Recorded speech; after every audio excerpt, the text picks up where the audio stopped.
abyss bows to no one.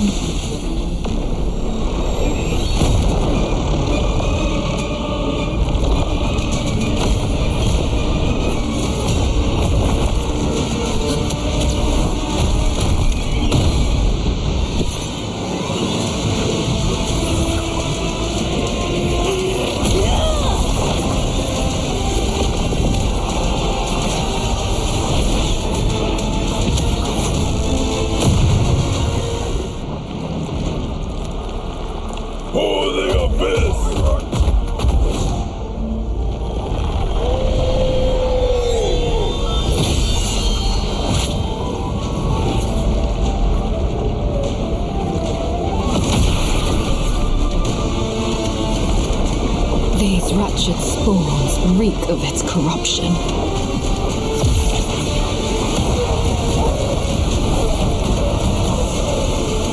Your sovereign has a god to kill.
To Double 11.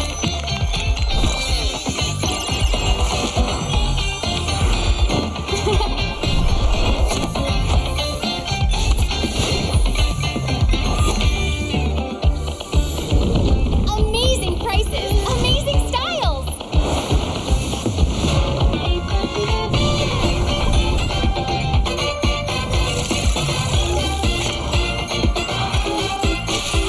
Win big in Mega Draw.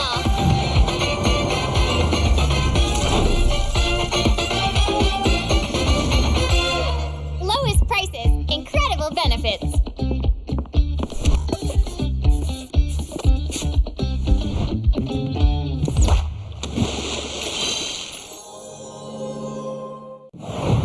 Welcome to MCGG Rising Stars.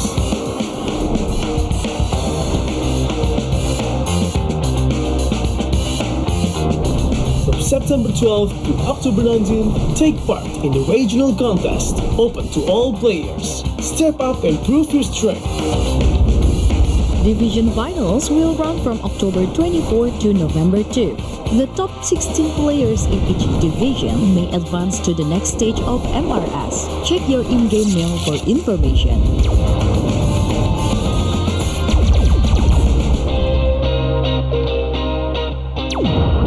The S3 Finals group stage kicks off from November 8 to November 9. The top 6 players from each group will qualify for the S3 Finals semifinals. The semi-finals will be held on November 15. The highly anticipated grand final arrives on November 16. The champion will earn a direct qualification for the first MCBG World Championship. The battle is on and the world is watching.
Does the Lord of Lava also crave the Sovereign's blood? Fool! The tyrant's remains will only bring doom! Their brutal dominion, our warriors were corrupted into foul bonds of decay. Sovereign of the Abyss, Obsidia. The curse still flows within the Sovereign's blood.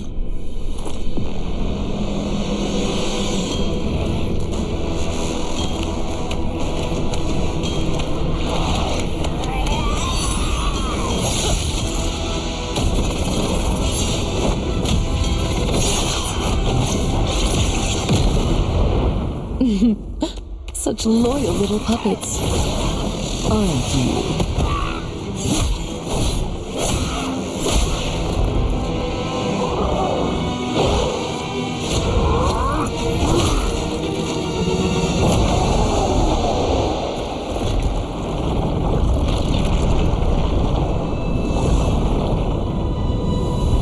You are merely a puppet, no different from my spawns. Bow to me. Keep your throne, or be destroyed. The Abyss bows to no one.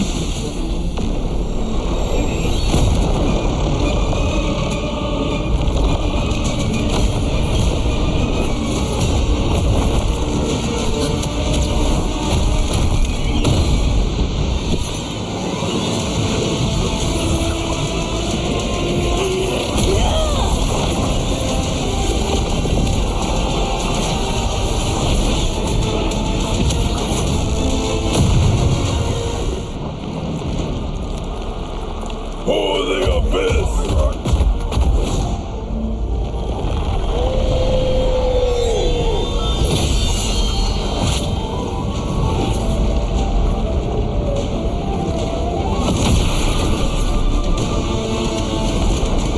These wretched spawns reek of its corruption.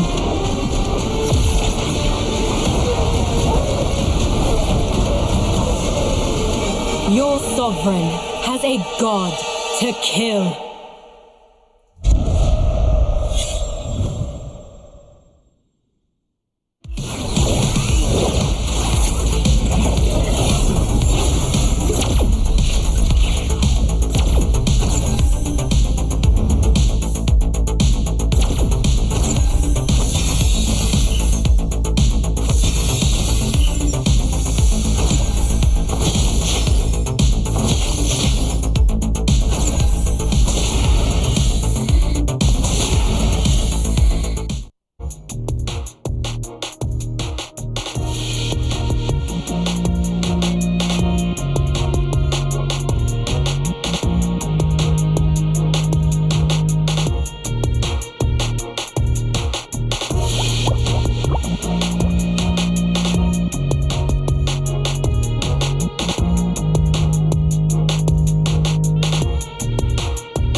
MPL Singapore Season 10 is powered by Moonton and Pulse Nova Entertainment. Presented by IIT, your homegrown bubble tea brand since 2011. Official gaming chair partner DX Racer, the pioneer of the world's first gaming chair.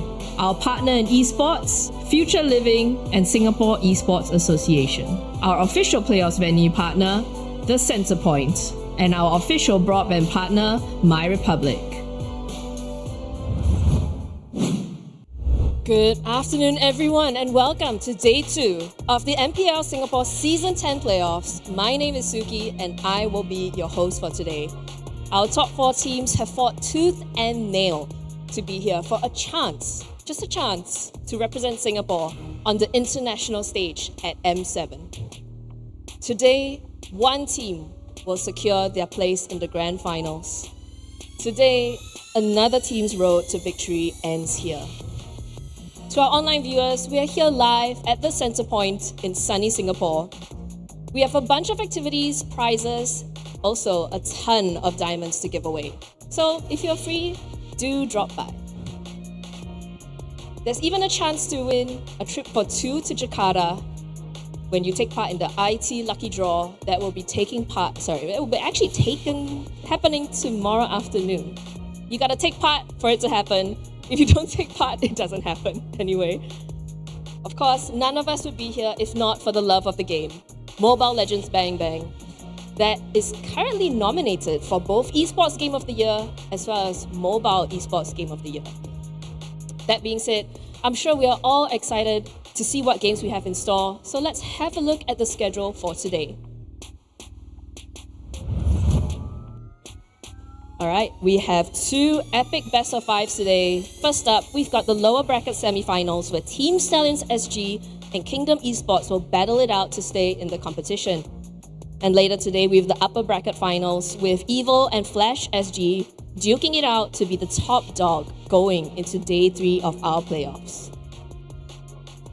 And as we reach the business end of our playoffs today, some teams will inch closer to the crown, while others will be left by the wayside. As the dust settles, which team will be left lifting the MPL SG Season 10 trophy? Of course, the players are seated and ready, so let's head over to Jace and Churros for the first match of the day. Thank you very much, Suki. And ladies and gentlemen, we are at the playoffs for day number 2. We're sending one team home and one team securing their slot in the grand finals. Girls, how are you feeling for today? Very well, thank you very much. And really good atmosphere here at the Centrepoint. It is. So if you're around the area, around Orchard, come on down and watch the show live. Yes. You see a lot of difference between how the crowd really affects the players and how their mental is. And speaking of the players, right now, top 4, Jace. Man, top 4, it's come a long way, right? Don't forget, ladies and gents, it's a little bit of a slight difference as your other MPLs where we've got our qualifier teams that go through the challenger brackets, and then after that they made it all the way here. One of these challenger brackets actually made it all the way to top 4, namely Stallions SG. And of course, if you guys are, of course, massive fans of MPL, you recognize their names as well. Yeah. Fun fact, Stallions SG, the only community team still left standing right here. But community team, not really community. There are a team filled with ex-MPL champions from Season 4 and Season 5. Yes. So that is a huge expectations riding on the Stallion's shoulders. Yes, they also have a bit of a backing from the Saudi organization as well. So technically speaking, they're using this platform to basically try to go straight into the grand final. So hopefully, truth to be told, right, if you look at these 4 teams, I feel that they've all got a chance to go into the grand finals as well. But we shall see who they are. Don't forget, this is the power of friendship that we're talking about. Of course, Roy, Bray, and Diablo, they all the way in what, Season 4? Season 2. They've been playing together since Season 2. Roy was a sub. Back then was Baby Cakes and 505. And right now, Roy is coming into the mix. And don't forget, Lucian Cutie was also in the winning team for Season 4 as well. Yeah, so it's a bit of a redemption arc that we're trying to build right here, ladies and gents. Of course, we don't talk about that Bray moment. But of course, this is something that it's really refreshing to see.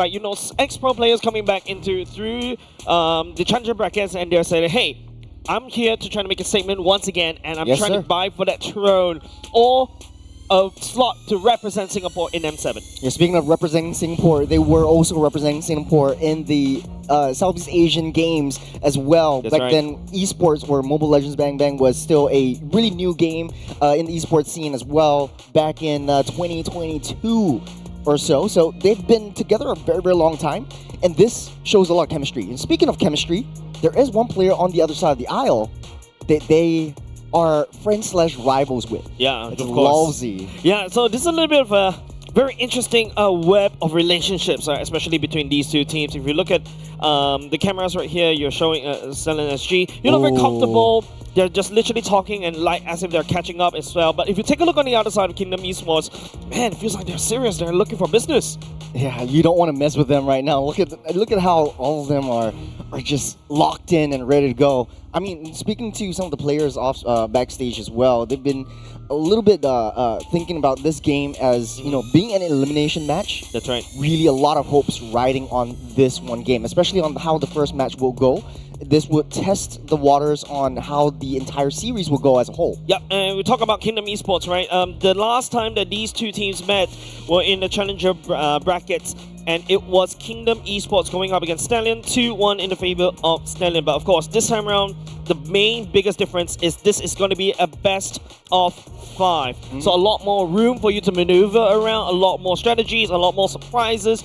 But don't forget, these two teams, they're stacked with experience. On top of Lozy that we talked about from the side of Kingdom Esports, we've also got FMM, we also got Yon. These players are very momentum based. So, but if you look on the other side of that, Stallion SG on the other hand, I feel like they're comfortable in no matter what kind of position you put them in. Brother, you're just saying this because Diablo's on the other side. Hey, come on. I remember Jays used to be like, or it still is, Diablo's biggest fan until I came into the scene right now. Yeah, I'm still his biggest fan. But still, I mean, speaking of Kingdom Esports, they are this sort of dream team that a lot of pro players have been looking at since the play-ins, the roster stage, lock-in, during right? the roster lock-ins, during the rounds going in. But in the first week, they performed exceptionally well. A lot of expectations riding on them. And, week 2, week 3, a little bit of a disconnect between how their chemistry is as a whole. And we've shown a lot of experience being shown in the side of Stallions SG as well. Yep, and of course, this is all about like which team is able to basically get the first game, right? I feel like the first game is going to be very important, like what you mentioned, both these two teams. Once you give the Kingdom Esports that momentum going, they're just going to pummel through, right? They're just going to ride through your whole team and then just vie for that win. But of course, you got Stallions SG. This is a team that has international experiences. They've known how to play from a back foot. You talk about Bray. He's grown so far. I'm very proud of this kid. Man, he's like one of the child prodigies back then, and now I feel like he's like the child commander that's literally leading the squad. You saw the Bray difference when he joined the last team as well last time. Brought him to great success, and hopefully he can do that for Stallions SG. Speaking of which, Bray is also very adaptable. That's a right. little bit different from the Bray to Yon kind of combo. We're going into dangerous grass. Assassins thrive in this area or in this environment, and we'll be able to see what these two teams are going to be drafting out. Fun fact, the fighter side laners are having a lot of good success in between the games, and not only in Singapore but also in Indonesia, Philippines, where fighter side lanes are dominating the scene. Yep, it's going to go into the draft right here. Stallions in the first pick under the guiding hand of Coach Amox, and when it's Kingdom Esports, it is going to be a Coach Apex. Apex is a new transfer during the transfer window. And as of now, I think they've seen quite some success, right? Kingdom Esports was able to perform very well during the playoffs. We're jumping into the draft. Stallions banning out immediately the Alice and the Gato Kacha. I remember it was the first pick for Kingdom Esports, I think 2 times in a row yesterday. And Lawsy has been playing it to great success. And so I think High Loss was the next best option whenever Gato Kacha is immediately locked off. Kimmy Baksha will be banned out. I don't see a lot of Angelas anymore. I remember it was 100% ban rate in the regular season, but right now, coming into the playoffs, it doesn't seem like any teams want to play that Angela anymore. Yeah, I think Angela is a very interesting position, right? I feel like especially right now when there's so much focus on the mid laners to be able to dish out the damage, especially when you got your final side lanes, you need to be able to just be able to either shred through that tankiness or outlive that tankiness, right? So Angela, in my opinion, as a roamer, it's a little bit awkward. You really cannot face check any of the maps as well, especially when you're in dangerous grass. You need somebody that could literally do face check, right? Like literally what Silence is banned now. The Baxia, sorry, not the Gato Kacha can do that. The Baxia, which is already banned away by the side of Kingdom Esports, can do that. You see Amox, hard That's lock all the in. respect over the Lolzy. Onto Lolzy. Taking out his heroes. Exactly, right? Like, now you're going to put Lolzy in a bit of a deficit, but don't forget, he still has his Cho, his Drunken Cho that goes in to snipe off and take off as much utilities from you as possible. And you've also got the Fishing Man, Lolzy, on the Franco that he could always go back into. Yeah. CC is actually open, so Stallions could just snap pick that one right up. But it will be the Grok for Lucian QD. He's been playing it to great success as well, creating a lot of space for the rest of the team. So that's a trade over to King Esports. No more Kimmy for them. They're going to snap pick that juice in and the CC up. I do like the CC going into the side lanes. You got the Yisun Shin and the Lancelot still open, so it's a tit for tat, a trade for this and that. I do really like what Kingdom Esports got for themselves, right? You know, like Stallions has no intention of actually picking up a CC, right? They've been playing, Diablo has been playing a lot of Yuzhong's previously. And the Martis yesterday too. And as once well. the Yuzhong has been picked up or banned out, he's just picking up the Martis left, right, and center. And we've seen that in a regular season. And he's played that to great success in yesterday's elimination game as well. Yep, and apart from that, right, this Grok, I know usually you see them in the roaming position, but you know, crazy idea, just entertain me right here, Churros. EXP Grok. EXP Grok could be a potential. It's a little bit of a difference right there, but the Lunox actually gets locked in. We've seen this a lot in MPL ID as well as MPL PH. We do need that extra secondary burst damage, so that means the Stallions are going straight for a double fighter side lane. Ruby looks really, really hot right here, alongside whatever hero Diablo plays. Diablo doing Diablo things as well. That's right. On the other side of the aisle, Kingdom Esports needs to find a way to deal with the double fighter side lanes as well as shut down that mid side, because Roy is known as a very, very aggressive mid laner. Yep, another thing to also take note is that, you know, Kingdom Esports can always swing this around, right? They can always put CC into the gold lane. We've seen that rise just a little bit. I'm not a massive fan of it. I'm still more conventional. I'm very traditional gold lane. Marksmen are for gold laners only, right? Remember that time when Harry starts to pop out in the gold lane, the Lunox starts to pop out in the gold lane. I am like, ew. But of course, you know, you got Kingdom Esports. They're forced to go for the Fredrin. Now, Fredrin going into this kind of draft from the side of Stallions, you've got the Lunox that could literally deal with the Fredrin. So I'm not really a huge fan of this. But at the same time, I also understand the pain from the side of Kingdom Esports. Right? There's so many iframes from the side of Stallions. Like, you got your Lancelot that could do that with the Thorn Rose. And of course, you got the Brilliance from the Lunox. Kingdom Esports, I think they're forced to basically fight fire. I just have to go slightly tanky. I think Kingdom Esports are uber late game at this point. They pick up the Fredrin just as a defense mechanism once it gets too late. They're being maybe a little bit too passive and just thinking how Stallions would like to play this. That being said, though, you got to ban out some of these heroes. I think Ruby would be one of the top bans as well. If you want to target onto Diablo, you can take out the Guinevere as well as the Yuzhong or even the Martis as a respect. Interesting ban coming out from the side of Kingdom Esports, right? You take away the Guinevere. Usually we're seeing Guinevere in the jungler. Are they expecting something like a Guinevere EXP lane for the side of Kingdom Esports?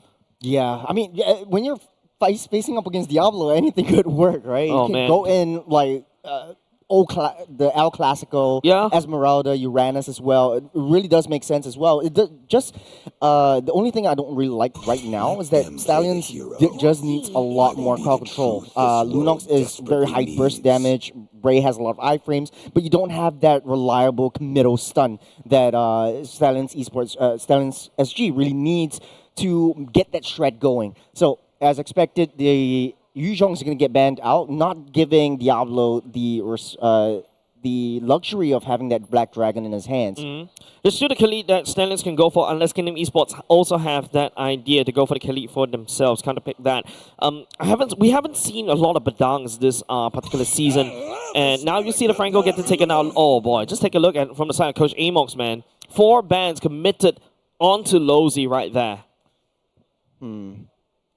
I think just starve Lolzy. I think we've seen this before in MPLPH, but instead of banning out and starving out the roam, you starve out the jungle. So King Kong back in Onyx PH had 5 of his heroes all removed. There was nothing else he could play. And right now, Lolzy does have options right here. He could go for the chip. He's played that before. He could go back to old reliable Cho. But then him being known as a sacrificial roamer would need to put himself in a very dangerous position. And you don't want to do that in the early game with Stallions because their draft and their roster is just super high hitting, a lot of burst damage right from the get-go. Kingdom Esports is very high DOT, which makes sense on the late game. It will be the Tigro right now. I haven't seen Tigro in a long time, Churros, but yeah, you're right? Good bush check mechanic as well. Bush check mechanics. You can also play bush white because of the dangerous grass.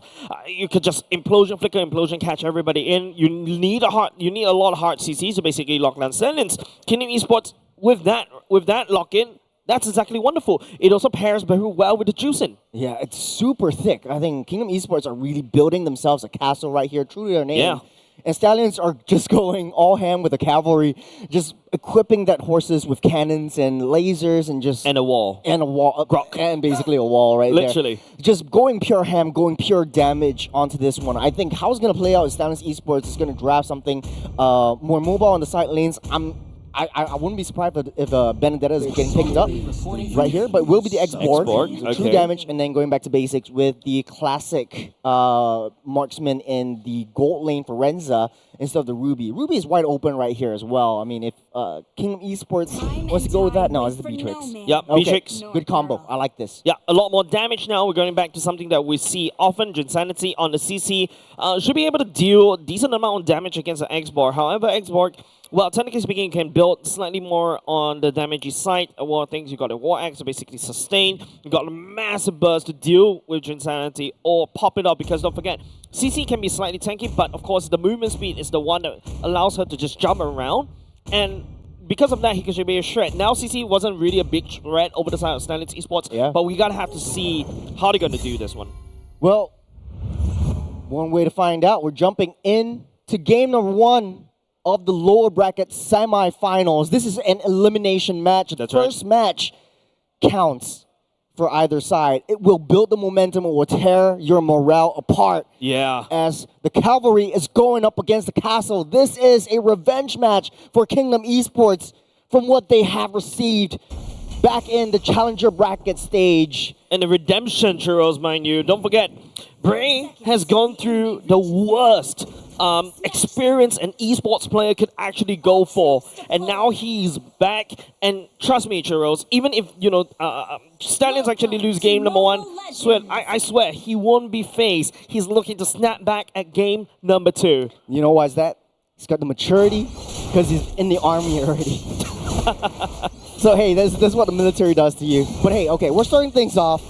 I'm thinking Stallions SG is definitely going to have a faster jungle rotation compared to the fighter/tank jungler from Kingdom Esports side. They need to play a little bit more passively for how Kingdom Esports wants. I think it's okay for them to just give up the first T1 turrets from the map and just play towards the Lord fights, because that's where they really shine, really pop off. Beatrix has one of the highest scaling potentials. Once you build that BOD, once you build that Malefic gun, it creates so much pressure onto Team Stallions, and that is the answer to how Bray likes to play. You want to go down and take out that Beatrix first, but Grant's not going to give you that satisfaction. A bit of a wall being built right here against Lolzy. Gets stuck in a hard place right there. Decent amount of damage from the side of Stallions.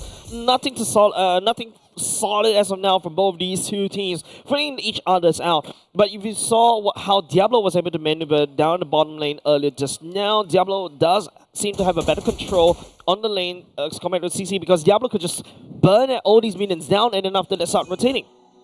That's a level 4 power spike for both junglers already. Yep, Roy gets picked up though. It's nothing to sneeze about for both these two teams.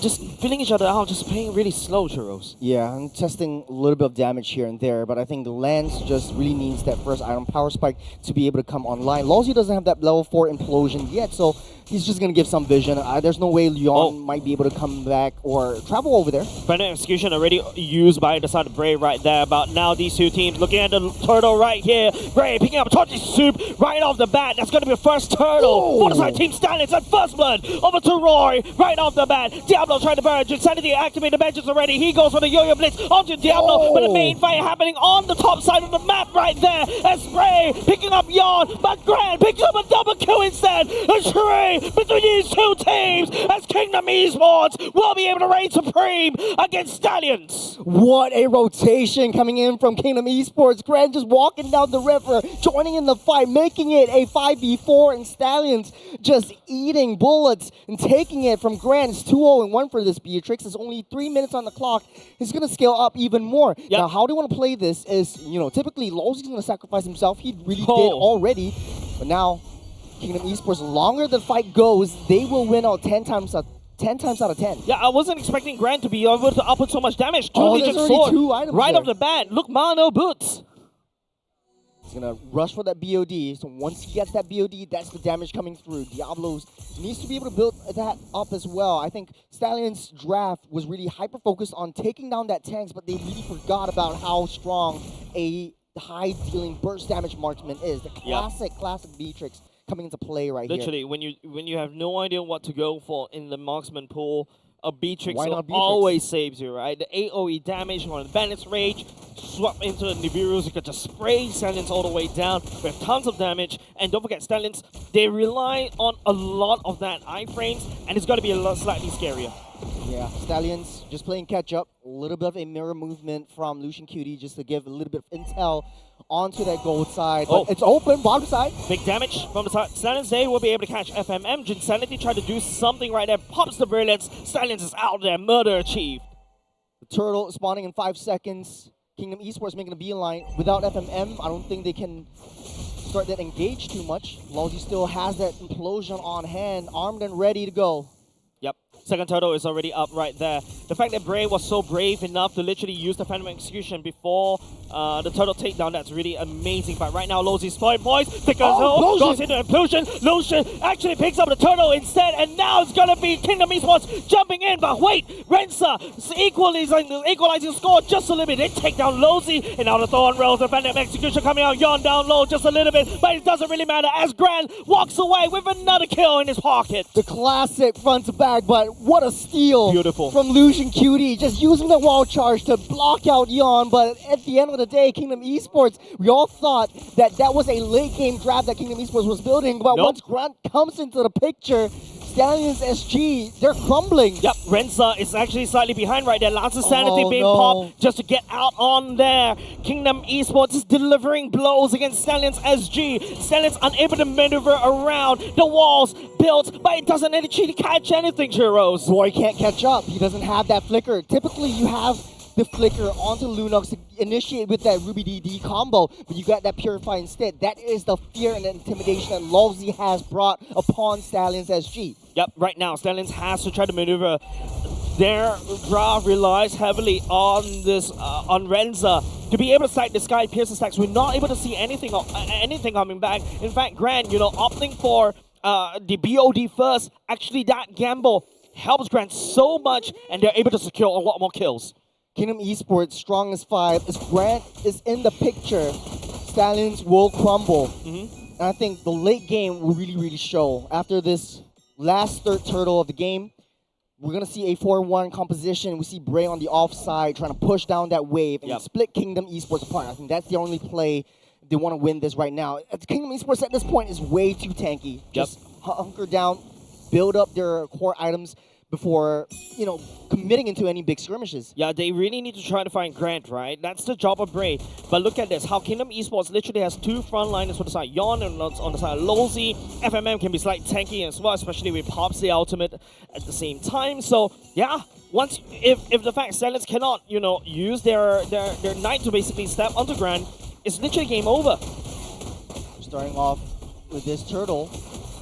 Insanity Yawn, okay, that's a nice secure by the side of Stallions right here onto the turtle. They take that and they go. But Insanity tagging onto Diablo. Diablo already used the Firaga armor, he's already gone. Yawn stepping forward, just a little bombs! Bomb Grand picks up the mega kill! Yawn goes to the Princess Rat, sidestep away by the side of Stallions. Lucian Cutie has to get out there, but he gets picked up and slammed down the ground by the side of Yawn once again as Kingdom Esports hard invades onto the side of the jungle from Stallions and one of another. Bray Bray will get caught by the taunt, but Bray is no more as Kingdom Esports reigns supreme in a team fight once again. Kingdom Esports with the layering. You break down one wall, there's another. Man. Yon comes in to fill up the gaps that Lawsy has left behind, and Grant just free hitting. That is the damage that Kingdom Esports is bringing to the table. The funny part is, Shiro, Stallions has a literal battering ram, a literal once again, flamethrower, Diablo. a literal siege unit, but Kingdom Esports has walls, and walls hurt if you slam your head into it. We're slowing down the pace of the game. Lord spawning up in the minute. Got Kingdom Esports just protecting Grand. This is the classic protect the president strategy. I don't want to say it, but it really is. Now Stallions, you have to find a way to get that burst damage, play a sort of like a sneak approach, and Bray has a lot of... Oh, there's implosion onto Bray. Oh, man. No way for Bray to try to get up. I'm sorry, I take that back. But now it's going to be Lucia Kitty jumping on top of that. Rin is right there to disengage for the side Kingdom Esports. But Kingdom Esports has already laid siege in the mid lane. A little bit of a heart attack for Bray. Having a lot of damage, a lot of hits. An implosion already committed. Still got 15 seconds until Lord spawns up. Team Stallions, the only way that they can claw back into this game is if they play split push kind of composition. Try to push down that wave. But you have Drinsanity who's able to rotate so fast all across that map. He's able to get into that Lord pit in time. Yep, Lord spawn right here already for the side of Kingdom Esports.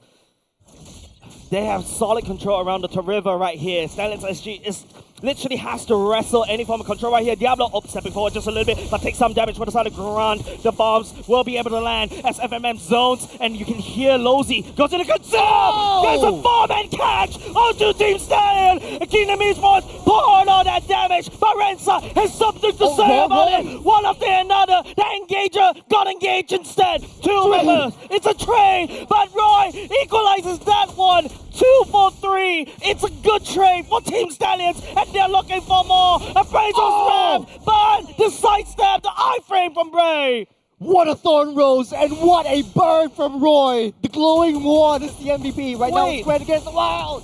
Grand stepping forward just a little bit. We'll be able to take down Rensa though. That's amazing for the side of Grand. They're having a good show. But last insanity right here as Diablo burns. That's a shutdown. Stallions will be able to wrestle the Lord control back into their favor. Speaking of wrestle, right now they have to blitz this Lord down. Lozy doesn't have the implosion. Yeah, this is their time. This is their time, perhaps. But now, looking at that, Kingdom Esports trying to step on Lozy, taken down, unfortunately. But Drinsanity and FMM is still in the vicinity. Roy takes down the Lord instead, and now Stallions is out of there. They take the Lord, they take the opportunity for themselves. FMM, they're gunning through. There's the wall being built up. Drinsanity jumps over it. It's all safe. Fine and dandy. Lord munching up that top side. Team Stallion slowing it down, trying to push 3 waves at once. First to 10 code rush right there. Redeem that code because, man, that was amazing how Stallions was able to maneuver around Kingdom Esports. Kingdom Esports has solid control around the riverside, but Stallions took it back into their own hands, and they're knocking on Kingdom Esports' side of the turrets. Challenge 1 obliterated. Kingdom Esports has felt in their jungle, which is one of their advantages, but they do have that high ground advantage that Stallions need to break through this time around. There's a split push advantage in 1v1. Bray versus Drinsanity. Okay, Venom execution, Thorn Rose right there will be used. The Vengeance keeping them alive just a little bit. Reinforcements coming up for the side of Stallions. Brent's trying to farm the Sky Pits instead, but got blocked by the side of Yawn. Diablo's trying to push FMM back, but it is Kingdom Esports losing ground. Stallions with that one Lord push literally equalized. No, correct that. They have an advantage against Kingdom Esports. They're riding up that momentum. I hope the items really pop out soon because Roy is dealing some hunk of damage that Kingdom cannot defend himself against. I think right now, Stallions are trying to take down Lawsy, prevent that wall, prevent that setup first before going in for any loose members, and Grant's always played hella back. I've never seen him use the Renner yet. Hopefully, he pulls out that sniper soon so that he's able to poke the Stallions from range. Because right now, it's a little bit too passive for Kingdom Esports and how they want to play it. But then again, it is that high ground defense that they want. That's a wall being built up. Wall being built up right there. Nobody from the side of Kingdom Esports will be able to reinforce. Lucia Cutie more than happy to duke it out with Yarn right there. But it's just Stallions managed to find this weak spot. There's a small little crack in the defenses of Kingdom Esports, and they literally forced their way through it. Roy's online. You've got Renza already building up. His core items is going for the next item. which should be a C Halberd because the heals coming in from Yon is actually shown up quite a bit with Warner Praise's Wrath that's from half to full. And so Stallions slowing things down. Kingdom Esports, the only one that have to protect this Grant. Once he goes down, I think that's it. That's over. They don't really have that much secondary damage if Grant is not in the picture. Yeah, you really cannot trust, I would say, Jinsanity to do that damage. Yes, he's able to snowball just a little bit, but this is the kind of roster that's not really favoring CC. In another sense, FMM takes way too long to basically pop the damage over and over again. But Stallions, on the other hand, they do have Diablo on the last Insanity. That does a lot of damage, especially to the squishy parts from the side of Kingdom Esports. It's a 4-on-1 composition for both sides. Insanity is just trying to keep up to how Bray wants to play it. They want to get that long lane advantage, but look at the damage that Roy is dishing out to FMM. Yeah, and oof, that's way too much for There's Kingdom just two Esports. skills. It's just an S3, S2. Yep. That's just, you know, a bit of a glimpse of the potential for the side team Stallions for now. Kingdom Esports, on the other hand, they have to try to wrestle, and now it's a 5v5 around the Lord Pit. That's a blitz. Lawsy looking for an angle, looking for an approach. He has the implosion armed and ready. He's looking for a way to get in, but the Lord gets a reset. No. The longer this goes, it actually favors Stallions a lot more, but now Lord already half HP, gets resetted over and over again. This low cha-cha of a Lord dance between these two teams. Look at the top side. Stallions SG's wave is right. actually pushing in. Kingdom Esports slowly but surely has to send someone over to try to attend to that. Wall being built. SG. Look at Lucian Cutie though. Lucian Cutie is smashing all against the wall right here, but Diablo and also Roy, that's a current call already committed by the side of Jinsanity. Jinsanity stepping backwards already. Slowing things down. No one wants to make a move. The Lord gets a full reset. Back to full health. Does seem like Stallions SG can blitz if they want to. They have the Lunox in their possession. Top side is a slow push against Kingdom Esports though, Churros. Team Stallions, they need, Kingdom Esports, if they need to do something, they have to do it now. So Insanity already in the fray. Roy stepping forward, lots of damage onto FMM, Brilliance all the way out. Decent amount of damage already done by the side of Kingdom Esports. Nice swipe on the side of Stallions SG from the side of Lucian Cutie. The Lord already half HP. This is Tao or never for the side of both these two teams. FMM's already on the top side. They're gonna see it. They're gonna see it, and they're gonna go for it. Yep. Bray? Literally textbook. They know. They know immediately. Bray secures the Lord for himself right here. Yon gets stuck. He's unable to dash across the wall, but it doesn't really matter because Stallions already output and did the objective. Kingdom Esports slightly confused at that Lord fight. What a play from Roy. Just to get that jump, force FMM back so that he can try to go for that long lane defense. And once they saw FMM not in the picture, is when Stallions, they pull the trigger and sound the horns. Kingdom Esports has to go for another defensive, but it doesn't really matter, right? They have the Beatrix, they have that high ground defense, they have the AoE damage to go at it as well. And take a look at the itemizations right here. It does look like both of these two gold laners are actually kind of even now. The only one core item left before they actually come online, and but you forgot the Sky Piercer, man. Matter. You forgot the Sky Piercer, man, for the side of Rensa. But it's only two. It's only two kills, but you two can stacks. potentially snowball even harder than a Beatrix, mind you, because, you know, Sky Piercer works in very mystical ways. But, you know, for the side of Stallion SG, that's going to be a BOD secured by the side of Stallions, and now they're leading a siege down bot. Board March, Lucian Cutie holding on to some of that damage. Renza just free hitting from that bag. It looks like quick work from Kingdom Esports and a little bit more passive play from Stallions. Benefit Roar secured by the side of Brave. He's going to penetrate more damage right here. Kingdom Esports will be able to hold down their base turrets right now, but don't forget, Renza can poke from afar. You're stepping forward with a taunt, and here comes the Yo-Yo Blitz from the side of Jinsanity as well. The bombs will be able to land for the side of Grand, as the members from the side of Stallion will not be able to penetrate down bot. We're slowing things down. Stallions SG almost taking out the T3 bot side. It's Kingdom Esports, another successful defense as expected from a high ground centric kind of draft that they have. I think they want to force it in. They're going to have another wave trying to push through. They want to try to take down this T3. It's not over yet, though. Ferraga armor already popped off. Oh, that's massive damage from the side of Grand. That's his mortality being burned. That's actually quite massive right now. Kingdom Esports, if top side, though. Look at Bray. Oh, Bray stealing the red turret. Kingdom Esports got blindsided. Smart play, smart move by Bray. Everyone's busy at the bottom side. Let's just take down top. So Bray has that macro game in tow. And Kingdom Esports has to find a way because right now that top side is exposed. Yeah. All of a sudden, the defense that Kingdom Esports has built for themselves all crumbling, right? They're just left with bricks. There's no mortar to basically stick all the bricks together. There's 30 seconds until Lord spawns up. This is where Stallions wants to try to force FMM back. So their play is really, really smart, but it's very intelligent from the side of Roy. He knows that once FMM's out of the picture, Stallions can just take all the time in the world. You don't really have a lantern to pull anyone through. Because Yon take a lot of damage already from Roy. That is the power of the Lunox coming through. Oh, you don't want to step in as a Fredrin when you're up against Roy on the Darkening Form. You're just going to get Chaos Assault over and over again. You'll have to call for HR. Slowing things down. This is the second lore of the game. I think they want to wait till 18 minutes. Becomes enhanced. It's a very late clock. It's going to be a late clock, yeah. Kingdom Esports just hunkering down.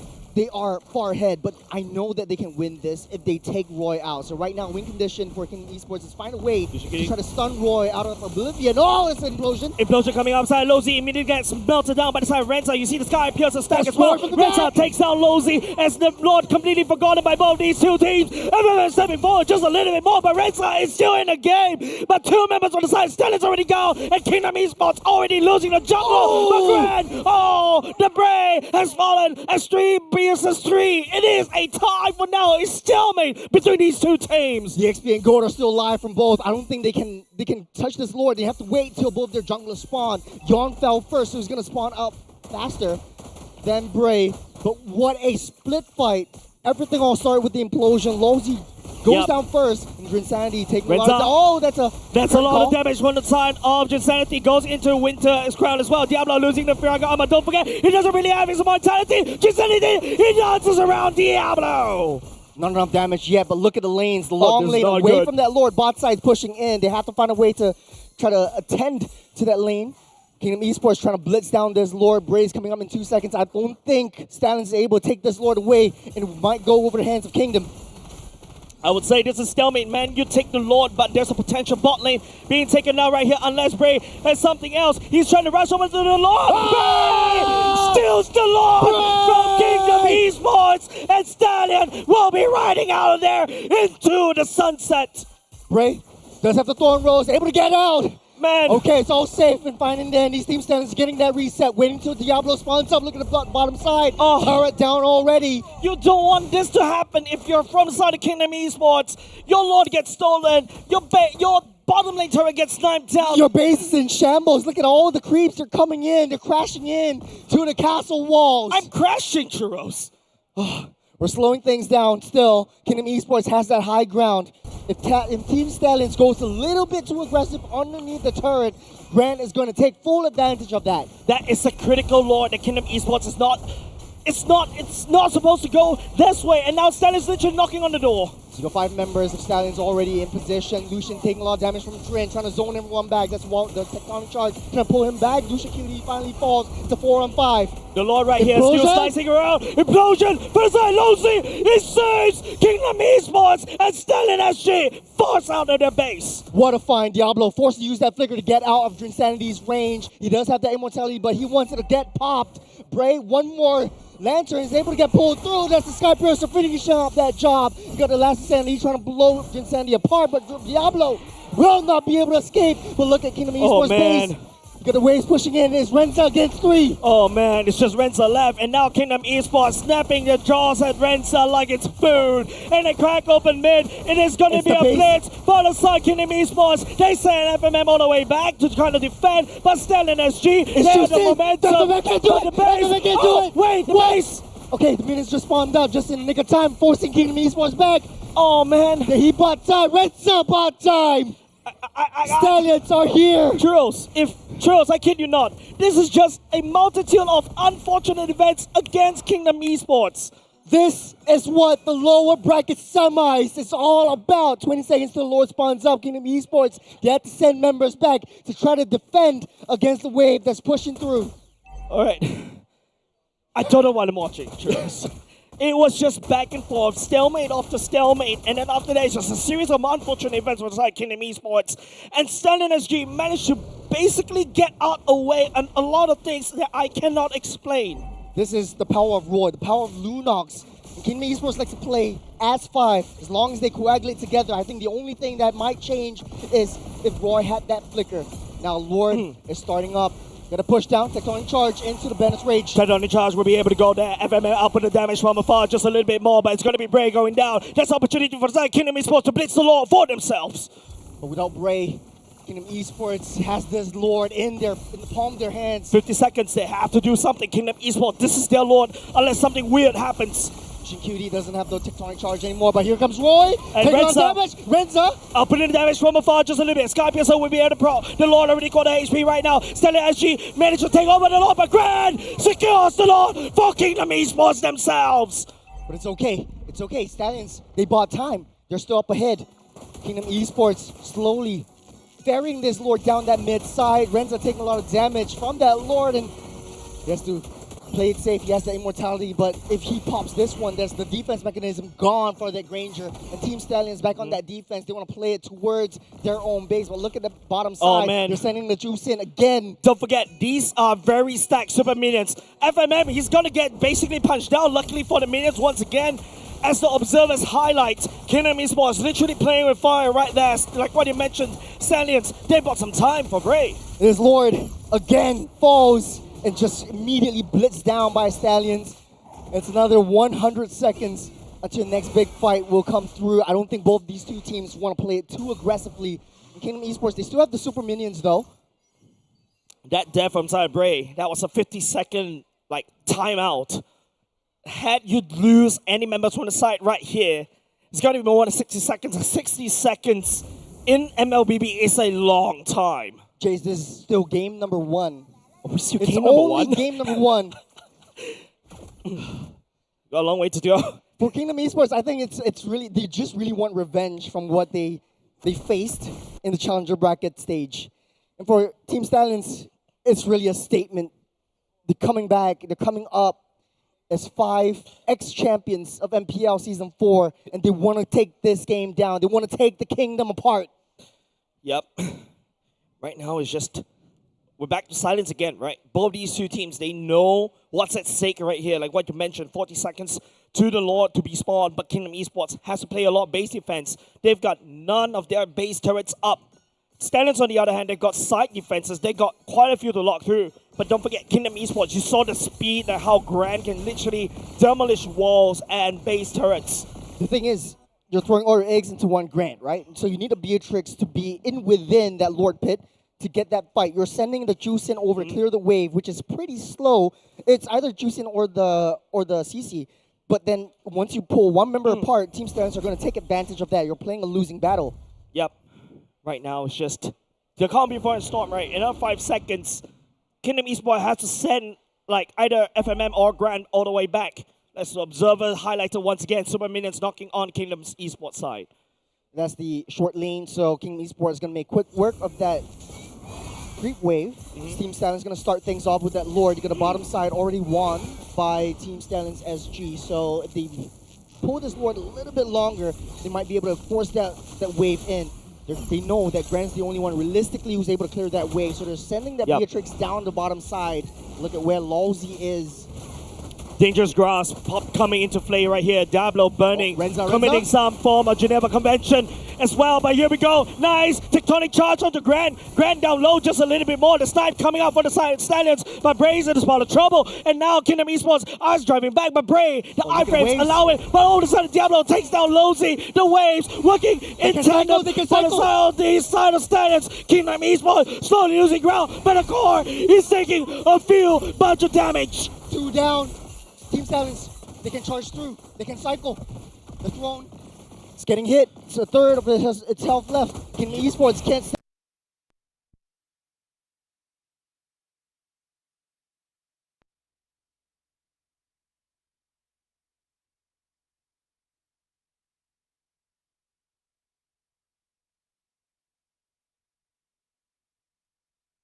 Literally, what a game between these two teams.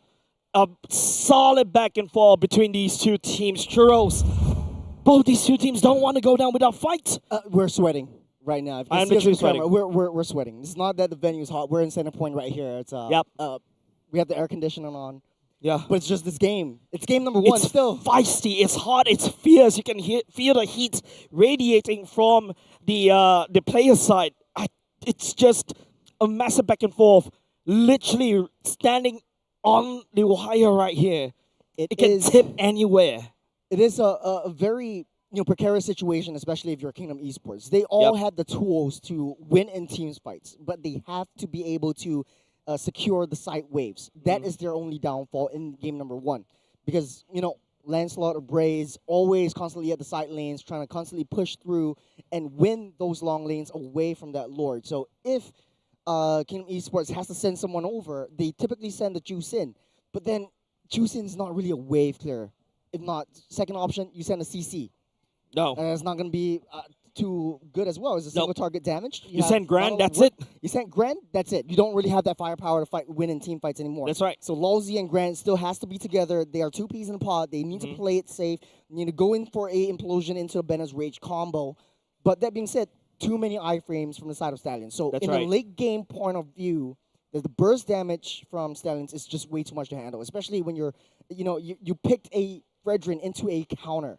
2 counters to be exact. You got X-Borg that would melt you down with true damage. You have the Lunox, which literally just decimates you like that. Yeah, and it's just but down the wire. Don't forget, Renta has already started to stack a lot of Sky Piercer stacks himself as well. And the longer you dance around, literally Stallions, right, you're going to get chip damage from the side of the Grandeur as well. Yeah. It's, I think at the end of the day, the early game for Stallions is really just a warm-up for them.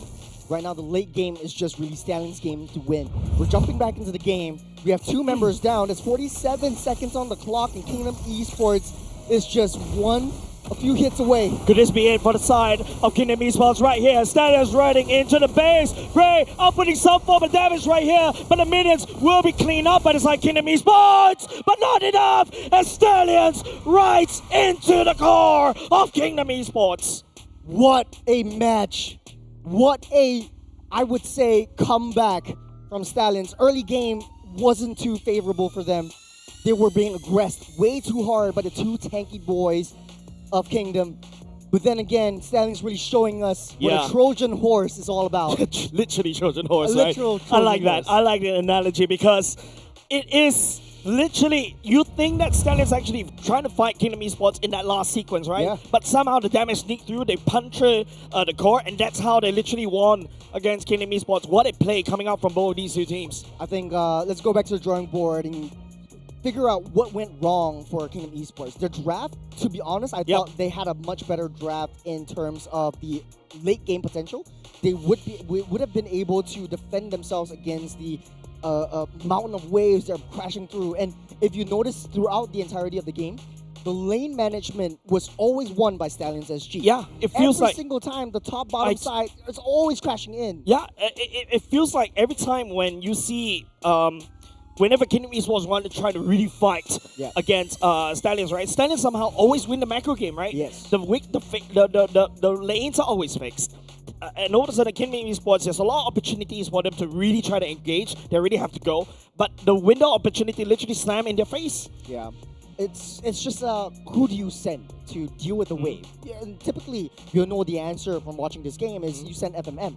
But FMM is way too slow. Don't have a lot of high burst damage to initiate a wave clear. And almost that one almost death from the minion wave crash down the turret really showed that they don't really have an insurance policy in the late game. The only one that could realistically clear the wave is Beatrix. But Grand itself, once you throw the Beatrix away from the team fights, that's it. Your firepower is gone. You don't really have that secondary amount of damage for you because Juicin is more damage over time. You have that Sky Piercer to really eliminate that one person, but then it's really not enough burst coming in from Kingdom. Yeah, that's right. And it's just, it's really interesting how the whole cookie combo, right, especially game number 1, right? It just feels like the momentum is actually swinging in the favor of Kingdom Esports, right? But all of a sudden, Grand was just farming gold like crazy. He's outputting the damage like crazy, but Stallions, literally, like what you mentioned, the iframes really come into really clutch situations, right? All of a sudden, that Nibiru Passion, the Bennett's Rage goes into iframes, and you saw how Bray literally pulled the whole team apart, right? During that last Lord fight. They're using that as bait to try to engage, try to pull and distract, whereas the rest of the members from the side of Stallions engage onto Kingdom Esports. Bray was literally 1v3 right there with all his iframes, and all of a sudden he got out of there. Yeah, huge props to the mid lane duo of Stallions though. Roy output a lot of damage, but he was very intelligent in how he wants to play this. It's a typical bait and switch, right? You go in, jump in, utilize all your resources to take one member out, force that reset, so it doesn't really matter if you waste your resources. Your ultimate really refreshes and resets super fast. Also, you see the difference between how these two roamers play. You have Lucian Cutie is a little bit more tactical, he's more held back, but when he goes in, it's always at least a 3-man knockup to try to disrupt, and he's always going for Grant and make sure that Renza is next to him before everything goes in. Yep. Lawsy also plays the same way, but he's a bit more sacrificial. He's willing to put his body out there. So right now, in this matchup, I feel like the way that Lucian Cutie plays and approaches this game, and the way that they rotate around, and the way that he's dictating it as a shot caller, makes more sense for Stallions in their aggressive nature. The more held back Kingdom Esports is, I feel like they won't be able to come back in that late game. They have all the tools. They have the firepower. They have everything. They have everything. They're just not aggressing hard enough. Yeah, you know, when I always use the energy when you got all the tools in your toolbox, right? Yeah. And sometimes, you know, you're using the wrong tools for the wrong job. But this time around, it feels like, you know, Kingdom Esports, they have the right tools and they're using it at the right timing. But I feel like, they've used the right tools, but they use it at the wrong timing. Yeah, it might not be the sharpest tool in the shed. You know, I don't know. It's like the nail is already going in, but you continue on hammering. Yeah. That's basically why I feel like in game number 1, whereas Kingdom Esports, I really feel like they've really got a lot of potential. And we talk about momentum. They lost game number 1. I'm not too sure how they're going to feel like, because, you know, especially going up against a team like Stallions, they've been through this kind of situation over and over again. You talk about the redemption arc, we talk about the power of friendship, literally. It's really not only just friendship, yeah, I mean, like, I want to add one more, Lucian Cutie as well, right? Yes. And don't forget, Lozy was from that stack as well. Yes, back then when they won, I think Lozy was their assistant coach. Yep.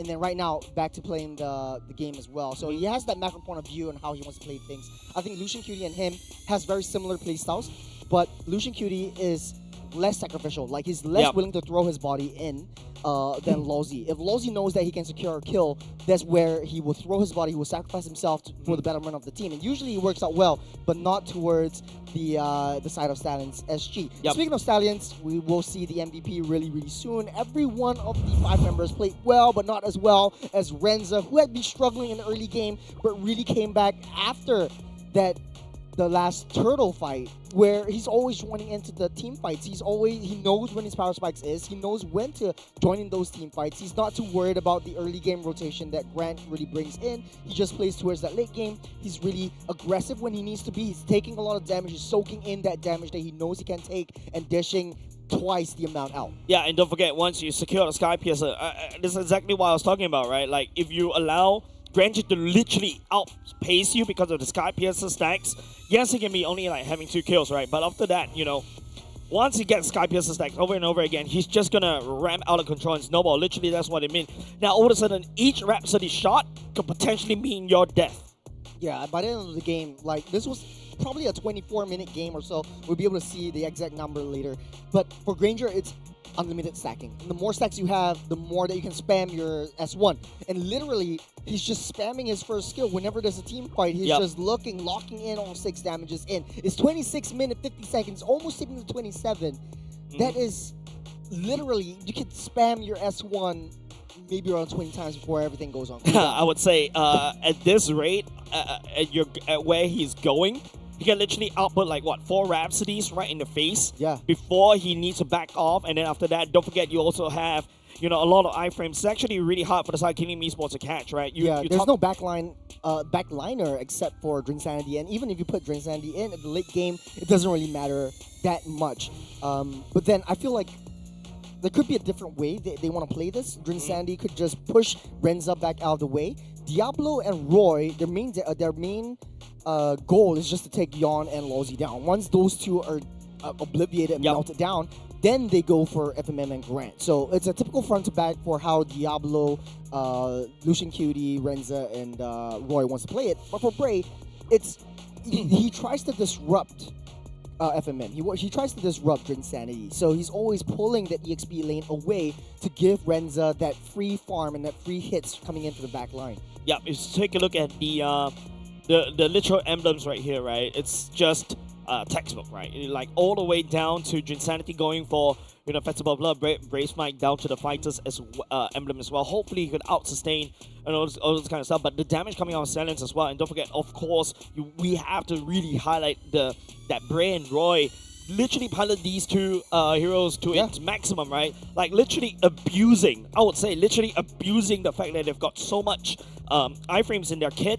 And then after that, they just pummel through, right? All of a sudden, Cayman Esports, I feel like they've got something in between during the break. But unfortunately, it's not enough, right? You not only the fact that you have to learn how to play with each other, but Stallions, it feels like even though they're not playing with each other as like one death ball, they're still able to make chip damage from afar and around the team fights. Yeah, I mean, not only that, like if I'm Kingdom Esports, I'm gonna feel super annoyed. Like I can take Diablo down, but I have to kill him maybe like 6 times because if he has his immortality on, he has his Firaga armor on.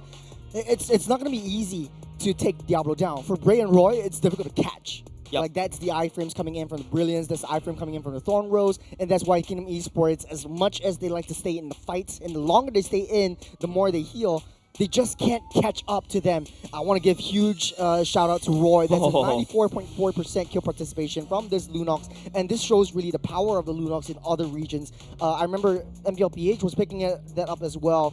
MPL ID is picking up the Lunox as well. And the reason being for this is because once you have that Lunox in play, you can't really play a double fighter side lane because you're instantly melted down. You don't really have that instantaneous burst damage. And typically, you solve that issue when you have a marksman, something like a Beatrix.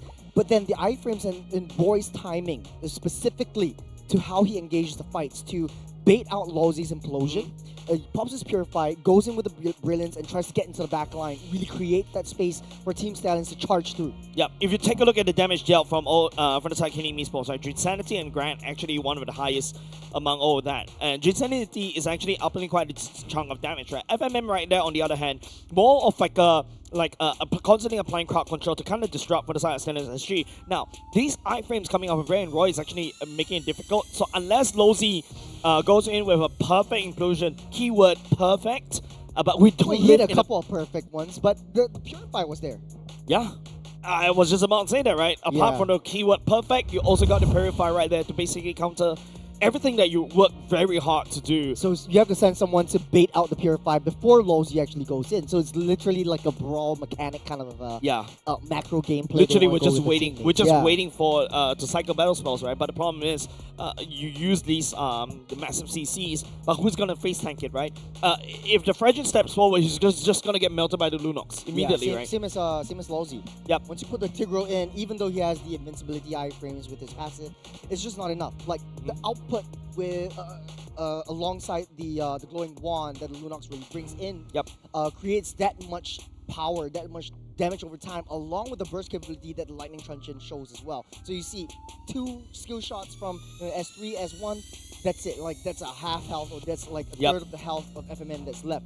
So if you put this into a tank perspective, that's also the true damage and damage to HP that Lunox will bring to the table. So definitely going to be hotly contested, but I do want to talk about the draft strategy for both of these two teams. For Stallions, they immediately took out Lozi's heroes. Yeah. For Kingdom, they took out Roy's heroes. Did it work? I think right now you just don't, especially when you're side of Kingdom Esports, you don't really target down a specific hero, right? I think you go for what you don't want to meet, right? If you notice right here on the side of Lozi, yes, he's able to, play the Tigro. I feel like right now it's not really about the hero picks for both of these two teams. I feel like it's more of a team identity, right? Stallions is able to outmaneuver around because it feels like all of these players seems like they have that one-track mind. They know what to do in their respective roles, no matter where they engage this from, as we go into the second map of this particular series. We're jumping into the environment. It's a flying cloud that both teams are playing. Personally, my least favorite of the 4 new maps that are in play because it doesn't really come in or has that punch that we want to see. Yeah, I mean, the only punch is when you can reinforce, and it actually helps the defending team a lot better, right? Because you can reinforce the second tier a lot faster as compared to you literally walking out. But right now, I feel like we're going to go back into Kingdom Esports this time around first pick, banning away the Yuzhong right off the bat. That is a huge respect over the Diablo. It looks like Stallions, they're laughing about it. They're having a little bit of fun right there. Yep. For Stallions, though, I think that's going to be a Baxia ban. Try to not give it away to Yon. That's the, there's a high rotation, high pathing speed that the Baxia will bring to the table. The CC definitely would be in consideration for STS, I assume. Well, definitely Baxia. In fact, Baxia has 100% pick ban rate in MPL SG. Out of 64 games that we played in total, there is 57 bans on this particular hero. We've only seen him pick 8 times. Teams just don't want to deal with Baxia in this particular patch. You got Kingdom Esports banning out the Sun Shin, and I do understand that Baxia actually accelerates the progress that you want to have in the early game. And typically, you see the Baxia, you also see the far side of Gato Kacha also getting picked up. You have that area zone denial, you have that fast rotation speed coming in from your mid lane duo alongside that jungle into you as well. But then again, that was the Gato Gacha spot. So if Team Stallions wants to play the same strategy that they did before, that's going to be a lousy lockdown. Yeah. Well, if you notice from the Stallions last game, they banned away the Alice, the Gato Kacha, like what you mentioned, the Hylos as well. But Baxia, if you notice, was also banned for the side of red. It's an R1 ban in the previous game as well. The Kimi potentially, but I love the CC ban, right? CC has been a menace in the meta right here, because all of a sudden your tankiness is nothing. All your tankiness is ours. You could just shred through all the tankiness, and then after that play. Kimi also another of these heroes that really teams just don't want to deal with because of the shred and potential kiting that it can provide. Yeah, it looks like they're swapping up their strategy a little bit more. For Stallions, they're opening up all Lawsy's heroes. They're not going to contest for that one. Kingdom Esports, they're going to snap pick that Lancelot up. I think Stallions would get a trait down. So it's either Gato or the Hylos. And then it's going to be a tit for tat over to Lawsy's side, which was played out, I think, 3 times before yesterday's game. Yeah, definitely. Right now that CC is already taken away. The Hylos looks like a prime pick, right, for the side of Stallions, because not only you can put the Hylos in the row, I mean, if you want to go back into old metas, you can throw him back into the EXP lane once again. So right now, it's just little bit of hypothesizing right here. What if Bray tries to go for the Hayabusa first? I think that makes a lot of sense, just for giving Stallion some time to think about what KE wants to pick up, and then you have some sort of counter for that. Yep, but don't forget. Okay. Pure zone denial. Pure zonal gameplay right here. Now all of a sudden, Stallions are looking to play S5, right? Literally, we fight around the Eve real world manipulation. Yes, you got your iframes, and don't forget, Eve also does very well against teams that has a lot of tankiness, right? Because you build a glowing one, you can literally burn and melt through using your second skill or even your ultimate. Yeah, there seems to be sort of like a pattern right here. Usually when you're blue side, you pick up a lot of high bursty damage heroes with a lot of mobility and movement. So the far side getting picked up alongside the Grok. Before the side of STS, as long as you're in the red side, you're typically playing a defensive draft position where you're playing damage over time a little bit more, as well as zone potential. We've seen that in game number 1. We're seeing this in game number 2 right now. So what is left right here would be EXP, you have the jungle, you want to snap that up as well. I think Hayabusa works out well here. Yeah, just saying hi to an old friend right there. Oh, shout out to Daryl the Youngin. Yeah, but now Stallions on the other hand, before going into the second phase ban, do they secure a hero for Bray right here, or do they go for gold lane and then after that start locking down on gold lane? Okay, seems like I'm going to go for Renza. Granger as well, he's playing phenomenally in game number 1. We want to keep that. Hear me out. We throw back to MPL Season 1. That's a Granger in the jungle. No, I'm just kidding. Idea? I don't know whether I like it, but that's an idea. Then double fighter side lane. Oh, wow. No. You made me look old. You made me feel old. Oh, but actually though, I think that Kingdom Esports, if they pick up the Ruby right here, we've seen Grant with the Ruby a couple of times. It works out super well for them. Ruby would be very interesting for the side of Kingdom Esports, right? Yeah, because yeah. right now there's a lot of CCs allowing the far side to do, a ton of damage as well. The Grok to follow up with the Tectonic Charge, the Thorn Roads as well. Everybody is basically like, in that small like a little spot, just gonna output a lot of damage. And now for the side Stallions, right? They also have their own AoEs as well, right? They gotta catch out AOG, the real world manipulation. Technically speaking, you've got the splash damage from the ultimate from the side of the Grandeur as well. So yeah, that's something that for the side of Stallions they can also abuse.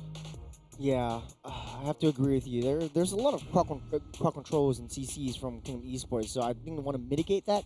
The Guinevere now, the ban for Kingdom Esports side, interesting, makes sense now. Because then you don't have the Guinevere as a secondary setup. You don't have the AOG into the Violet Requiem and the Spatial Migration combo for the Stallions. And it's a hero that Bray is really comfortable with as well. Yep. Right now, taking away ban. Uranus also taken away. Uranus not really, is super annoying for especially stationary heroes such as the Eve. Don't really want the Uranus to just do a drive-by, slap it just a little bit, and all of a sudden the Eve needs to deactivate the real-world manipulation and get out of that. Yeah, Arla looks like a very good ban for the side of Stallions. You don't really have to play with a lot of dashes. I think Stallions are psyching up for a fast-moving hyper-carry EXP lane, don't you think? I think maybe a Martis will be picked up right here. What, a Paquito as well? Maybe.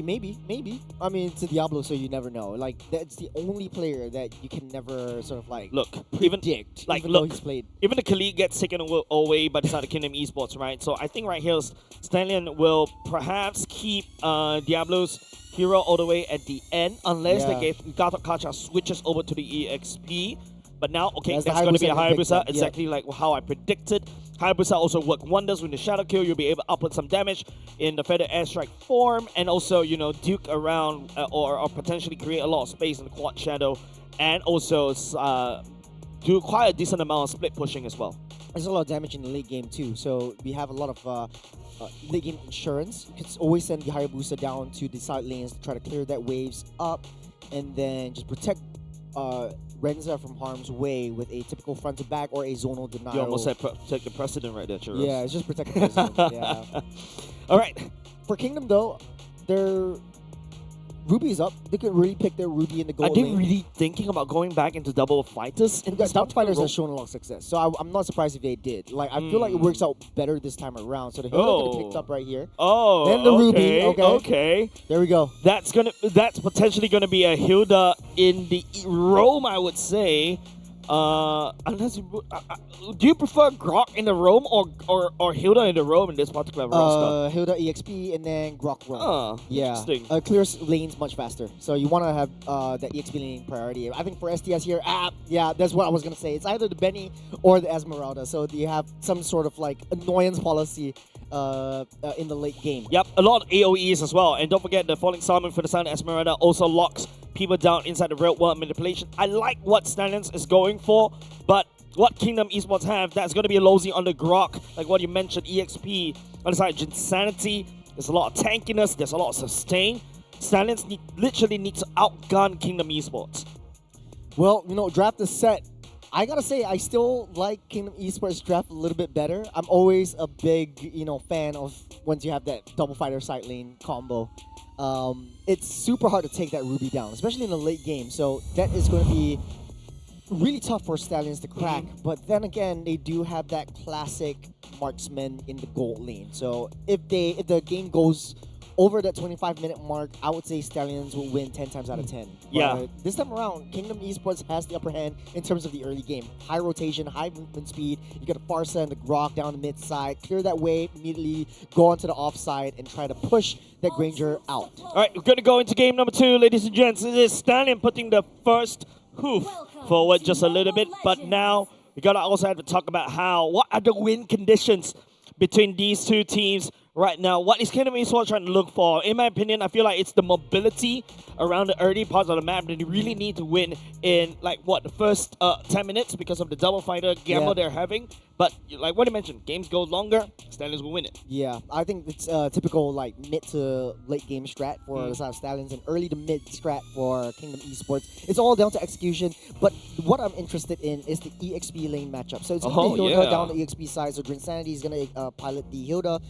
against the Esmeralda. Esmeralda definitely has a better chance in the early game in terms of wave clear, but then Hilda is super annoying in the jungle. They pick up the Hilda because once you get that lane proxy going, Hilda's immediately making a beeline towards Hayabusa's face. You want to get Bray offline as fast as possible so that the Hayabusa becomes a non-factor. The only target though for Hayabusa, I was saying Hayabusa is a very good pickup right from the start of the draft, but then again, the only target that they have is that Farsa. But that's all you need. You just need that to take down that Farsa, and then go for that side lane split push. That's the only target that Bray really realistically has. Hilda on the EXP lane, I really like what you're talking about because like you could just literally wave clear push very quickly, and then after that, you know, if you go for your concussive blast, you could just clear the wave very quickly, then move in, hard invade, and make the Hayabusa lives extremely miserable. And don't forget, just jumping into every grass, basically a bush allows you to basically heal, so you don't really have to go back into base. And then after that, you could just literally cause a lot of havoc down in the AXP lane. And it's all up to Stallions how to maneuver around the early games and literally graduate into the mid game. Yeah, I think for this Hilda, it's more of like, let's be an annoyance. It really just reminds me of how JP likes to play the Hilda for TLPH as well. So if we're just doing a little bit of a cross-examination on how well Hilda does, it's a very good push away or push back for a gold lane hero. So Renza's going to have a tough time this game. Bray's going to have a tough time in the early game, and then he's going to try to find things to do and try to find things to sweep up. So Bray is right there just for janitor duty before Roy really comes back online. This actually looks a little bit different right here. So Stallions clears that wave much faster, even though Lawsy has the wall. So he's going to get that push back. So Lawsy builds that up, try to delay that wave so that Kingdom Esports will play a losing wave intentionally towards Team Stallion. So early game, they want to force Team Stallions to get that engage going. I like what Diablo is doing, right? Remember how we set up how, the Hilda is going to wave clear very quickly and then start moving. You see what Diablo has been doing, just following Hilda like an over-obsessively ex-girlfriend, right? Literally outputting some damage on top of it, and then, you know, just pull him around, providing information on where Hilda is so that Bray was able to just do the right thing, path the right way to avoid and get to level 4 as quickly as possible. Hey, big brother, little brother, man. True. Yeah. That's the relationship that I see Bray and Diablo likes to play. They're a little bit of a push and pull in that factor. Like if Bray wants to play damage, Diablo goes in for the defensive position. If Diablo wants to go on the offensive, then Bray plays a little bit more defensively and picks up like the fighter tanks and everything. So you have that chemistry going. There's the power of friendship. You have the two big brother, little brother kind of gameplay going on, and the chemistry that they have. So I'm not too worried about the Hilda coming in, but it's already thwarted. Like right from the get-go, right from the early game, Hilda's plans all thwarted. Drinsanity has to find different things and different ways to play around the aggression that he wants to bring, or Kingdom Esports wants to bring over to Bray. Yeah, and I feel like Hilda, right, especially in this particular rate, you don't really want to use the Hilda to literally engage right in your face. You want to come in from the sides. But if Diablo is going to just stick onto you, providing all those information, and all of a sudden, there's literally no more surprises, right? There's no flanking Hildas coming in because you know where the flank is coming from. You can reposition and then make the right call. Esmeralda also has the movement speed to basically match up with the Hilda as well. And the Esmeralda's more than happy to duke it out with you, right? Even if you're healing. And I really like this idea from the side of Stallions on this Esmeralda Diablo. It's like it reminds me of basketball where you're like man marking. So you're always finding one marking, person and just like marking where Hilda wants to go. So Esmeralda has that movement speed to match up, and literally Diablo really doesn't need to join in any of these team fights early. He has to just prevent Hilda from doing so. So Drinsanity doesn't have that luxury of going into the lanes first. Diablo's right there trying to body block him from anything whatsoever. And so Drinsanity just really has to find things to do. And the best part is, right, now you force this team into a 4v4. Yeah. And now you've got an enemy marksman that could just chip damage away against you because of the range. So if Kingdom Esports were actually to use the same, playstyle as what we saw in game number 1, it doesn't work because Kingdom Esports, they like to hesitate in all these team fights. It's a typical front to back, but what we don't see every day is Team Stallions actually going on the aggressive into the jungles of Kingdom Esports, where you think that Kingdom Esports has a much more aggressive draft with double fighter side lanes. So what I'm concerned with is how the Granger actually holds up himself against the Ruby. Definitely gonna struggle a little bit. Ruby's gonna heal everything up. And typically when you play the Ruby, you hold on to the skill 1, take a lot of shots, heal everything back up with a full wave. And not only just that, right? You really also there's definitely going to be a slight change, right? It's definitely going to be a bit of a neutral lane around the gold lane side. It's going to be the Granger unable to farm up the kills and basically get in. The Granger needs to definitely look towards the later parts of the game, right? Like using the Rhapsody to constantly picking pot shots against the Ruby. It doesn't really matter if the Ruby heals up everything. The more important is gathering as much energy as possible for the late game so that he could just Rhapsody 4 or 5 times, dash away, and then just the Death Sonata from like literally from far away, snipe people down. Yeah, I think in this high level of gameplay, as long as you are playing a traditional marksman, you don't really have to worry against a fighter strategy.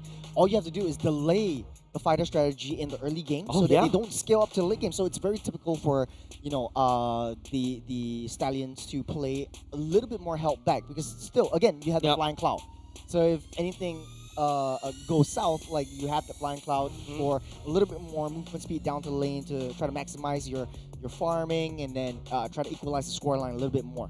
Yeah, and the Flying Cloud definitely going to be helpful for the side of Granger, right? Like just in case if he takes a bad trade, you could just easily use the Flying Cloud, get back into to lane and then move on. Don't forget you also got the Galakacha in the hands of Lucian Cutie, right? Could be almost anywhere around map. If you need him, he'll be there like a golden retriever boyfriend. AOG. Yep. Why are you laughing at that? What? No, what? It's just stuff that I shouldn't say on stream. I'm just kidding. Yeah, but yeah, I think Lucian Kitty does really well. I think you know what I was gonna say, but I held back. This time around. Hopefully things get sorted out so we jump in the game and yeah, please, production, please, save me out. Get me out. Save us. Yeah, but yeah, okay. I think for matter of fact, between the Hayabusa and the Lancelot gameplay, I think we're going down to lane by lane kind of matchups for every single side, right? And Hayabusa versus Lancelot. Lancelot's draft is typically like that War X versus War X and Brute Force breastplate kind of a build, but for Hayabusa it's immediately pure offense, so there's gonna be a bit more faster for Hayabusa to get his core item power spikes and go into the late game, that damage coming in. Yep. All right, you know what? So we've got a lot of theory crafting, right? We want to look at cold hard stats. And here are the cold hard stats. Let's take a look at the head-to-head between these two teams. Don't forget, Stallions, technically speaking, these stats, it seems like it's collected alongside with... Oh, no. This is actually slightly interesting, right? Like, these stats is definitely going to be skewed because Stallions came from the Challenger brackets. They did not play as much games compared to Kingdom Esports. However, if you take a look, even irregardless, you look at the average gold and average kills, right? Even though Stallions are the one that has lower average gold, they still have a decent amount of kills, decent amount of assists, and even a higher KDA, of course, because of how they've been able to maneuver around these team fights, right? It shows that the chemistry, the camaraderie, definitely look at assist, right? All eyes on Lucian Cutie, all eyes on Diablo to basically set things up. And that's why they banned away the Guinevere. To be honest, I think the stats really don't show the full story. I like to see the heroes and the gameplay to know how the players really react to each other. For Drinsanity, it's more of a setup kind of centric gameplay. For Diablo, it's more of a damn if you do, damn if I don't kind of situation where I want to go be a secondary damage dealer in the EXP lane. So I think that Drinsanity, being a single target Hilda setup, is really gonna bite him in the butt in the later stage of the game. Yeah. He likes to go in, he likes to get that big setups and try to get forward at a time, and then heal everything back up with those micro mechanics. But Diablo's gonna deny that because he's very microcentric. Technically and statistically speaking, I think Diablo would win out Drinsanity in a 1v1 down the EXP side, and they have to play towards that late game. Interesting thought, right? Look, you talk about Drinsanity, like those big setups. You're right. Like, you can also play as Uranus to be just annoying, goes around the map, absorbing all that damage. But if you look at his heroes, right, literally going for the Alice, going for the Arlott as well. You talk about liking big setups, and you cannot lie. There you go, big setups. You cannot lie. I think there's a little bit of a issue right here. You got the jungler actually being Yawn, so you've seen a very similar taste in terms of both of these two junglers. But Yawn's always been put in a position where he cannot play the tanks. Yeah, he cannot play the assassins. Like, he's always being forced to play the tanks because you want Grant to try to cover up for him in that respect. Like, once he goes in for the assassins, Grant goes in with a fighter. gold lanes. So that is really sort of like that balance that Kingdom Esports wants to drive around. Yeah, and if you notice I like the way you pointed out, Bray and Yon has similarities as well. My personal take, I remember there's a season where Yon Alpha is was the literally meta, yeah. yeah, Yon was actually stepping up as a jungler. He's actually almost like a star jungler. He reminds me a lot about Bray, but you know, Yon, unfortunately, in my opinion, has a lot of momentum issues. When he wakes up on the good side, on the right side of the bed, he could be one of the best junglers in the MPL Singapore. But you want to talk about consistency, Bray has that consistency. Yeah. And of course, on top of his mental, he's like super strong, super solid. You throw his brain around, it hurts you as well because of the rock solid brain and mental as well. He's able to pull literally teams back from the brink of destruction. And yeah, definitely a lot more trust, I would say, goes in the hands of Bray. Yeah, making Bray, the right calls as well. Bray got the brains with the Y. Oh, Yes. I did not. Okay. Good job. Okay, but you know, that being said, I think, yeah, I agree with you 100%. I think consistency that Bray really brings to the table. He's not really phased by a lot of like these big competitions. And don't forget, like, if you're in a professional tournament like this and you're playing in public, and typically the environment around you is really affecting how your actual play style is. And you could play like, you know, a very good game in community tournaments, and you're always coming up above each other. But then again, once it comes to the big stage, the pressure really gets to you. The expectation really gets to you. And don't I forget. think so Yon has been touted one of the best junglers, and when he made his debut in Season 5, a lot of the pro players were saying, man, Yon is in. We're very afraid of Yon. He's one of the best assassin junglers in this in Singapore, and we have to watch out for him. We have to take away his assassins and put him in a spot where he's uncomfortable, and he really shows that he is uncomfortable when you take his assassins away. Yeah, you talk about uncomfortable, right? Don't forget, this time around, it's a very different setup for both these two teams, right? Especially for the side of Kingdom Esports. They're playing literally in front of an audience. We are literally live in front of a few people right there. Look, luckily I don't have stage fright, but yeah, literally, right? This is basically a switch in terms of their the environment, and you can see, you know, a lot more pressure onto these teams. Hopefully they are able to, you know, step up just a little bit better, and you know, some people literally can perform better in front of an audience. Yeah, I do have to agree with you, and I think it's just experience that Bray really has in the international stage. And don't forget, this match is the elimination match from both sides. But hey, we're going to be taking a very short break, and it's just going to be a technical issue that we want to solve. So don't go anywhere. We'll be right back. We'll see you soon. Yeah, I need a new one. Let's go get it from the IT booth. Yep. Yeah. All right, we'll see you after this. See you.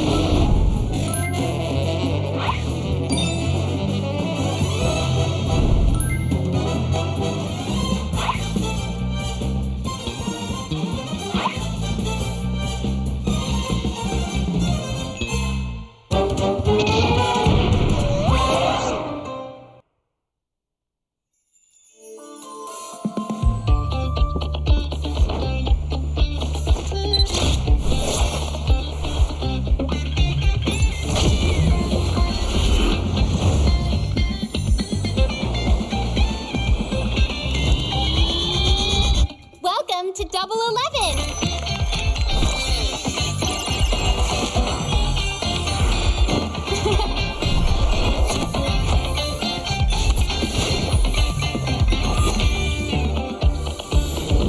Amazing prices, amazing styles.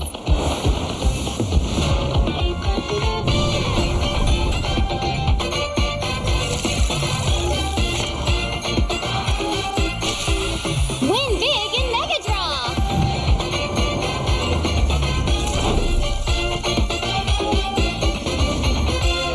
Lowest prices, incredible benefits.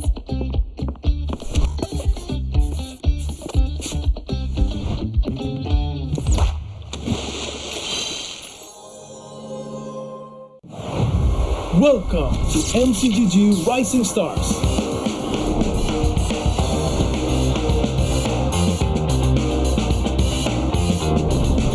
September 12th to October 19th, take part in the regional contest, open to all players. Step up and prove your strength. Division finals will run from October 24 to November 2. The top 16 players in each division may advance to the next stage of MRS. Check your in-game mail for information.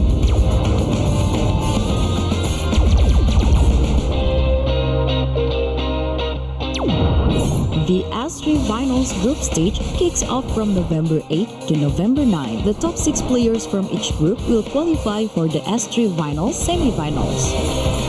The semi-finals will be held on November 15. The highly anticipated grand final arrives on November 16. The champion will earn a direct qualification for the first MCDG World Championship.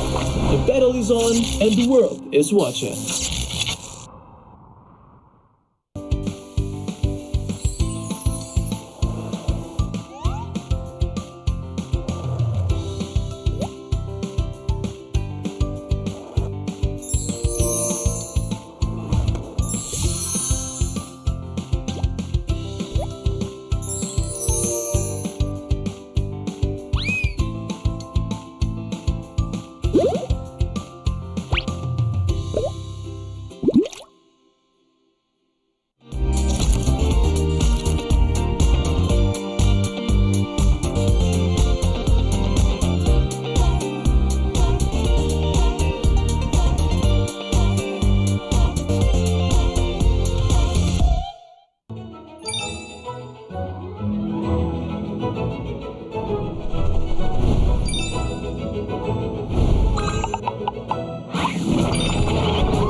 To Double 11.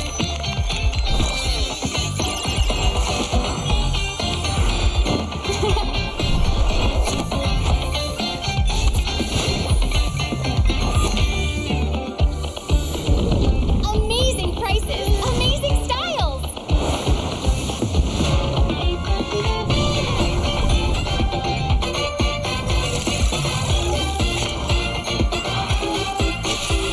Win big in Mega Draw.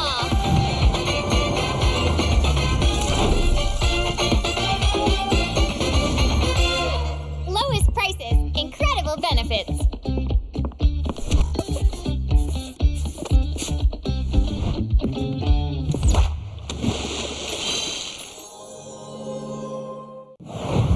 Welcome to MCGG Rising Stars.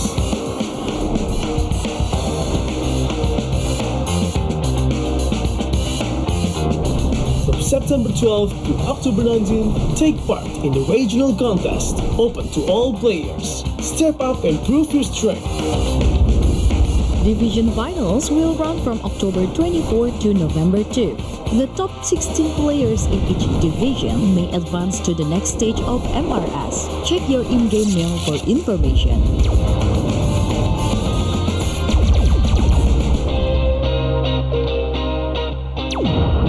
The S3 Finals group stage kicks off from November 8 to November 9. The top 6 players from each group will qualify for the S3 Finals semifinals.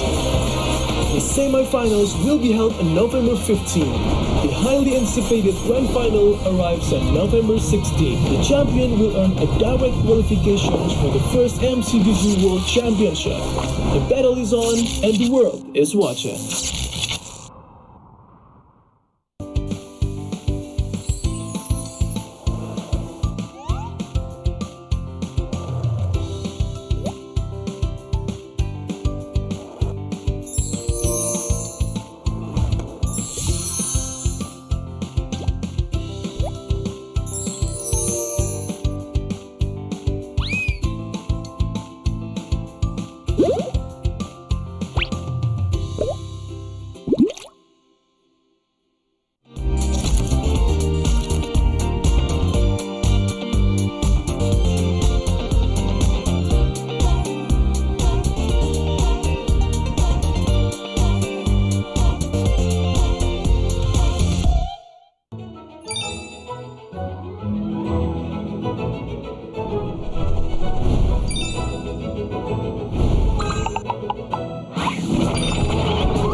literally going in hot right back into map number 2. Team Stallions earning that map number 1 earlier just now. Of course, we talked about, earlier just now how there's a lot more pressure for the side Kingdom Esports to make the first move, but it seems like their early games plans are literally thwarted, Churros. Yeah, they're starting things off with the turtle. Diablo taking a lot of damage. That's the better airstrike coming in. Real one manipulation from the side of Roy as well. Lucian Cutie will be able to land the taunt onto FMM. Oh, FMM down low just a little bit more. Revitalize already popped. Lucian Cutie being out first blood already for the side of his team. And Stallions as well. Kingdom Esports now focuses onto the turtle, and they will be able to take it. That's 2 down already from the get-go. You have to pull back. I'm offended with AOG coming in.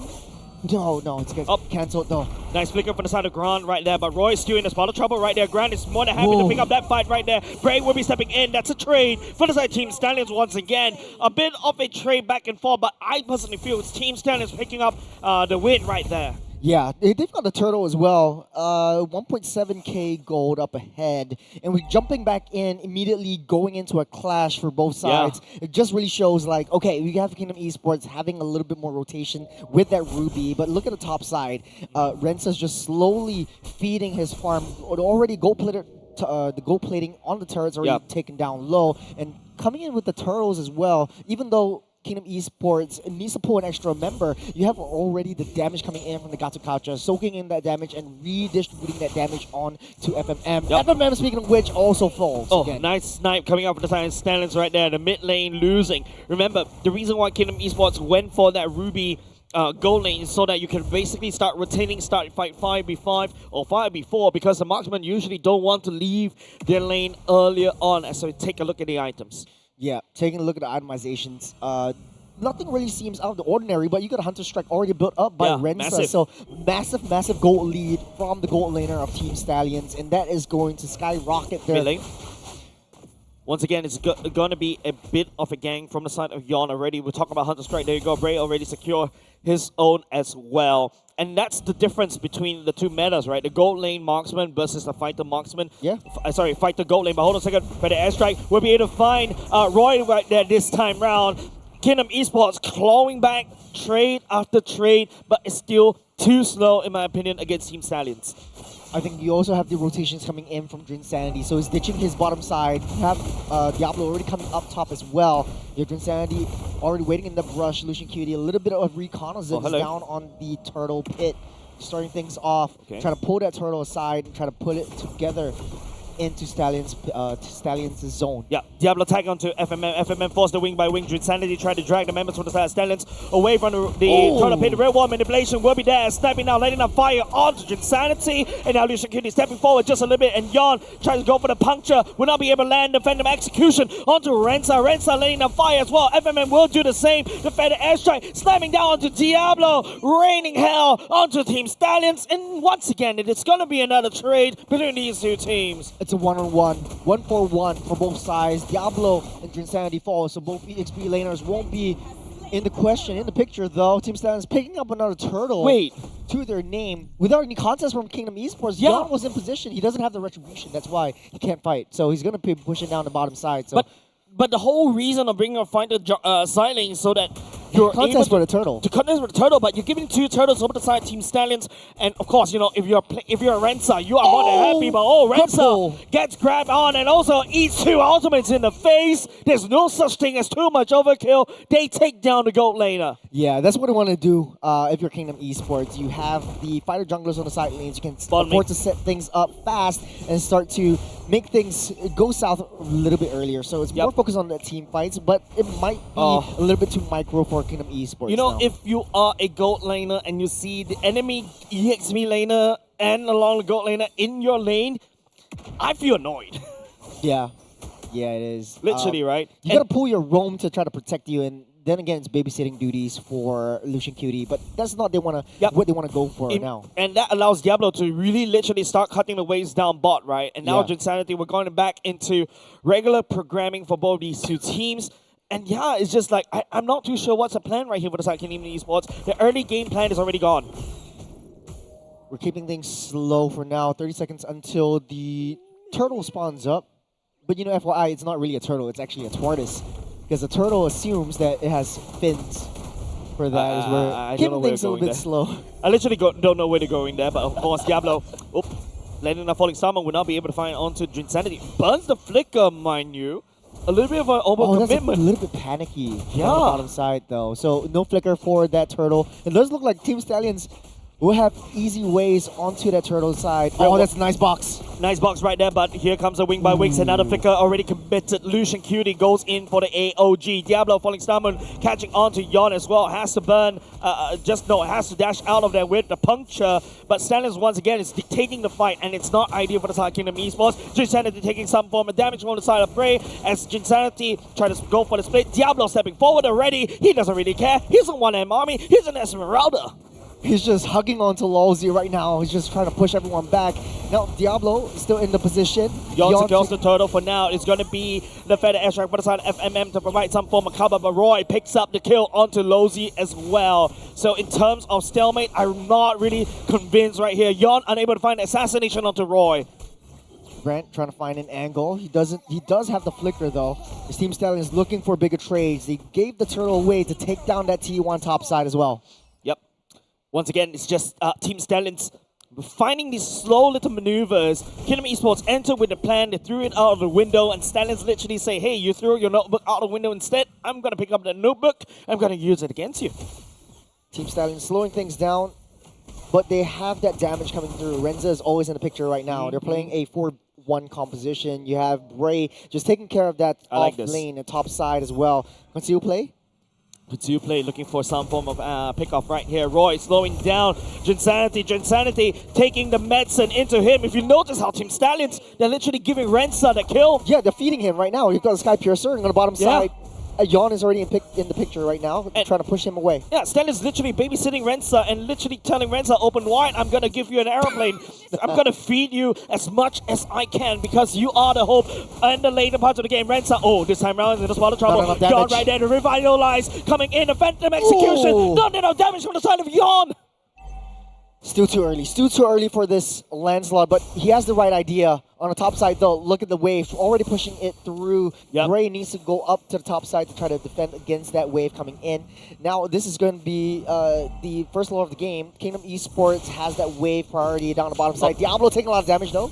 Trying to out-survive there, the shield's right there, but not good enough. It's going to be a Yon assassination committed. Team Stallions playing on the back foot this time round. I like the rotations coming out of Kingdom Esports. They're able to puncture up top, and now it seems like it's just going back to stalemate once again, Churros, and I really hate this. Yeah, it's a 4-on-5 on the turtle pit. Diablo is going to take another 10 seconds until he comes into fray. No one's starting that Lord yet, and Kingdom Esports just wants to go for the kill. That's why they picked up the double fighter. So typically you want to win out on the objectives, but you want to make sure that you win it out by making sure that the numbers are uneven at this point. Yeah, but right now, if you take a look, Team Stallions securing 2 turtles for themselves.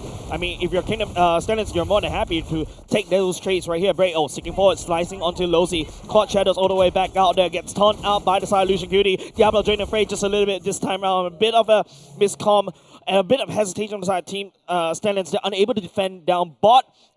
They are suddenly bleeding a lot of turrets. It's flipped. Like the Team Stallions had the macro game number 1. Right now on the bottom side though, Diablo immediately get picked up right there by the Feather Airstrike as well. But mid lane, if you notice, is going to be Grand burning the flicker once again. Losey also burning his own flicker. In terms of manpower advantage, swings over to Kingdom Esports. All of a sudden, they have lot priority, and Renza is on the wrong side of the wall. But the flicker as well. FMM also burns his own flicker, aims down onto Renza. This is a golden opportunity for the side Kingdom Esports to do something around Lord Pit. That's a free lore. Kingdom Esports is going to blitz this up. Team Stallions can't do anything about it. Yep. No Diablo, no Renza. And Roy used the real world manipulation, trying to lock Losey and also Jinsanity. Yon secures the lore for himself, and over the sudden, Kingdom Esports swings it into their favor. They're back into the game. It's a free and easy lore take for Kingdom Esports. Team Stallions losing Diablo, losing Renza in the process as well, and just throwing their own bodies. Diablo not having a good start of the game, 0-4-2. And typically we said that Team Stallions would win out in the late game the longer this game goes. But right now, Kingdom Esports, they're having a late game prior right now. Yep, Lucian Cutie, Roma combat right there between Lucian Cutie and Losey, saying hi to each other because they used to be ex-teammates. But it's going to be Lucian Cutie that has to tap out first. Galore marching up on that top side. Bray playing a little bit more passive. He is only on janitor duty. But for Kingdom Esports, though, just ramping up the aggression. You want to punish Diablo from getting close. And Lucian Cutie can't tank as much anymore. Grant is healing everything back up. Lucian Cutie locked down, stunned up. Will get pulled back. I'm not sure which Insanity is running towards to, right? And now it's going to be Team Stallions handshaking the team fight in the mid side as Diablo literally tried to drag the Lord away, but it's going to be AOG coming out for the side of Lucian Cutie. Gunned down by the side of... Oh, down low just a little bit. Roy will be able to pick up that kill, but Roy gets shut down by the side of Yon, and Yon goes scouting. The Thorn Rose coming in. Renza finally landing the bullet in between. It's going to be 1-4-3 in the favor of Stallions. Great fight. Great find by Roy. Putting up the box on the precipice. FMM was left all alone. Bray knows his win condition. Taking out that... the Federal Airstrike, taking out the Farsa so they wouldn't be able to disrupt his front lines and keeping Renza safe. Diablo just keeping busy, and right now this Esmeralda is going to be a real threat in the late game. And even though he suffered a little bit in the early game, he will be able to just tank everything up. He's trying to push that way. He's trying to draw Kingdom Esports away and apart from each other. Look at Diablo. He doesn't want anything to do with Lozy right there. Lozy tried to wave clear. Diablo just tags onto the turret. Right now, Team Stallions playing pure macro versus macro, and like rotations coming in for the side of Stallions, trying to catch onto Drusanity. Drusanity is one chunky boy. They know Kingdom Esports. All 4 members are on the mid side. Diablo giving a lot of intel for Team Stallions. They are free pushing down the bottom side. And Kingdom Esports just slowly, surely succumbing to the power that Team Stallions is bringing to the table. It's 3 seconds until Lord spawns up. Diablo is still free pushing and doing Diablo things. Yep. A bit of a switcheroo, right? If you notice how Team Stallions using what Diablo likes to do, right? Diablo split pushing if they're slightly behind. Bray also can do it themselves, but hold on a second. Continue play, looking for a target, but Lozy couldn't find anything right there. So there's a Retribution already used up. I don't think they'll be starting this Lord anytime soon as well. So Diablo's still keeping busy. You look at the top side. Initially, Kingdom Esports was able to maintain that wave priority up on that top side and try to push it over to Team Stallions. But Renza is slowly building it up. The damage from Bray, the damage from Renza is coming through. The only threat that Team Stallions has right now is basically Grant. Once Grant comes through with the I'm offended, basically they can't run away. They do have only one Purify onto Diablo, but then again, you have the wave already being sighted on by Diablo on the top side. It seems like, Kingdom Esports, they're looking at Diablo this time around. Try to buy some more time, just a little bit. Fed Airstrike also committed to Fed Execution as well. Why not, right? But now, 2 big ultimates gone by the side of Kingdom Esports. Team Stallion, what is the play? There's a lot of damage right now. It's a 4-on-5. Diablo 30 seconds on the clock. Kingdom Esports trying to zone everyone out. Initially, they can blitz this, but they are not underestimating how Team Stallions wants to play this. They need to be able to seek out where Renza is, and it's all up to Grant. They're starting things off, just healing everything back up. Tectonic Charge won't land onto anything. Roy flickers all the way back to safety. Lucian Cutie takes some form of the damage as well. Concussive Blast also used, and now you can see also the hook onto Roy. Immediately, bit late from the side. Team Stallions already gone. Lucian Cutie stepping forward, but trying to turn out just a little bit, providing support. Revitalize, trying to stay a little bit longer. Insanity trying to fight just a little bit. Renza letting down the damage from afar. Bray goes in, down low just a little bit. Equal shadows away to safety as Yon wreaks havoc, and Bray one tap away. Why not? But Bray goes in for the shadow kill, trying to extend the fight just a little bit longer as Team Stallions. Bray trying to make an escape. Almost is not enough, but Bray bought so much time for Diablo to come online, but looks like they're going to give this Lord up. High speed police chase right there around the top lane, trying to buy time for his own team to no avail, but it is a crazy time bot by the side Stallions for now, but to what avail? You got 10 seconds on the clock before the Lord actually spawns up once again. Really? Bray will be up soon, and it's still a stalemate at this point. Kingdom Esports are up in terms of gold, but at this stage, it's more of Team Stallions having the power to defend against the skirmish that Kingdom Esports wants to bring. The Lord marching on the bottom side. Well, Bray tried to cosplay carry right there, but unfortunately he dragged everybody from the side of Stallions all the way up top to no avail. But at the very least, Kingdom Esports now sending the Lord against Team Stallions. They really need to abuse this Lord right now. They need to penetrate as much as they can. Diablo trying to buy time, trying to pull them away from the mid side, but the Lord still marching up. FMM. Diablo will get collapsed on by 4. Stepping forward just a little bit more to focus from the side, Kingdom Esports all the way up top. Oh, Roy! The Phantom Execution executes Roy. And now all of a sudden, there's not a lot of defenses. One side, Stallions, and the Lord already stepping forward, inching closer to the base of Stallions. Great, waiting for the right target. Yawn seeks him out. Yawn where whose Bray is. Nice hook right there, Diablo.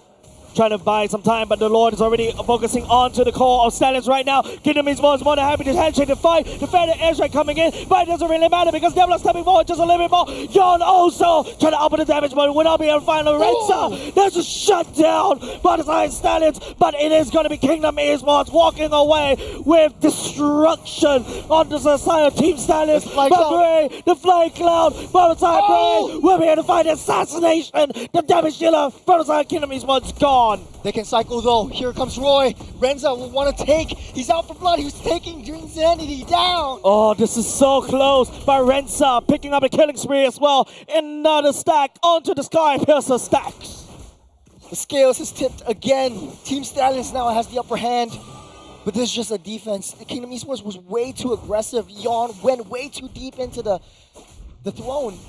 I think that he just wants to take Renza out, but it's way too defensive. Not enough. There's not a lot of pushing power for the side Kingdom Esports, right? They don't really have a marksman to be able to end the game right there. King Stallions, wonderful defense, by the way. And don't forget, Diablo just literally the falling summon to stick everybody around there. Roy losing the slime earlier just now was a mistake, I would say. But Stallions was able to recover from that. The only true problem and a threat for Team Stallions is basically just the Ruby. Once Ruby comes in close, it's just healing everything up. It's out-healing, out-maneuvering how Diablo wants to play this. Not a lot of anti-heals that are built up by Team Stallions to try to mitigate the damage coming, the healing factor coming in from Grant. So Ruby's going to stay in the team fights super long, and Team Stallions are just, you know, they have to deal with someone who is chaining that crowd control. Lord has spawned. Feather airstrike already used by the side of MM to wave clear earlier just now. It will be back in just a moment. Stallions, on the other hand, they've got 2 open lanes that they need to defend against. Insanity could always... Ooh, that's a lot of damage from the side of Yon onto Lucian Goody as well. They're not to be scuffled against, especially right now as they're looking at the Lord. Right special forces from the back line. He's FMM goes on to it. That's the flank that we're all talking about by the side of Insanity. But the Lord forgotten right here. Don't forget, this is an involved Lord. Selling SG is looking at it right now. Lucian Goody down low already. The Lord gets a reset though. Insanity just disrupting how Roy wants to play this. All the ultimates still up though. That airstrike will come in the next couple of seconds. He's more than happy. He has a lot of ammunition right there. He's ready to strike. Diablo try to buy some time just a little bit more. Try to push FMM wing by wings. Already committed by the side of Kingdom Esports. Stallion will be able to try to wrestle the Lord priority away. Yon goes into Thorn Rolls right here. Sees Grant as well. But remember, when the side Kingdom Esports on the top side. Roy's already over there on side wave duties. That's right. That's good. Key. Insanity, Special Forces, he's on a mission. He wants to take Renza down. He's pushing Renza back. Not only just that, Bray is unable to step over to the Lord pit right now. Download just a little bit. Yon secures the Lord for himself. And that's going to be pushing power in the favor of Kingdom Esports. Yon doesn't really have a lot of damage right now, but Team Stallions has to maintain that wave priority up on that top side. Kingdom Esports once again secures the Lord for themselves. There's 3 Lords taken away from the hands of the Stallions. Kingdom Esports, that's a wonderful juggle right there. Keeping Team Stallions as busy as possible. Their hands are literally filled with a lot of things to do as Kingdom Esports snipes that Lord into their own hands. Wonderfully executed by Kingdom Esports. Good play from Insanity, just to find a nice path where Renza wasn't really expecting that as well. Diablo has a back off already. Kingdom Esports, then he's putting out some damage onto Renza. The Phantom Execution coming up from Yon as well. But he's going to take some more damage as FMM destroys the mid lane. Ray goes in. AOG onto 3 members on the side. Kingdom Esports as Team Stallions. Ren just is free hitting onto the damage. And Roy free hitting. Renza also free hitting against Kingdom Esports. There's one down. 1-to-1, Team Stallions are able to cycle this. They just need to maintain this Lord or get rid of this Lord before pushing through. Kingdom Esports getting that reset. We're back to square one, ladies and gentlemen. This is the reason why I don't like the fighter meta. There's not enough pushing power to be able to just find the nail in the coffin. Team Stallions are allowed to scale again. Yeah. Like we said, the later this game goes, Team Stallions has a lot of damage. Renza slowly building up those stacks. And on top of that, he has the power, he has the firepower, and he has the stacks from his passive as well. So he's just free hitting from that back. No one from Kingdom Esports was able to attend to this Granger, and it's just slowly hitting. Right now, it's just, Team Stallions once again backs against the wall, but beasts, when they're back against the wall, they're the fiercest. They snap back harder against Kingdom Esports. But on the other hand, Kingdom Esports, they've got tons of defenses that Team Stallions need to literally pummel through in order to take this game. Slowing things down. 30 seconds on the clock. Kingdom Esports are stacking themselves up. Bray trying to maintain wave priority. Drinsanity trying to keep Bray busy. But here comes Renza trying to block that entrance onto their jungler. Coach Shadow already used right here. Yon just inching for a flank. Phenom execution, but Lucian Cutie in a spot of trouble. And real one manipulation from the side. Roy, immortality power by the side. Lucian Cutie. But he'll be able to get on the way. The Superman dive back to base. Look at the fat wave up on the top side. It's crashing in though. Team Stallions, even though they're not too far ahead in economy, they cannot afford to step foot out of their base. The Lord might be able to get blitzed down by Kingdom Esports once again, and that's a flying cloud play. And once you get back, once you get that reset, you're in the fight once again. So the speed at which you return and reset onto the fights is a lot, and Team Stallions are abusing that power. Lucian Cutie, don't forget, doesn't really have the immortality to play around with. Team Stallions, they're literally tempting fate right here. They're using that, but hold on a second, they're opening themselves up. Oh, the special forces on the backside, they see Bray. They see Bray. Court Shadows all the way out there, and now it's going to be Renza getting down, but it's going to be real one manipulation from the side of Stallions trying to slow down just a little bit. Renza down low, and the mortality pop by Bray stepping down onto Yon as the members of Kingdom Esports, they're stepping forward. They just need to get a reset. They need to maintain, get that wave out of the bottom side. Diablo keeping 4 busy. Team Stallions, Renza's down 51 seconds. Same as Yon though. He's risked everything. He sacrificed his life just to take the marksman down. Now Team Stallions has the upper hand if they want to blitz this Lord. But the waves are starting to crash in. They don't really have the damage to basically defend. And now Kingdom Esports trying to go for the end right here. They're unable to find anything because Stallions is just keeping them super busy. It's a tricky situation. Back to square one once again. Lucian Cutie needs to find intel on where everyone is. And right now we know how Kingdom Esports likes to play. Lawsy likes to go over from that backside. He likes to take that scenic route and try to sandwich Renza from the back. But Renza just needs to play it a little bit more safer. Try to get his teammates to open up that map, give him intel before any big strikes like that happen again. Yon coming back up in 5 seconds. Yeah, I've seen men on the wire before, but haven't seen horses on the wire because Stallions right there. This is a very delicate balancing act. They're able to buy time for Renza to come back online while we have to take a look at the Lord Dance coming up soon. Got that bottom side already pushing in. Stallions has to find a way again to mitigate that action. Unable to find anything though. That's concealed play wasted. But allows Lozi to step forward to basically push Stallions away from the Lord Pit. But you got special forces though. You have Lawsy and Drinsanity constantly trying to find where Renza is. Lucian Cutie giving a little bit of intel. Drinsanity wave clearing down bot is keeping Stallions super busy. I don't think Stallions will be able to step onto the Lord unless Bray commits a steal. M not showing himself at all. Wave already crashing in. Kingdom Esports, they see where Bray is. Yep. They want to start this fight. They want to sound the alarm. They want to sound the horn. Diablo gets trapped between a rock and a hard place. But it doesn't really matter. He's going to step forward just a little bit. AOG landing on. Real one manipulation with the artillery strike. Insanity keeping Renza and also Bray busy. But it's going to be... Grant goes down. Roy down low. Buzz with the crowd as well. Flicker already committed. Grant stepping forward as well. Down low. Renza snapping down Grant in between his eyes. And Bray stepping forward onto Insanity. It's 1-1. Insanity falls as well, but here comes Yon. Will not be able to find it. Renza picking up that kill by FMM. The base! Opening up the base. Opening up opportunity. Can Bray do anything here though? He's trying to clear that wave. Okay, the wave is cleared. It's all safe and fine and dandy for now, but Renza's being trapped down. Oh, I don't like this positioning. Whoa, can't figure out as Renza still stays long, but Yon takes him down. AOG onto Yon as well as Bray trades a massive brawl between these two teams. When Ben goes down, it's unfortunately going to be FMM. But they have to maintain the wave again. Bray. Oh, we're back to square one once again. 20 kills to 19. As both teams are still on even ground. I talk about the man on the wire. The horse is still standing on the wire. Kingdom Esports unable to find a dent. They poured everything into that fight. Stallions still hold on strong. but it is still not good enough for the side of Stallion Esports. They need more.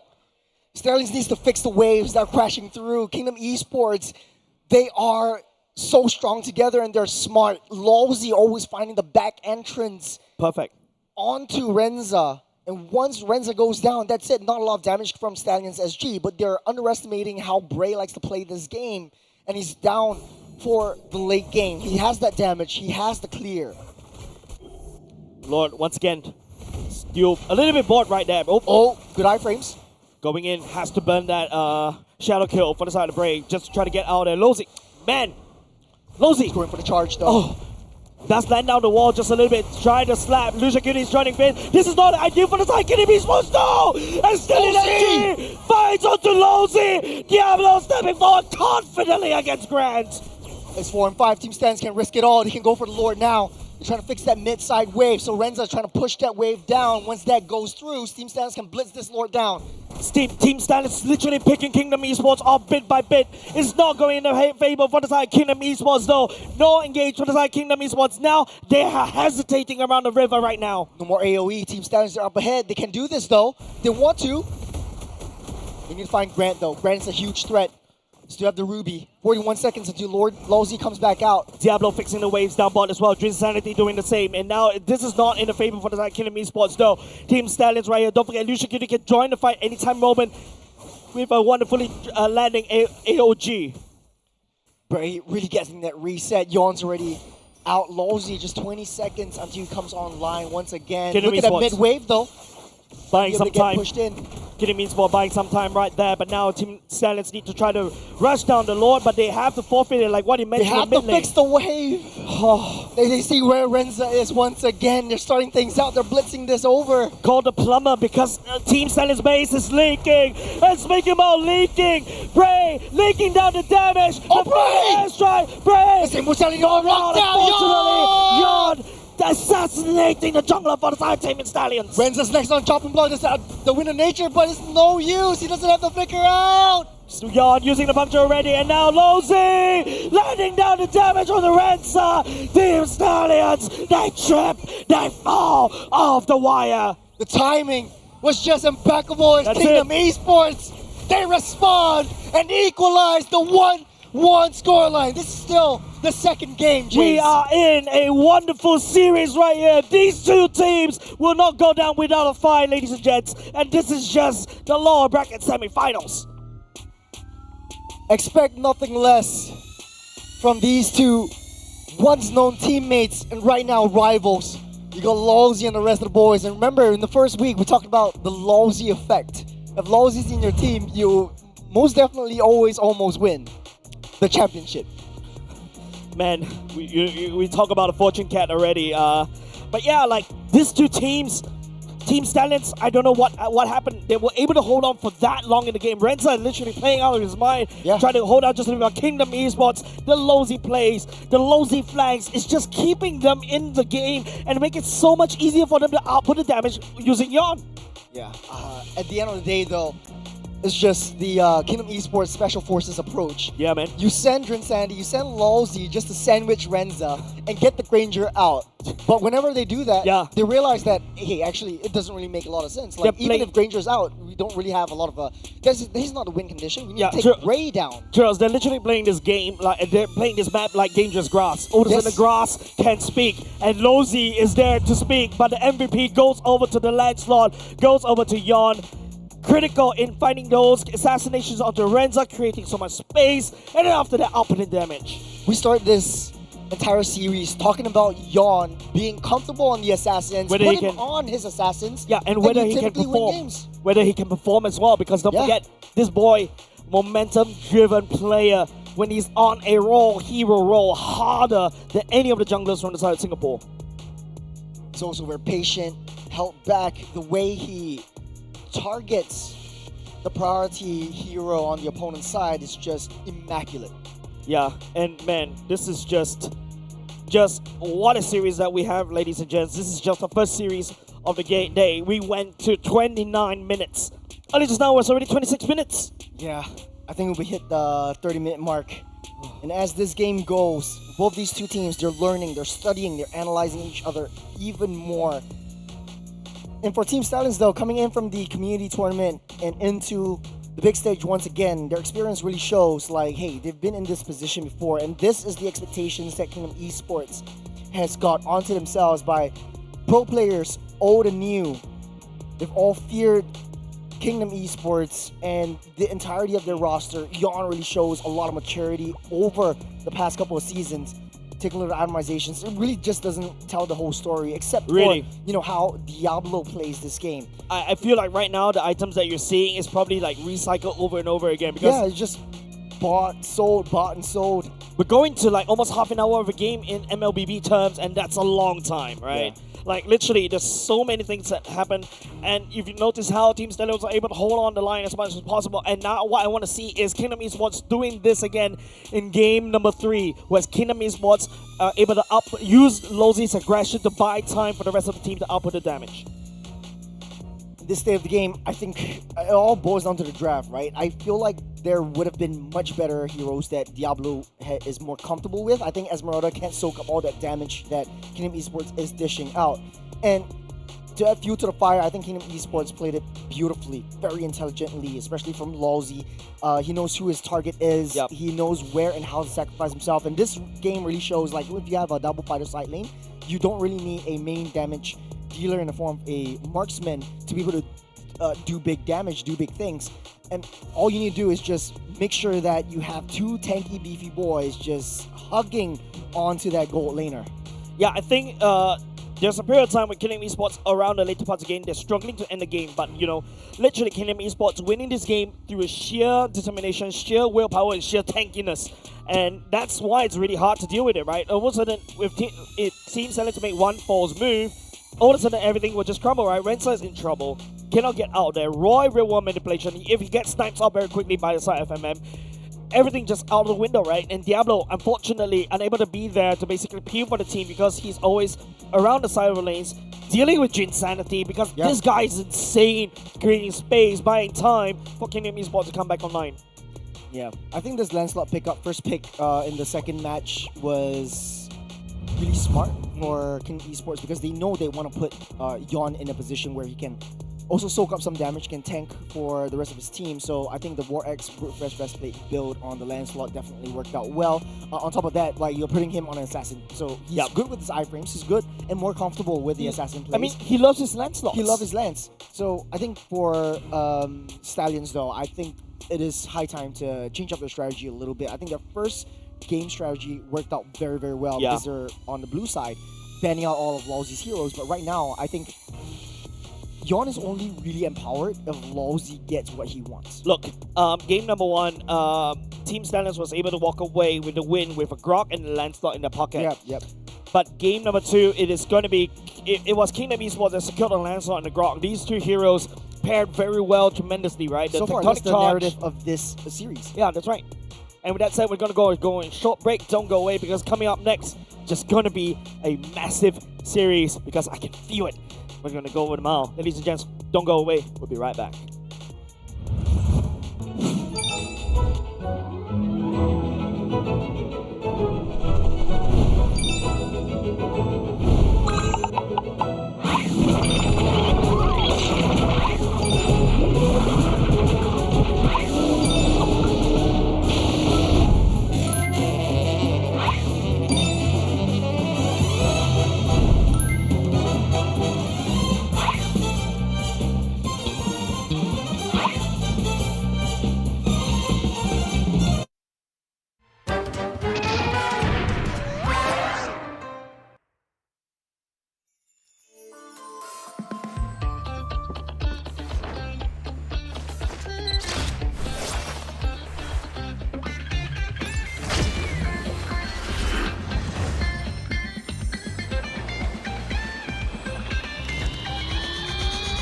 Welcome to Double 11!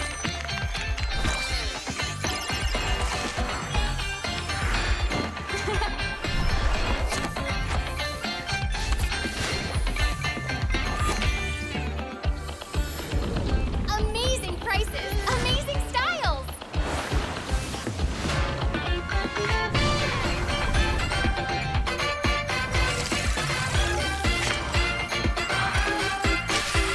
Win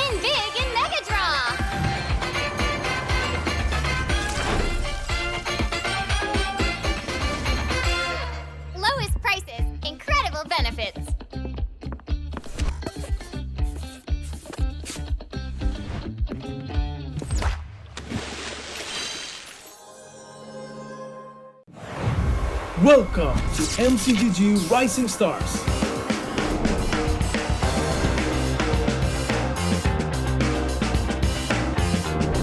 From September 12th to October 19th, take part in the regional contest, open to all players. Step up and prove your strength. Division finals will run from October 24 to November 2.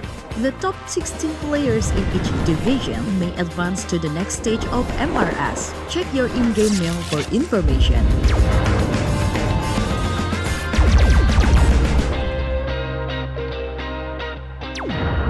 The S3 Finals group stage kicks off from November 8 to November 9. The top 6 players from each group will qualify for the S3 Finals semifinals.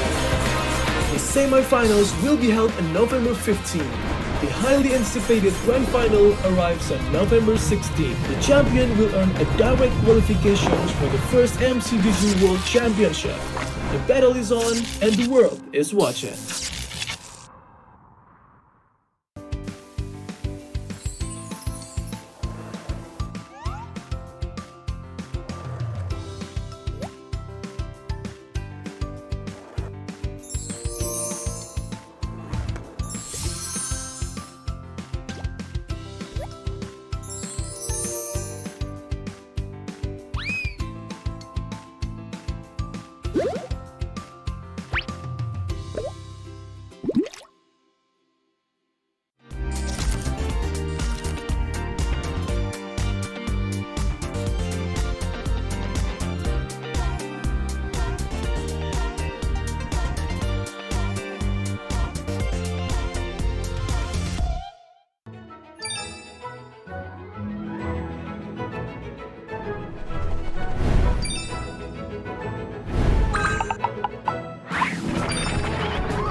Welcome to Double 11.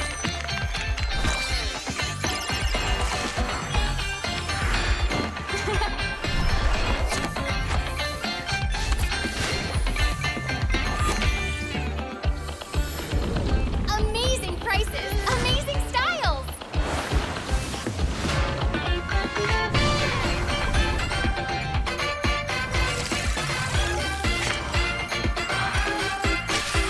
Win big in Mega Draw.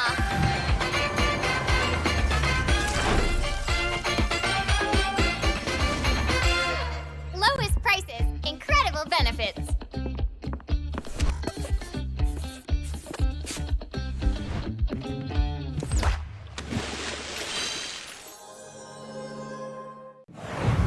Welcome to MCGG Rising Stars.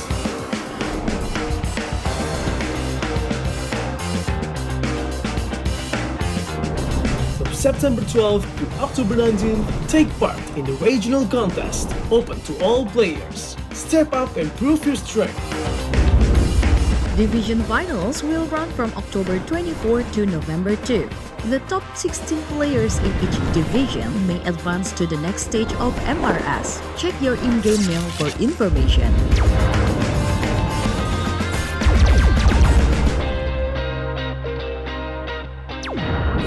The S3 Finals group stage kicks off from November 8 to November 9. The top 6 players from each group will qualify for the S3 Finals semifinals. The semifinals will be held on November 15. The highly anticipated grand final arrives on November 16. The champion will earn a direct qualification for the first MCGG World Championship. The battle is on and the world is watching.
Welcome to Double 11!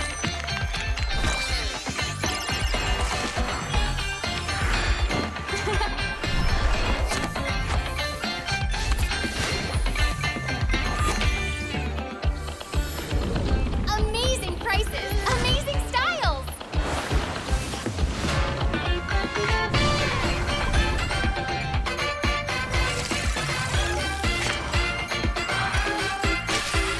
Win big in Mega Draw!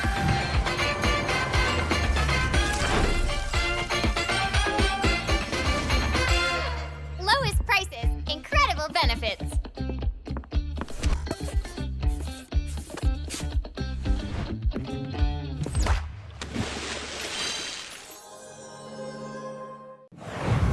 Welcome to MCGG Rising Stars.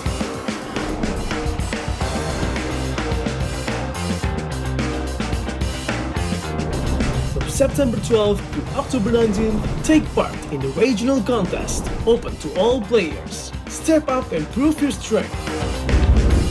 Division finals will run from October 24 to November 2. The top 16 players in each division may advance to the next stage of MRS. Check your in-game mail for information.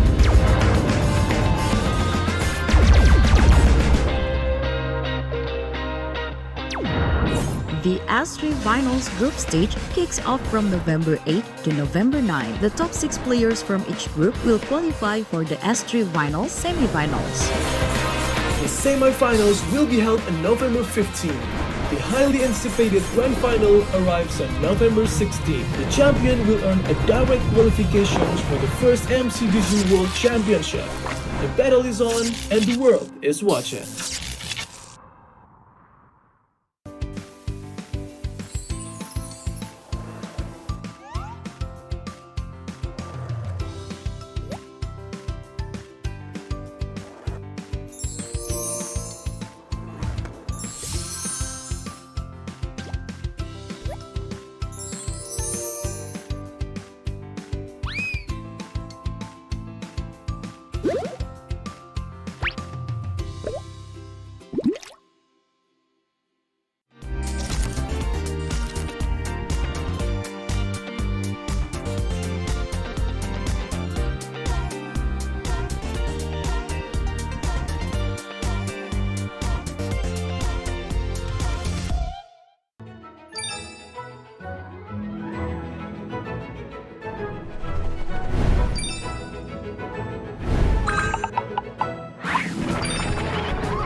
Welcome to Double 11!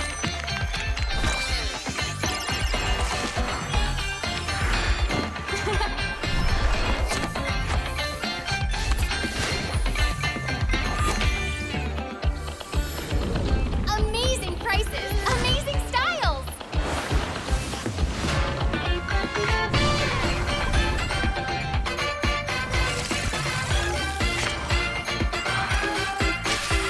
Win big in Mega Draw!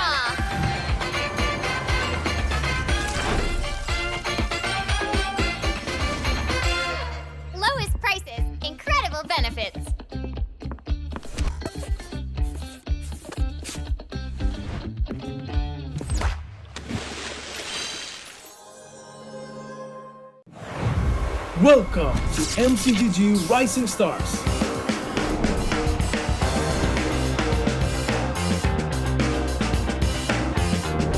From September 12th to October 19th, take part in the regional contest, open to all players. Step up and prove your strength. Division finals will run from October 24 to November 2. The top 16 players in each division may advance to the next stage of MRS. Check your in-game mail for information.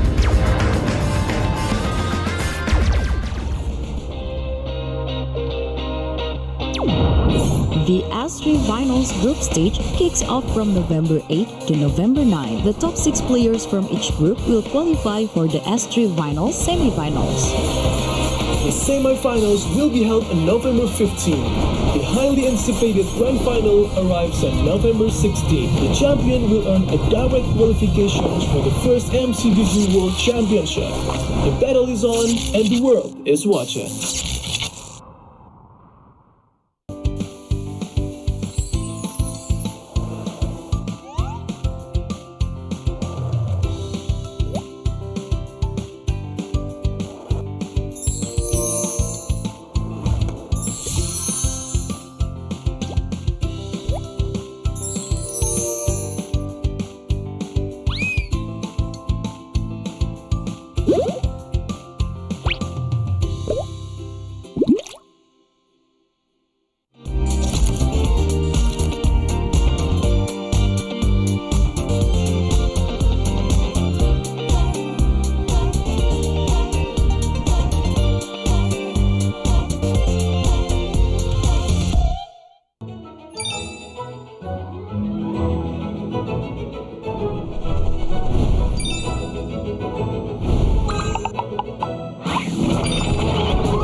To Double 11.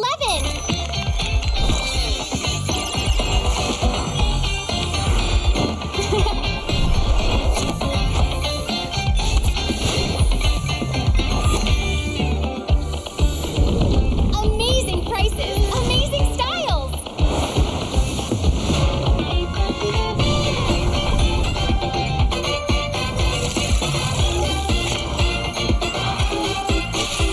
Win big in Mega Draw.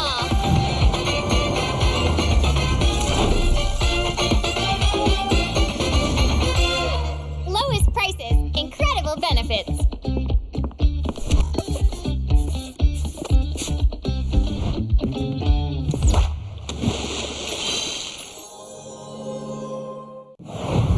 Welcome to MCGG Rising Stars.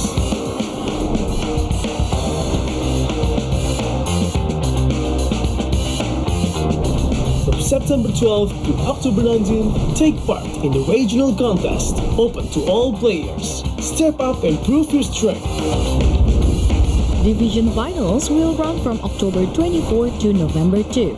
The top 16 players in each division may advance to the next stage of MRS. Check your in-game mail for information.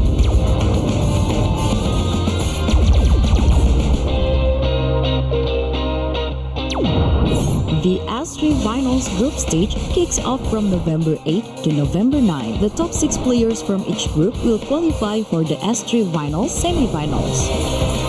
The semi-finals will be held on November 15. The highly anticipated grand final arrives on November 16. The champion will earn a direct qualification for the first MCGG World Championship. The battle is on and the world is watching.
Welcome to MCGG Rising Stars.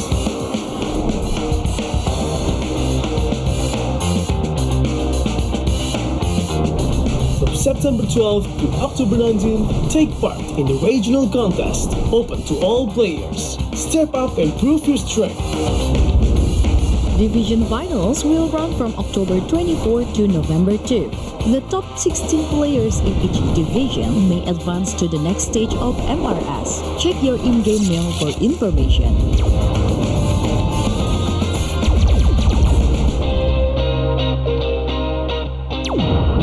The S3 Finals group stage kicks off from November 8 to November 9. The top 6 players from each group will qualify for the S3 Finals semifinals. The semifinals will be held on November 15.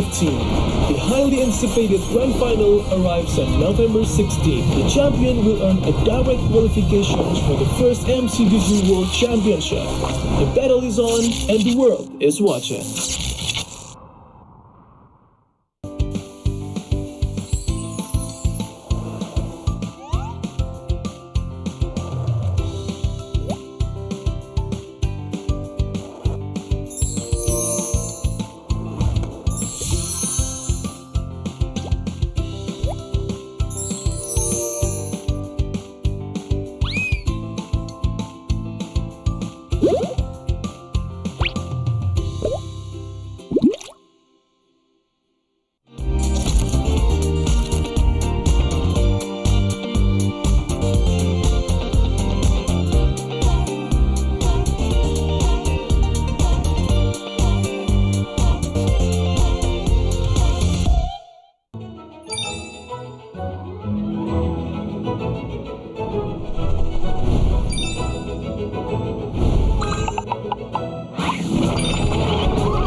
To Double 11.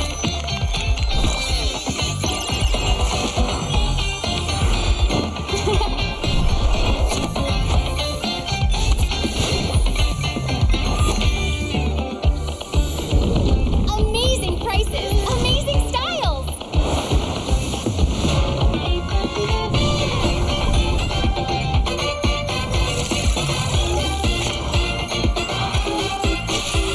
Win big in Mega Draw.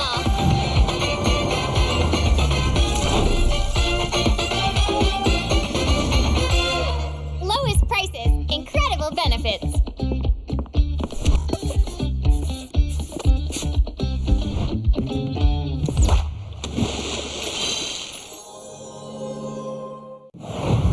Welcome to MCGG Rising Stars.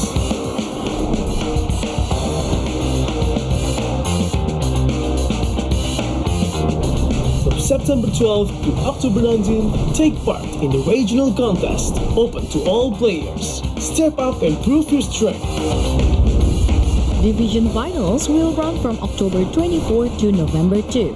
The top 16 players in each division may advance to the next stage of MRS. Check your in-game mail for information.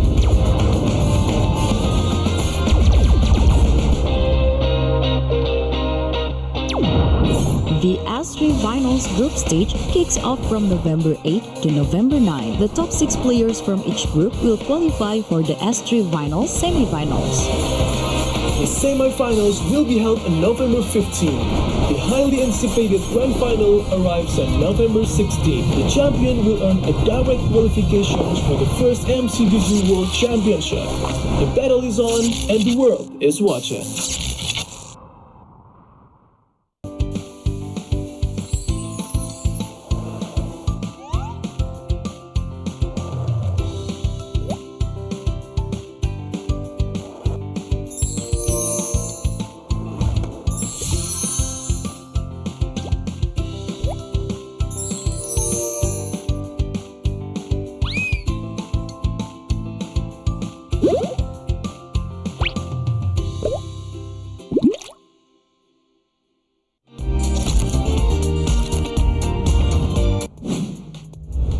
And the fight continues between these two teams.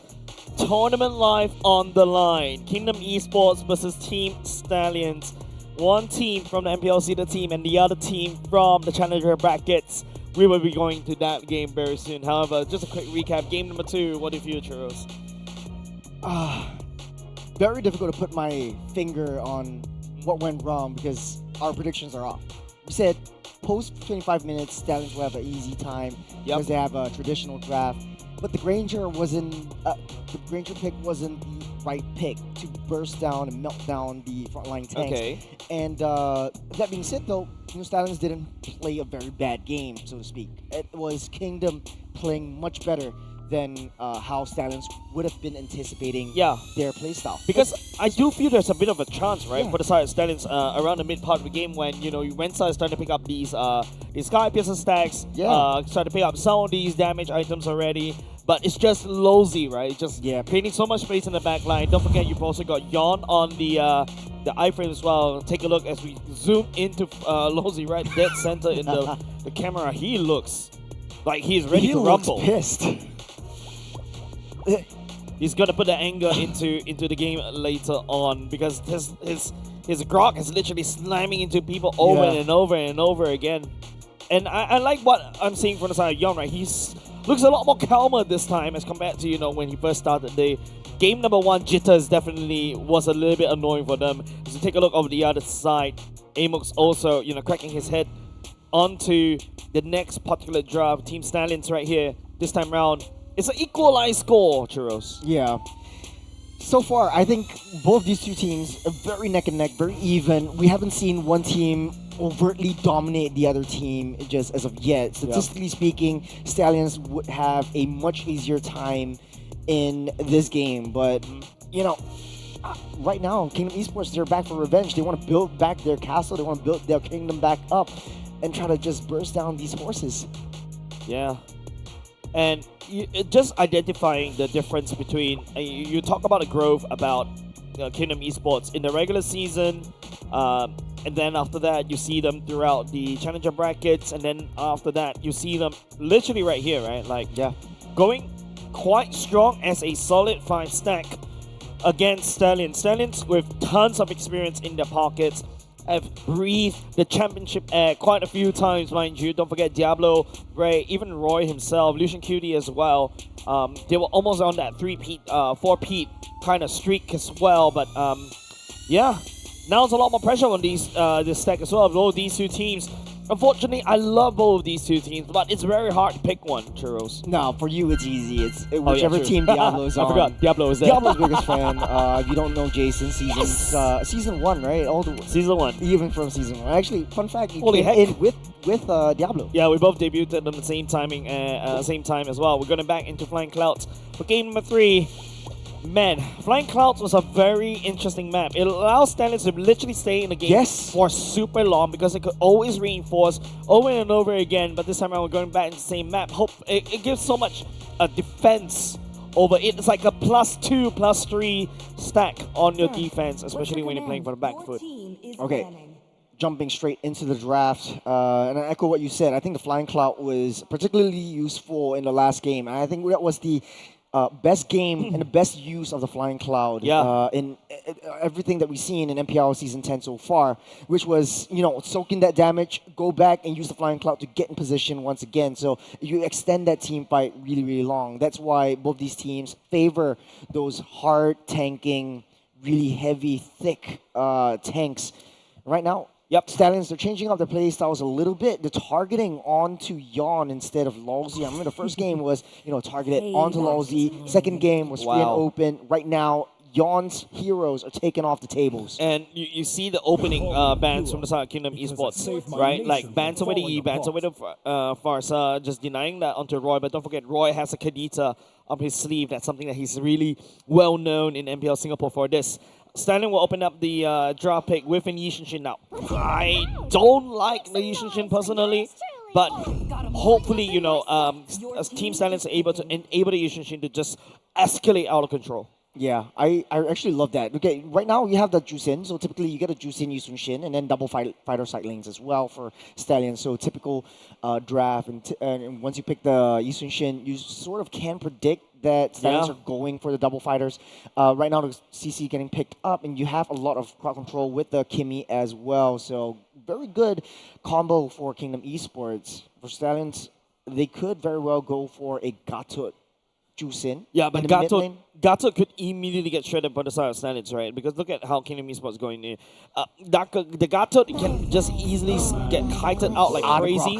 The Grok makes more sense. I totally agree with this. Yeah. Lucian Cutie was piloting that Grok to great success. In 3 games in a row, we see Grok in this part of the series, 100% pick rate. The answer from Kingdom Esports going with the Hayabusa. When it was in the hands of Bray, it made a lot of wonders. Like, bought a lot of time in the late game, was able to clear everything out.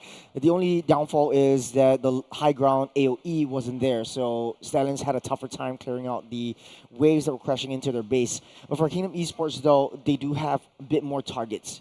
Previously, Bray's only target was the Farsa. Right now, Yon's target could be the Juicin, could be the Yusun Shin. But Stallions, though, they need to be able to find 2 fighters in the side lanes to have sort of like that body block composition. It's easy for Diablo because you could very well go for the Yuzhong once again to create that space to go straight for the backline to disrupt. Yep.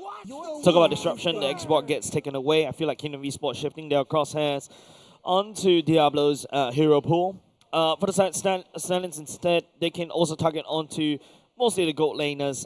Definitely, you look at Kingdom Esports. This is a very good Granjin Kimi combo. That's something that, you know, a lot of teams have tried and tested. The ability to kite very easily, the snipe, the range is just crazy. Now you got CC in the mix, like you counteract against all the tankiness, and which means that, you know, you see teams when they play against CC, they will play like, you know, fight side lanes like the Lapu, like the even potentially Yuzhong is actually a really good pick from the side of Stallions. Yeah. I think they would ban out the high loss as well. So typically, you pick up the high loss to counter the Sun Shin because you reduce the attack speed by so much that you can't really do your passive juggle. Yep, there you go. Kuniver getting deleted by the side of Kingdom Esports. I don't think Kingdom Esports will go for the Yuzhong pick. The CC definitely in the hands of Jinsanity later on in the game. Definitely, at least, you know, Kingdom Esports know what they're facing against Diablo. I don't think it would be anything like the Martis. You don't want to risk it because it's very greedy. Like, you need the Martis, you need the Yusun Shin to get their core items. But you never know when it comes to Diablo. He surprises us with he's a mad lad. He's a mad lad, right? He plays very aggressively. He also very selfish sometimes as an EXP laner. You see Carlos gets banned out. That's exactly what you mentioned, right? The Glorious Pathway just denies the combo for the Yushin Shin. They don't want to face against it. Yeah, and not only that, it's the passive that High Loss likes to bring to the table, a single target, as well as the pickup, cleanup from Kingdom Esports. Uranus gets picked right here. So if Stallions wants to go for the Esmeralda again, I don't think it would be a bad option right here. There's definitely going to be a CC in the gold lane this time around, right? Yeah. Like, now, Kingdom Esports has shown their hands already. They know what to deal with. The Yuzhong, I would say going up against the Uranus is also a very pretty much of a skill matchup. But with the buff going in for the side of Uranus and also a little bit of a tweaks in terms of how powerful he is in the EXP lane, I'm not too sure whether Yuzhong is the right pick here for the side of Stallions. You want to go crazy, I think. If you want to absolutely dominate that lane, that would be a Diablo on the top side, but I don't think that would be working out. The Havers will actually get picked up here, so it will not be a double fighter side lane. And the Martis. Wow. Once again, so yeah, super aggressive, very greedy for the side of Stallions. I would assume maybe the Ruby gets picked up right here, but you sort of need that insurance policy. If Yushin Shin doesn't do well, then at least the Harif really comes in for that secondary bout of engage. Now, this is a bit of I would say it's a very interesting pick from the side of Stallions. Yushin Shin usually will build straight away to the Sky Piercer. As a Martis, you also do a lot of execution damage. So in terms of building up the set stacks, it's actually going to be a little bit counterintuitive in my opinion, but we really have to see how Stallions pilot this roster, because this is my first time seeing it being piloted like this way, and Martis in the EXP lane. we're not too sure what he's going to build, right? He's going to build maybe more tankiness. Do you build more He damage? played it yesterday, and Lawsy goes back to basics with the Cho as well. So typically, you have the Martis going straight for the Hunter Strike first. There's like no questions asked. You really need that core item to, once you get that kill, once you get the Decimate, you immediately goes off. And then, brute force, yeah, go you might be able to go semi, so then it becomes sort of like a pseudo Lancelot kind of build. But then it's very greedy. Like, you want to give the kills over to Yi Sun-shin, you want to give the kills over to Martis to get that snowball. And who do you want to? And Chusin as well. Chusin's going to definitely buy the Sky Piercer. And the Harith as well, right? You also want the Harith to snowball, right? So it's a lot of these. It's a very expensive roster to kind of field against, right? Especially for the side of Castellans, right? You don't really know who should get the kills. Yeah. But of course, there's a lot of damage going up against Kingdom Esports where there's a lot more zero tankiness in the form of Uranus. You also got a CZ that with Vengeance is going to make it so much difficult. And then you also got a Cho, right? From the side of Losey to burn off as much resources as possible. Well, wrap is set. This is game number 3, ladies and gentlemen. We're loading into that Land of Dawn. As Kingdom Esports, I feel like the single target power and the pickoff strategy that they want to play around, where it really works in their favor. They have the aggressiveness, they have the late game insurance policy, they have the early game from Uranus, so we'll be able to see what really transpires down in the second minute once the first Tortoise fight really goes on through. Yeah, bit of a mirror happening in terms of the jungle clear for now. Losey with the Concussive Blast will make it super easy to wave clear, especially you got FMM on the Kimi, and also you got Cho on the Concussive Blast. Your mid lane is gonna rotate even faster. Oh my goodness, that skin almost looked like a Benedetta for a moment. Yeah, that is the Attack of Titan skin, yeah. right? Don't quote me on this, I'm not an anime person. It is. For once you got it right. Of course, I own the skin too. I don't watch anime, but I just own try to own all the skins right here. But skins aside, we're talking about putting your skin in the game. Yeah, get that one. Code Rush. I'm seeing a few interesting talks on the MPL Singapore Telegram, right? They were saying that, they got really good skins out of this. I haven't even picked up my own as well, but you guys get the opportunity because we're too busy talking while the code's being flashed out. Well, both teams very passive so far.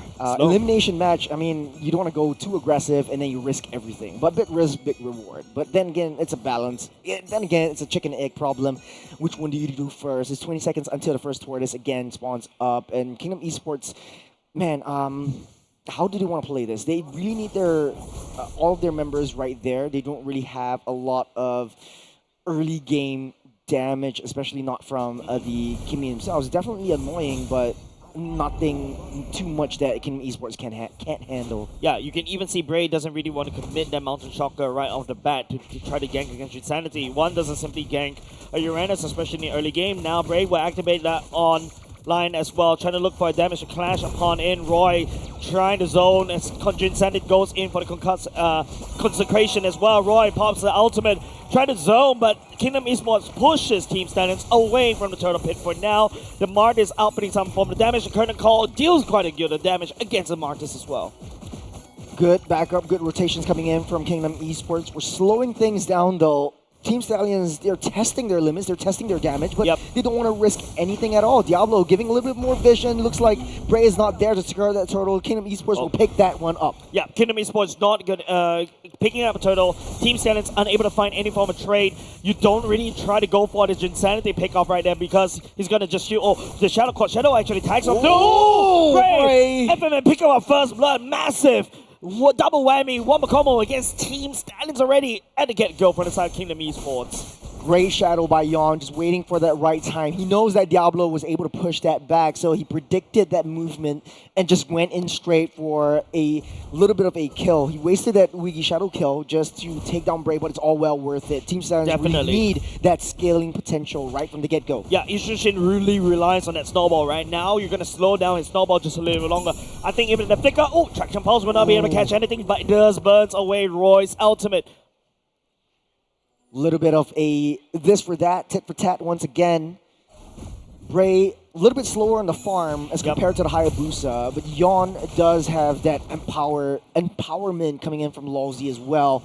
His elimination match, you got Bray trying to get more aggressive. He also has the killing spree alongside Diablo, so both of them really wants to go crazy for kills. But I think there is a ticking timer for the Stallions. The longer this game goes, they don't really have a lot of tanky meat shields. The only one that could potentially block everyone else is maybe Lucian Cutie. The best part about hold on a second, there's going to be a pickup from the side of Roy. He got Shadow Kill onto Lucian Cutie. Alongside FMM's damage, Lucian Cutie tried to go back into safety, but the Shadow Kill iframes helps him. And Lieutenant Roy. Jump. The Purifier already committed the...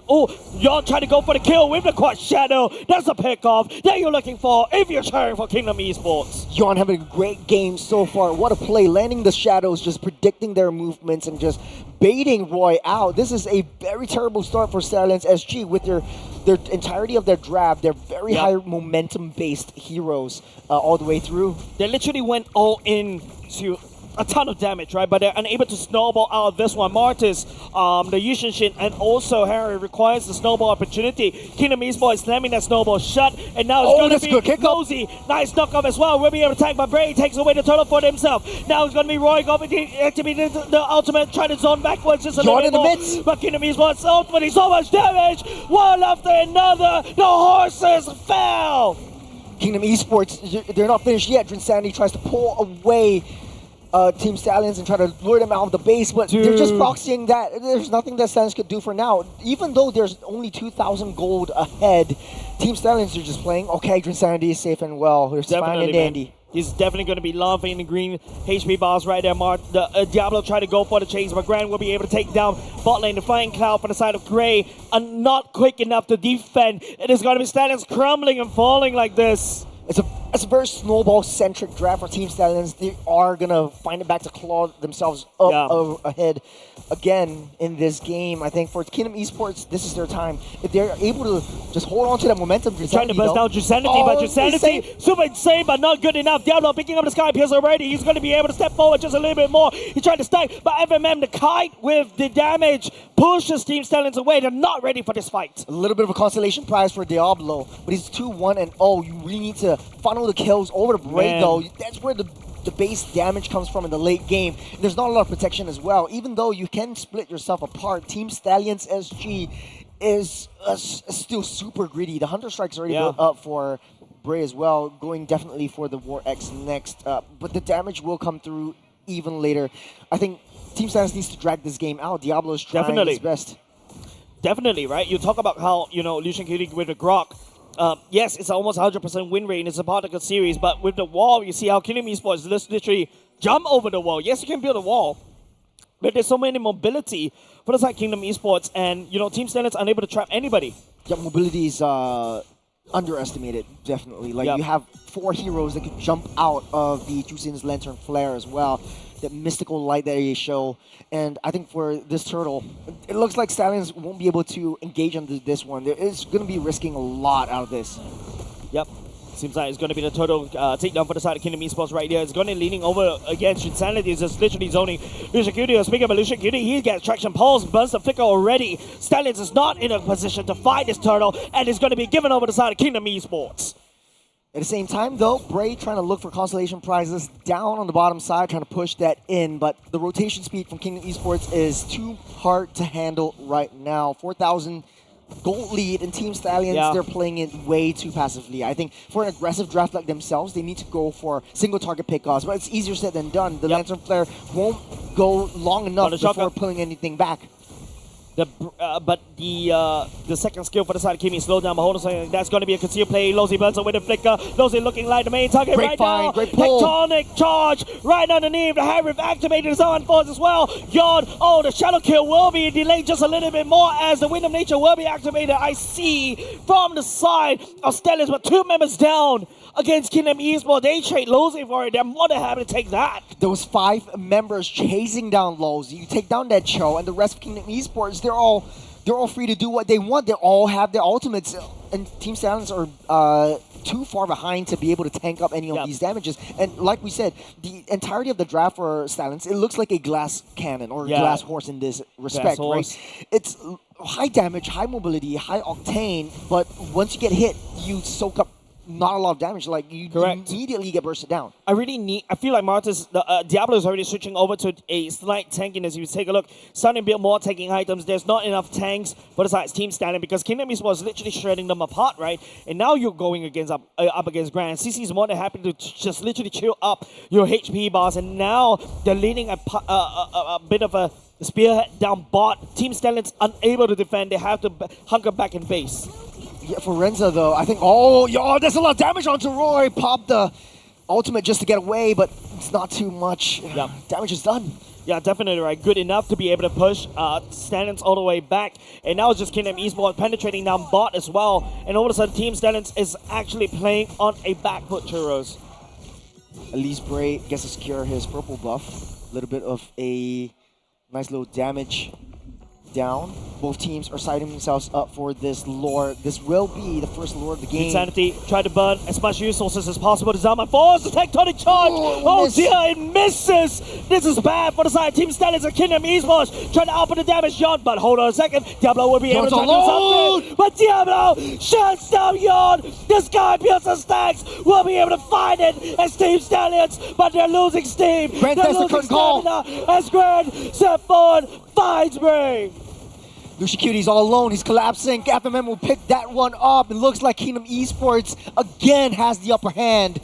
As Team Stallions, they tried, and Diablo really proved himself well, taking down Yawn, taking down 2 members. But then again, the damage that Kingdom Esports dishing out is really split between FMM and Grant. Yeah, there's not enough meat shields because don't forget FMM could just penetrate the damage all across, but now Roy stepping forward just a little bit more. Kingdom Esports has solid control on the Lord. They secure it for themselves. Team Stallions, again, back to that defense. It's not what you want to see when you are a Team Stallions fan. You have a really high momentum draft. Your momentum is long gone. It looks like the longer this game goes, Kingdom Esports will take this cake. Literally, they're not a snowball right here. They're just a snowflake, right? Like, they're not able to do anything against Kingdom Esports because the sheer amount of damage that literally they're forced to take. Yushin is a glass cannon. You need some more frontline, but there's nobody from the side Team Stallions that could literally frontline for the Yushin. Frontline for Diablo as well. Yeah, it looks like the traditional draft from Kingdom Esports with a double fighter combo. Like, Drinsanity's gonna get out of here safe. He's not too... Oh, wait, hold on a minute. I may be talking too soon. Diablo secures that kill on the Drin. And then a Sky Piercer stack for the side of Diablo, but then again, you need that Sky Piercer stack onto Bray, the damage onto Renza instead. Diablo right here, yes, he's gonna run low. His priority is gonna... Oh, okay, hold on a second. That Tectonic Charge does land onto Lozy, but he gets picked up by Roy. But nobody from the side Stallions is ready to handshake that fight. Team Stallions is just one by oneing this fight. Every single fight, they can only take down one, and they need to ditch and get out of there. Yeah. I think the high ground defense for Team Stallions is kind of there. They do have Renza, and they do have Bray for that additional late game damage, but it's 12 minutes on the clock. Kingdom Esports can afford to be a little bit more aggressive at this point. They have Yawn who's able to get in and out. There's so many targets for this Hayabusa. This is the first time that we see a 4K gold lead in the favor of one of these teams in this particular series, right? Kingdom Esports does have a snowball against Team Stallions, and they're literally marching the horses down. Yeah, we talked about, like, before this game even started, we said both these two teams evenly matched. There's not one that is way too overtly dominant against each other. But it looks like Kingdom Esports, they're walking over Team Stallions unless they can do something about this. But as a very greedy draft, they need to be able to split the kills to Diablo, Bray, and Renza. Yeah, it's just way too many. It's just only so much food on the table. Everybody wants it, and everybody's still very skinny. There's not enough food to go around. But in the meantime, Kingdom Esports, you know, Drinsanity is way too happy to absorb all these aggression. But hold on a second. Oh, Drinsanity, open up the map just a little bit more. It's going to be Drinsanity popping a consecration as well. Young goes in with a kill. Diablo down low already. And he'll be able to live all the way out there. The Summer Force activated by the side of Harif as well. And Lozy gets picked up. And Kingdom Esports does have so much survivability. And they're more than happy to handshake these fights. There's not enough damage. That's the problem. And Yawn is just really snowballing out of control. 5-1 and 3 for this Hayabusa is just walking all over this Yushin. And speaking of which, Insanity once again will be able to get out of there just safe and sound. Yeah. As Team Stallion is just waiting 15 seconds for that Lord. I don't think they'll be able to do that, but Diablo, it's one-on-one. Yawn, does have the shadow kill tag onto Diablo for now, but like what I mentioned, the members for the side, Team Stallions, is just targeting onto Jinsanity. They don't really have the damage to burst him down.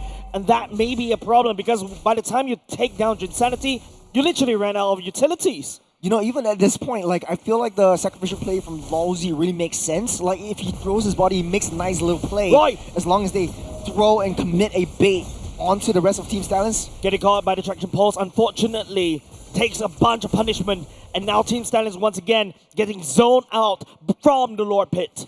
Yeah, that's not so good. Team Stallions is... They just don't really have a lot of damage. And Diablo's right there. He's on janitor duty. But there's not a lot of heroes Here's on the the side of wall. Stallions. Tectonic charge onto Grand as well. That's the good shutdown kill. the Team Stallions is looking for. And now the Zama Falls being landed by the side of Renza. Jinsane looking like it's food for the side of Bray, but he's modding up, but Bray's outputting the damage. Yon trying to step on he's the able to edges do of the that, limit. though. He's able to run on the way, but Yon goes in for the shadow kill. Here comes a bit of a shields going in, but Yon gets slapped down by Bray. How did this happen? Oh, they're turning things around. Kingdom Esports right now from the max, the peak of 4,000 gold, right now down to 1,300. And the Lord is theirs. Team Stallions are clawing themselves back. How? Everything that Kingdom Esports fought for down the drain. Team Stallions stabilizes it. Why is Kingdom Esports doing this? Diablo, they're just layering it in so smartly. Lucian Cutie just first to go in. Diablo soaking up all that damage, baiting out all the key ultimates, and they're going for the key fights. They have the iframes, they have the CC immunities as well. So I think they're just baiting out all these big crowd controls coming in from Kingdom Esports. That Team Stallions just free hitting from that back. And right now, so much standing gold. Almost Churros. that late game damage that Kingdom Esports has to deal with from the horses. Yeah, Diablo is like 5 kills right now. Yes, we talk about how Diablo should not be picking up these kills, but he's actually making it work.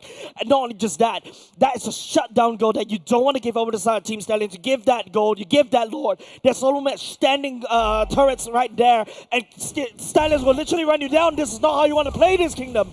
Your kingdom is, when we said sacrificial, this is not what we meant. I think right now, the scales have tipped You once sacrificed again. the wrong person. Bray gets tagged by the Shadow Kill, but not good enough. Unfortunately, Bray gets to walk away safely. Team Stallions trying to lead the siege just a little bit more. The Zama Force landing down as Kingdom Esports trying to defend the top side turret. They would not be able to do so.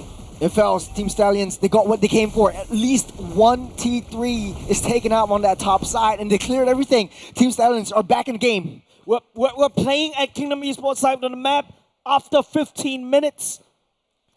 I don't... How... They're back... Huh? I don't know what happened. I think the sustainability from Team Stallions is coming to show. That's the BOD already bought out for Bray, so he's going to be dishing out a lot more damage. He has the Rose Gold Meteor because of the shield that really comes in. Diablo trying to poke. That is the concealed play. Grant able to jump over the wall, but Bray again barely missing the Traction Pulse.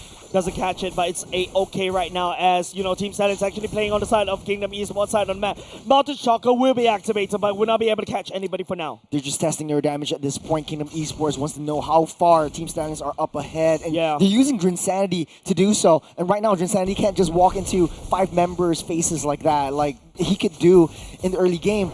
He will get punished. You also have a lot more anti-healing factors coming in from Team Stallions, so this Uranus is going to be a non-factor at this point. You got a utility, Ulozi is going to get pulled back! Insanity. Oh, unfortunately, Ulozi, the Immortality get pops as well. Yon trying to look for an attack right here, but look at the HP Bray gets out safe! Of Team Stallions. He's not even able to do anything. Team Stallions barely gets tickled, and now Kingdom Esports, they're punishing that! And Diablo goes in for a double kill. Team Stallions punishing the loose members of Kingdom Esports, and Lousy coming in too deep into the jungle.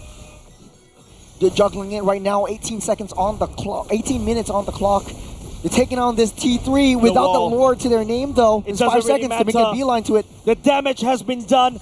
It's already picked up that mid-tier turret. Kingdom Esports is not in a good position to go for the Lord push right here. What can they do? A Yawn steal? Might be. He uses Shadow a bit too early. They know that Yawn's not in the picture. They might be able to take this out now. The Flying Cloud comes to show. That's it. Team Stallions with the third lure of the game. Renza, the Zaman Force zoning Yawn. Yawn cannot even step foot towards the Lord pit, and Team Stallions snags the Lord for themselves. Still got 20 seconds until the Lord marches in. potentially down the mid side. Team Stallions trying to sync up all three ways, as Kingdom Esports does not really have a lot of high ground defense except from FMM. It's really hard for the Stallions to take down FMM, which is basically the biggest threat that they have. And even if Yawn has that damage, he needs to be very highly committed. He needs to go into one of their members' faces, and Diablo's always there just trying to disrupt. So great play from this Martis, waiting for the Hayabusa to come in, get that clamp down, and then just crowd control him and chain CC him to infinity and beyond. Yeah, literally. You talk about chain CCs, there you go.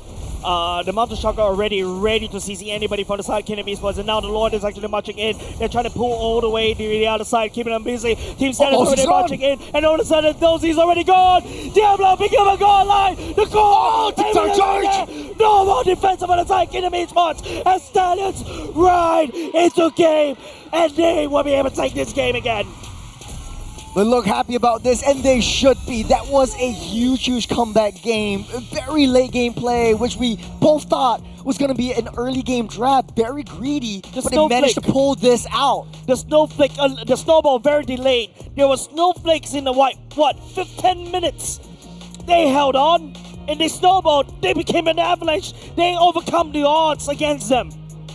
For Kingdom Esports, though, made several mistakes that were punished by Team Stallions, and every loose member, Diablo was smelling blood. He was out for death, and he was taking one after another. You know, there's a bit of a timer. There's a bit of an expiry date. A Martis is like what, raw fish. You put it outside under the sun for like 1 minute, it literally goes bad, right? And and Diablo was still able to pilot this Martis to victory, right? Because he's just I don't know what he's doing. He's just outputting so much damage. I think in the late game, though, there wasn't a lot of the killing spree actually helped quite a bit. Like you heal that one up, you heal your health up whenever your when you hit an opponent who is below 30% HP. But then the utility actually comes in from Roy with the Lantern. The longer Lousy and Drinsanity stays in the mix, the better it is for Team Stallions. They're going to punish them. And I think, to be honest though, Diablo really cleaning up shop. Bray was also playing a great game. I think both of them deserves the MVP slot, but it can only be one. Diablo bringing us to match point. It's just one game away from the side of Stallions to be able to kick down Kingdom Esports, man. They march into the base so confidently earlier just now, and dude, this defies expectations. I wasn't expecting this kind of roster. I wasn't expecting this kind of gameplay coming out from Stallions. They overcome so many odds. I don't even understand where the damage is coming from. And they're able to do so. They're playing on the back foot, especially when, you know, this is a very early game-centric kind of roster. Yeah, we start things off with Lucian Cutie just jumping in, or not even jumping in. He's holding on to the Tectonic Charge until he knows, like, tactfully he can get at least 3 members up off the ground. But Bray and Renza just free hitting from that back, and there was no way that Kingdom Esports was able to counteract that from the late in the late game. In the mid stage of the game, we always see Drinsandy and Lousy just toying with their food.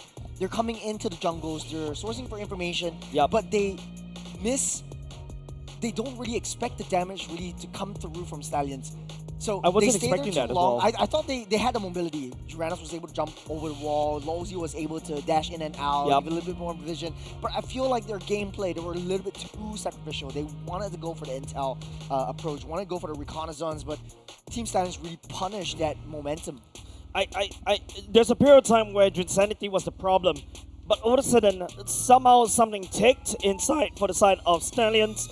They literally, earned back a total of 8k gold lead. They earned back 8k in like 2 minutes, and they overwhelmed Kingdom Esports with sheer aggression.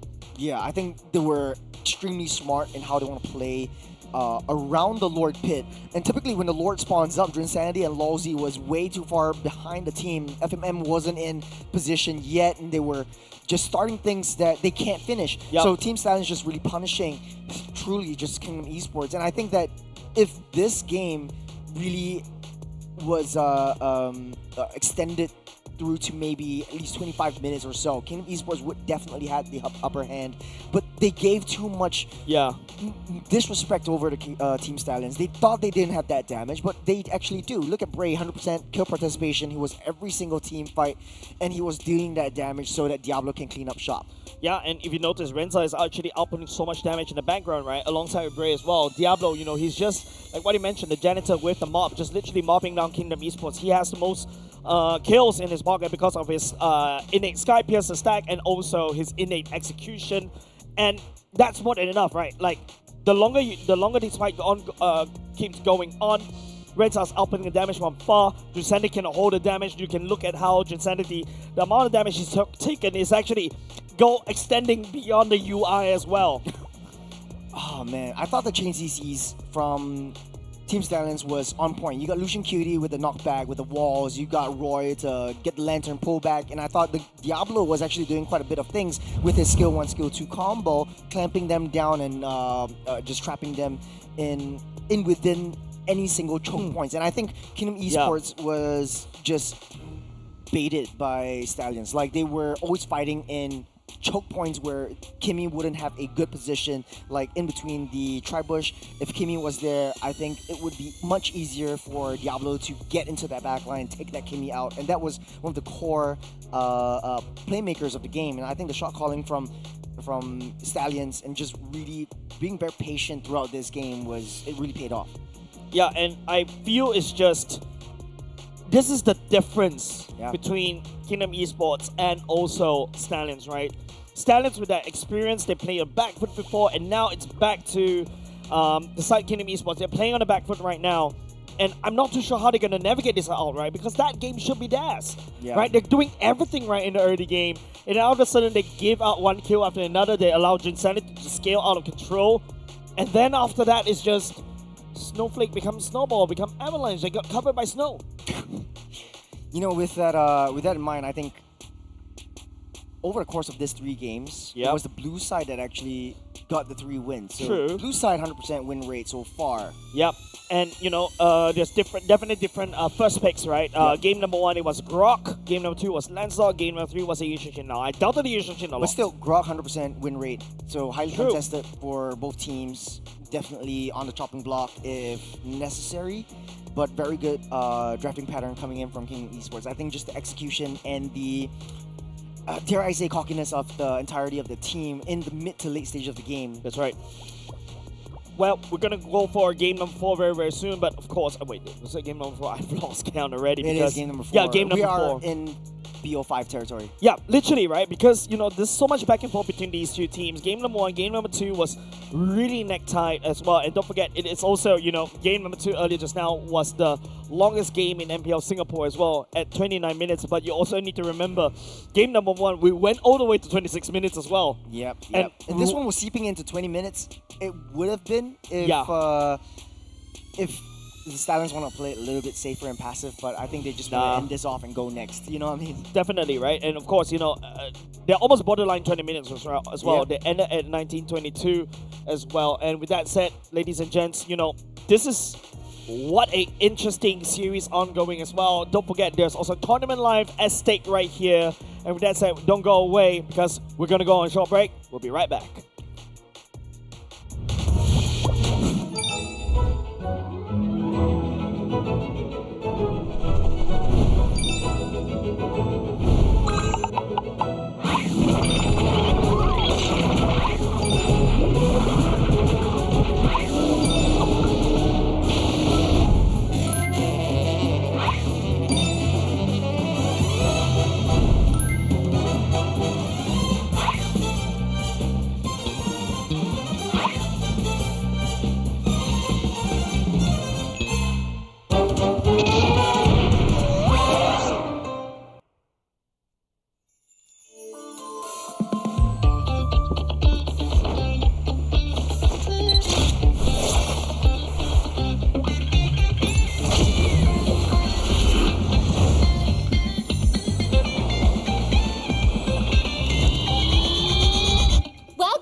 Welcome to MCGG Rising Stars.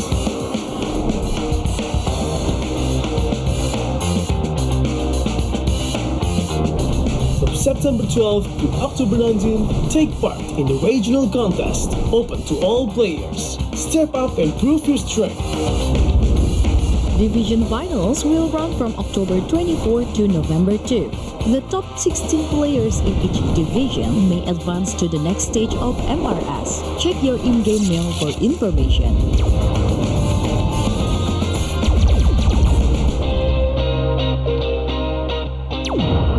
The S3 Finals group stage kicks off from November 8 to November 9. The top 6 players from each group will qualify for the S3 Finals semifinals.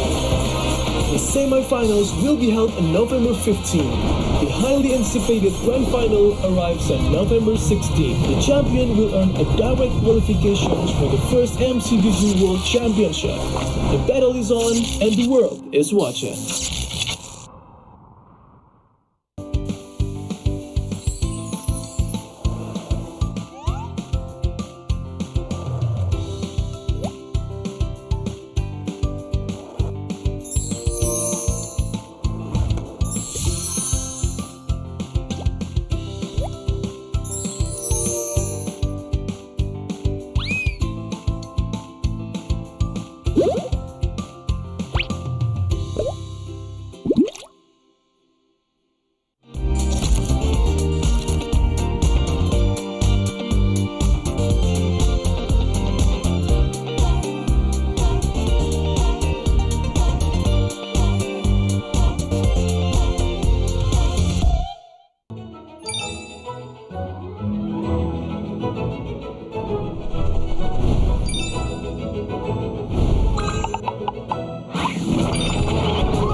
To Double 11.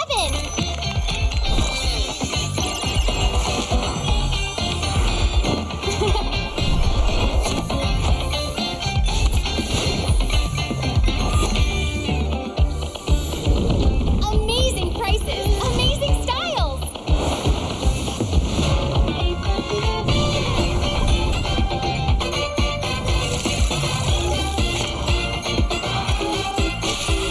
Win big in Mega Draw.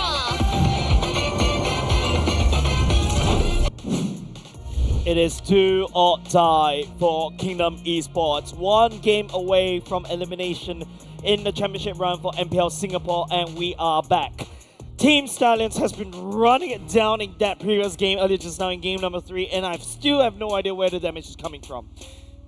I asked myself that question. Yes, this is like one of the mystical mysteries in the world. Yeah. I mean, we're always looking ahead. Let's look ahead. Let's look forward. This is the last game. This is tournament lives at stake for Kingdom Esports. Definitely would affect their mental a little bit. But for Stallions, though, the momentum is riding high. This is one game away from securing the next spot. Top 3 in this in the entire region. Yeah, I mean, like, they were ex-champions before, and you know, literally, right, going up into lower bracket finals, potentially fighting against the loser from that match, either Team Evil or Team Flash. Man, Stallions are riding high in this in the series. Yeah, they're playing a lot of games too. Like, this is the lower brackets that we're talking about. So that means after today, there's going to be another game in the morning tomorrow, and then if they make it through, there's going to be the grand final. So this is going to be a long journey for them. And I think this game itself really goes to show that they have that growth, they have that improvement. It's just that I think there was a little bit shaky. They are throwing their own flavors, which I like. Definitely a very Diablo thing, and definitely why us Singaporeans really like to watch Team Stallions play. But for Kingdom Esports, something that was that I'm struggling to understand is why did they lose the previous game? This was their game to win. Like they were supposed to win that game. All throughout the early to mid stage of that game, they had it under control. They were just pushing and shoving them down, and I don't know what happened. They really need to fix that. Yeah, like what I mentioned, right? A bit of a more pressure on Kingdom Esports to really perform in that previous one, and now we're going to go into game number 4, wondering what they come up with during that previous break earlier just now. But once again, it's just Diablo being a menace in the meta, right? Like meta maker right now? Because he's literally like, setting down the Badang, setting out the Minsita for a period of time, remember? And then the Khalid as well that we know for. And then all of a sudden, when he starts playing Khalid, everybody plays a Khalid. And he's now, don't forget, the Khalid is meta for a reason. And the reason is Diablo right in the center of the camera right now. Yeah, I think not only that, like both of these two, I would say, like brothers, over the seasons, like they've shown that chemistry, that growth that they have together. They're always having that push and pull. They're always backing each other up, and that's what I like about this team specifically. Bring in Roy and Lucian Cutie to the picture as well. It really goes to show like a lot of prowess and a lot of domination in the mid lane. Even though they're playing from behind, there's always this gap, there's always this angle, there's always this small sliver of opportunity. Yeah, and that's what I love to see from a team, right? That clutch factor, knowing when their back's against the walls, they know how to snap back, they know how to play, how to execute, and how to literally play that long game. Because don't forget, these, especially from the side of Stallions, right? These people, when they go over to the international stage, Singaporeans teams always in the back foot, they always had to play from behind. They've been through that, and hopefully using those experiences they gain, they're able to basically, put in a good show for us, put in a good show against Kingdom Esports. But now it's going to go into the map draw, ladies and gents. We were 2 flying clouds before and 1 dangerous grass. Almost said dangerous glass. But this is going to be flying cloud once again. I kind of feel like, Stallions actually likes the flying cloud. They would pick drafts that would work in the late game so that they would soak in that damage, they would recall and get that reset and come back into the picture. So they're abusing the fact that they need to play defensively at one point. Yeah, definitely, right? Like, we talk about how Team Stallions, I would say the Flying Cloud earlier just now definitely helped, elongate the game earlier just now. We also talk about how in game number 2, Flying Cloud was the one that actually allowed Team Stallions to defend all the way to 29 minutes. And because Kingdom Esports unable to end the game right there, and they ultimately got bitten. I think King Esports right now, shifting up the strategy a little bit, that usually is, bans targeted onto one, but they are respecting Diablo's Rizhong, Embrace, Eastern Shin. They want to try to open up that land slot. For the side of Stallions though, banning out the Alice, banning out the Baxia. Typically, they also favor the CC as well. Like they want to try to ban out that CC, take it away from the hands of Grant. Baxia and Lisbon, like what you mentioned, and now it's just, we're just going through the list. The Eastern Shin ultimately got punished as well in game. Kingdom got punished by the Eastern Shin earlier just now. The Grok finally doesn't see the light of day. This is Kingdom Esports' plan all along. Typically, it would be the high loss or the Gatot Kacha that Stallions will ban away from Lawsy. So without the Grok now, this is going to be the first game that won't see the rock wall being built up. Yeah. The Grok offered so much value, especially when you're going in with a Harif and the Zaman Force as well, offer the damage. CC first pick for the side of Kingdom Esports right off the bat. That's something that, I also realized that Diablo hasn't played a single CC at all, right? If he wants to go for a CC, he prefers an Xbox instead. Yeah, especially the true damage that the Xbox dishes out. And it's Pretty standard. Like once you don't have the assassins, the either two assassins, you can just lock in that CC. Typically, Stallions could pick up the Gatot and the Farsa themselves, unless they want to go for more utility. The Juicin or the Kimmy would be a better choice. I think Kimmy is right now the best choice of Mage, just because of the versatility, just because of the wave clear, and just because of the crowd control that she brings to the table. So Fredrin. For the side Bray as well, this is going back. In. Yeah. And the Lunox to also protect the Fredrin early just now. Curtain Call is definitely, Yo-Yo Blitz is definitely going to shred through the Fredrin, but I like what Stallions is going for. They're going to go for a Fredrin.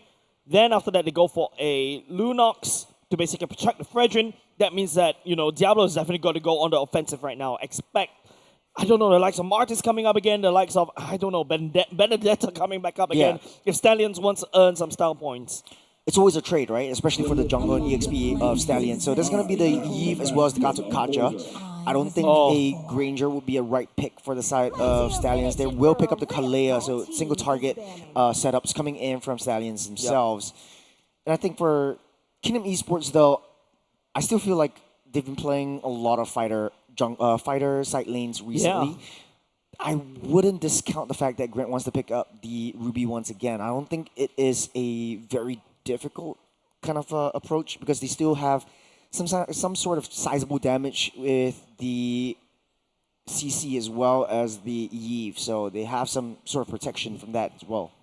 Yep. Now, don't forget the real world manipulation by the side of MM. The Brilliance is going to counter everything on top of that, and with the mobility, Lucian Cutie is definitely going to be piloting that Kalia, but this is kind of interesting ban patterns coming out from the side of Amox. Banning away the export, is that going to be a potential clear EXP lane like what Vendetta likes to do? Man, it's too early to say. Yeah, it's too early to I'm say. the gun It might right be here. it might be an EXP lane Fredrin for all we care, for all we know. Sorry, I coughed there. I mean, a bit of a throwback to Adamir. Yeah. I remember that one. Yep. All right. That was the match. Let's stop beating the dead horse, all right? Let's go for the new horse. Kingdom Esports right now bans away the Claude as well. Still cutting off as many gold laners as possible. But Renza has been playing like, the Grangers, the Harif as well. I think Renza is more than happy to, play something else new. Look at him. He's up to no good. Yeah. I think a bit more shreddy would be good if they like to play zone control. I wouldn't discount the fact that the Lunox might even be able to go into the gold lane. Yep. And then they could pick something up that would, accelerate the growth of that Lunox. Mm-hmm. Now, but then too much magic damage. Yeah, it's a bit tough. Now we talk about the bans. Apex focusing onto the bans for the side on the gold laners. Do you take out the Granger here? Granger wouldn't do too much with that one. Too much high mobility. There's a lot of burst, but then you're risking it because there's a lot of targets. There's a Benedetta being banned out as a respect. I think they want to pick up their Benedetta themselves. Man. I mean, like, if I could see it from a mile away, definitely Kingdom Esports I could have smell that it in mind. Yeah. Yeah. Now, what do you do if you're Diablo? We always seen him like in these off-meta picks. What about the Diablo Badang? Oh, Just yeah. go crazy with that. I think Badang right now in this particular patch, not something that Diablo would want to go for. Yeah. But do you pick Renza here for the side of Stannis? Knowing how Stannis or Amox like to do this, I feel like they always love to hide Diablo's picks. Yeah, Diablo's always last pick. Yeah. Yep. Unless. Experience. That's the Granger. Okay. I think he's more comfortable with the Granger. I'm not too fond of the damage that the Granger dishes out to the tanks. I think a tank shredder would work much better, but then they don't really have a lot of side lane pressure or side lane insurance. And I feel like the Moskov would have been a much easier pick to navigate around. Fanny's open though. Will Kingdom Esports pick that one up? And then you destroy the Granger on the side lanes. The thing right now is just making sure that Kingdom Esports, making sure Yon has a great game, right? Like earlier just now, when the Lancelot was being selected for Yon was having the time of his life, just standing onto Stannis, right? But now, what do you go for? Right now, they want to play right inside the circle. Wait, who's that's gonna be the Uranus jungle? Yeah, Yon's played it before, but it wasn't a great success. Like early game, definitely the Uranus does a lot of work, but in the late game, there's not a lot of crowd control that Kingdom Esports can bring, and then you're funneling every resource over to Moskov. So Stallions right now has to find a way to control this Moskov in the late game. Yeah, or send someone off. Yeah, but now you also drop a Uranus right into a Lunox, right? You're gonna get shredded immediately, very easily, and not while you do well against the Grandeur in a sense, you can zone them out. I'm not too sure about this. I'm not too sure about this Yawn Uranus, because the last time I seen him playing this was it what community team? Oh, that's a Badang. That's what I'm saying. That's what I'm saying. Going signature. This is game and match point for Stallions, though. They want to play it safe, and they're going back to basics right now. Yeah, both these two teams, right? Like, I'm glad that Kingdom Esports finally went for a Moskov in the gold lane, right? Something that's, you know, for the side of Kingdom Esports, they've been playing fighter side lanes over and over again, and now, you know, at Tournament Live, they pulled out the Moskov. Yes, this is interesting for the side of Kingdom Esports, but Moskov wants to stay away from the team fights and then split push. But you're looking at the rest of the four from the side of Kingdom Esports. Is that enough damage to deal with Stallions, though? Well, we'll just have to wait and see. It's all down to execution. We can hypothesize all we want, but then again, it might turn out like game number 3. But then again, I love the fact that Diablo's bringing out one of his signature, the one that put Singapore on the map. This is game 4 between Kingdom Esports and Team Stallions, ladies and gentlemen. Man, going to game number 4, ladies and gents. Potential last game for Kingdom Esports. Stallions looking to upset, climbing from the challenger brackets, and here they are, one step away from the lower bracket finals. We're taking things slow for now. Team Stallions SG doesn't want to make too much of a move. The power spikes really come from Roy. He did play a very almost near perfect kind of Lunox in game number 1. Right now, game number 4, the difference in pattern is you don't really have 2 fighter side lanes that you have to deal with. You have to find a way into the Moskov. So the flicker is getting picked up right here. Oh, Lucian Cutie taking a lot of damage, though. It might be first to fall. Yep. Ooh. Burns the flicker in the last moment. Should be up for the next turtle fight, but it's a very slow one, right? Yeah, Roy getting zoned out and away. But the early game, definitely Kingdom Esports has the upper hand. You got a lot more damage from Yon as well, even though he's in the jungle. But will Kingdom Esports learn from their mistake in game number 2 and try to increase that aggression over the Team Stallions, though? FMM delaying Roy's back, that's definitely gonna hurt Roy in terms of the EXP gains, right? So, which means that we can potentially theorize that Stallions may have a delayed or not a very good turtle fight going into the first turtle. Yeah, but the Flying Cloud is gonna bring him over to lane pretty effectively. Taking a look at the atomizations right here, does look like the Granger definitely going for the core atoms right off the bat. It looks like Team Stallions making a beeline as well. A lot of movement speed, a lot of movement boots already selected, especially right now, you know, after the next patch. The boots actually, I would say, got buffed, right? So, which means that you escalate very quickly in the early parts of the game. And now look at Team Stallions focusing mostly, they'll be able to find Lozy. Oh, they just collapse. FMM real world manipulation. Roy picks up the first one. Sanity Gold brings Diablo down. And now it's also going to be the real world manipulation for the side of FMM. They think some Bray gets melted. 3 down for the side of Team Stallions. Kingdom Esports blitzing this turtle down. But then again, I think FMM created a great box. Team Stallions can't find a way to reach back onto FMM. The Yeve was doing so much in this first skirmish. Yep, the real one manipulation right there just literally zones out any form of reinforcement, slows down the fight against Team Stallions. And don't forget, remember what I mentioned, Roy earlier just now, because of that delayed back, actually hurt them in terms of that engage just slightly. Like Uranus having a great time, right? The Uranus and also the Yeve is an age-old combo, making sure everybody stay within the box and FMM literally burn the horses down. I think as this game goes a little bit later, I think Team Stallions definitely will have that setup potential that Badang will bring to the table. And it's a lot easier for Team Stallions to create opportunities for themselves. Bray just there as well to kind of hunker down and set up that chain stuns that, Fredrin is known for. But the rotations really have to come in soon. Yep. Taking a look at the items very quickly. It is also Granger, Stanley pick up the cure items right here. Stanley's actually, hold on a second, Brilliant's already popped. Lucian Kitty's only at level 3. Yeah, still in level 4. They're trying to delay his ulti, delay the Tsunami Slam as much as they can, and I think they're doing a very good job on that one. 47 seconds until the Tortoise spawns up once again. I think for Team Stallions though, the Badang really has to get the rotation going. We haven't seen a Badang in the EXP lane as often though. That taunt misses Insanity, able to jump away. Had that taunt land, Diablo is definitely going to go all the way in. But now, it's just going to be Stallions right here. They're, technically speaking, they're in fighting form because Lucian Kitty just hit level 4. But Kingdom Esports, though, they do have momentum in their favor. Diablo spamming the fist against Insanity, but nothing is landing. Might be a full damage Badang that Diablo likes to play around, and Bray's just going full tank. So that's the seesaw moment that Team Stallions likes to play around. Yep. Insanity just one more hit away.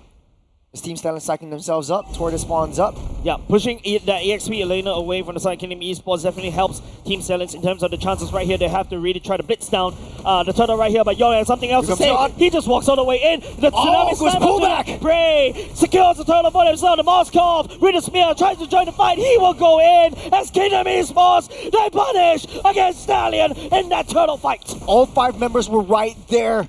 Even a Moskov throwing the SOD and landing it down, taking Bray down with him.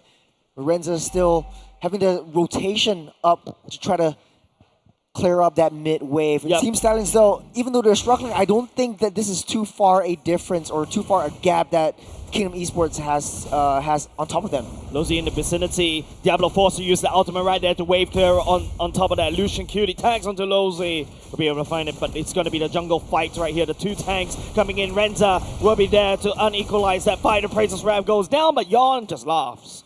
Yawn actually used the retribution away from the little turtle, little purple creep. So Team Stallions. Oh, that's a very aggressive item. Yep, that's Blade of Nemesis. That is a very, very Diablo build, if I could say so myself. Typically, you want to go first item Thunderbelt and then try to scale up to the late game. At least you have 2 scaling or 3 scaling heroes. Roy with the darkness. Lucian Cutie. Oh, that's a Purify. Yep, did bait that out, but Lucian Cutie doesn't really use the Tsunami Slam as well. Lozy lands an AOG Tsunami Slam. Oh, that's SOD. And Lucian Cutie down low, just a little bit more. Insanity opening damage. Grand fights Lucian Cutie.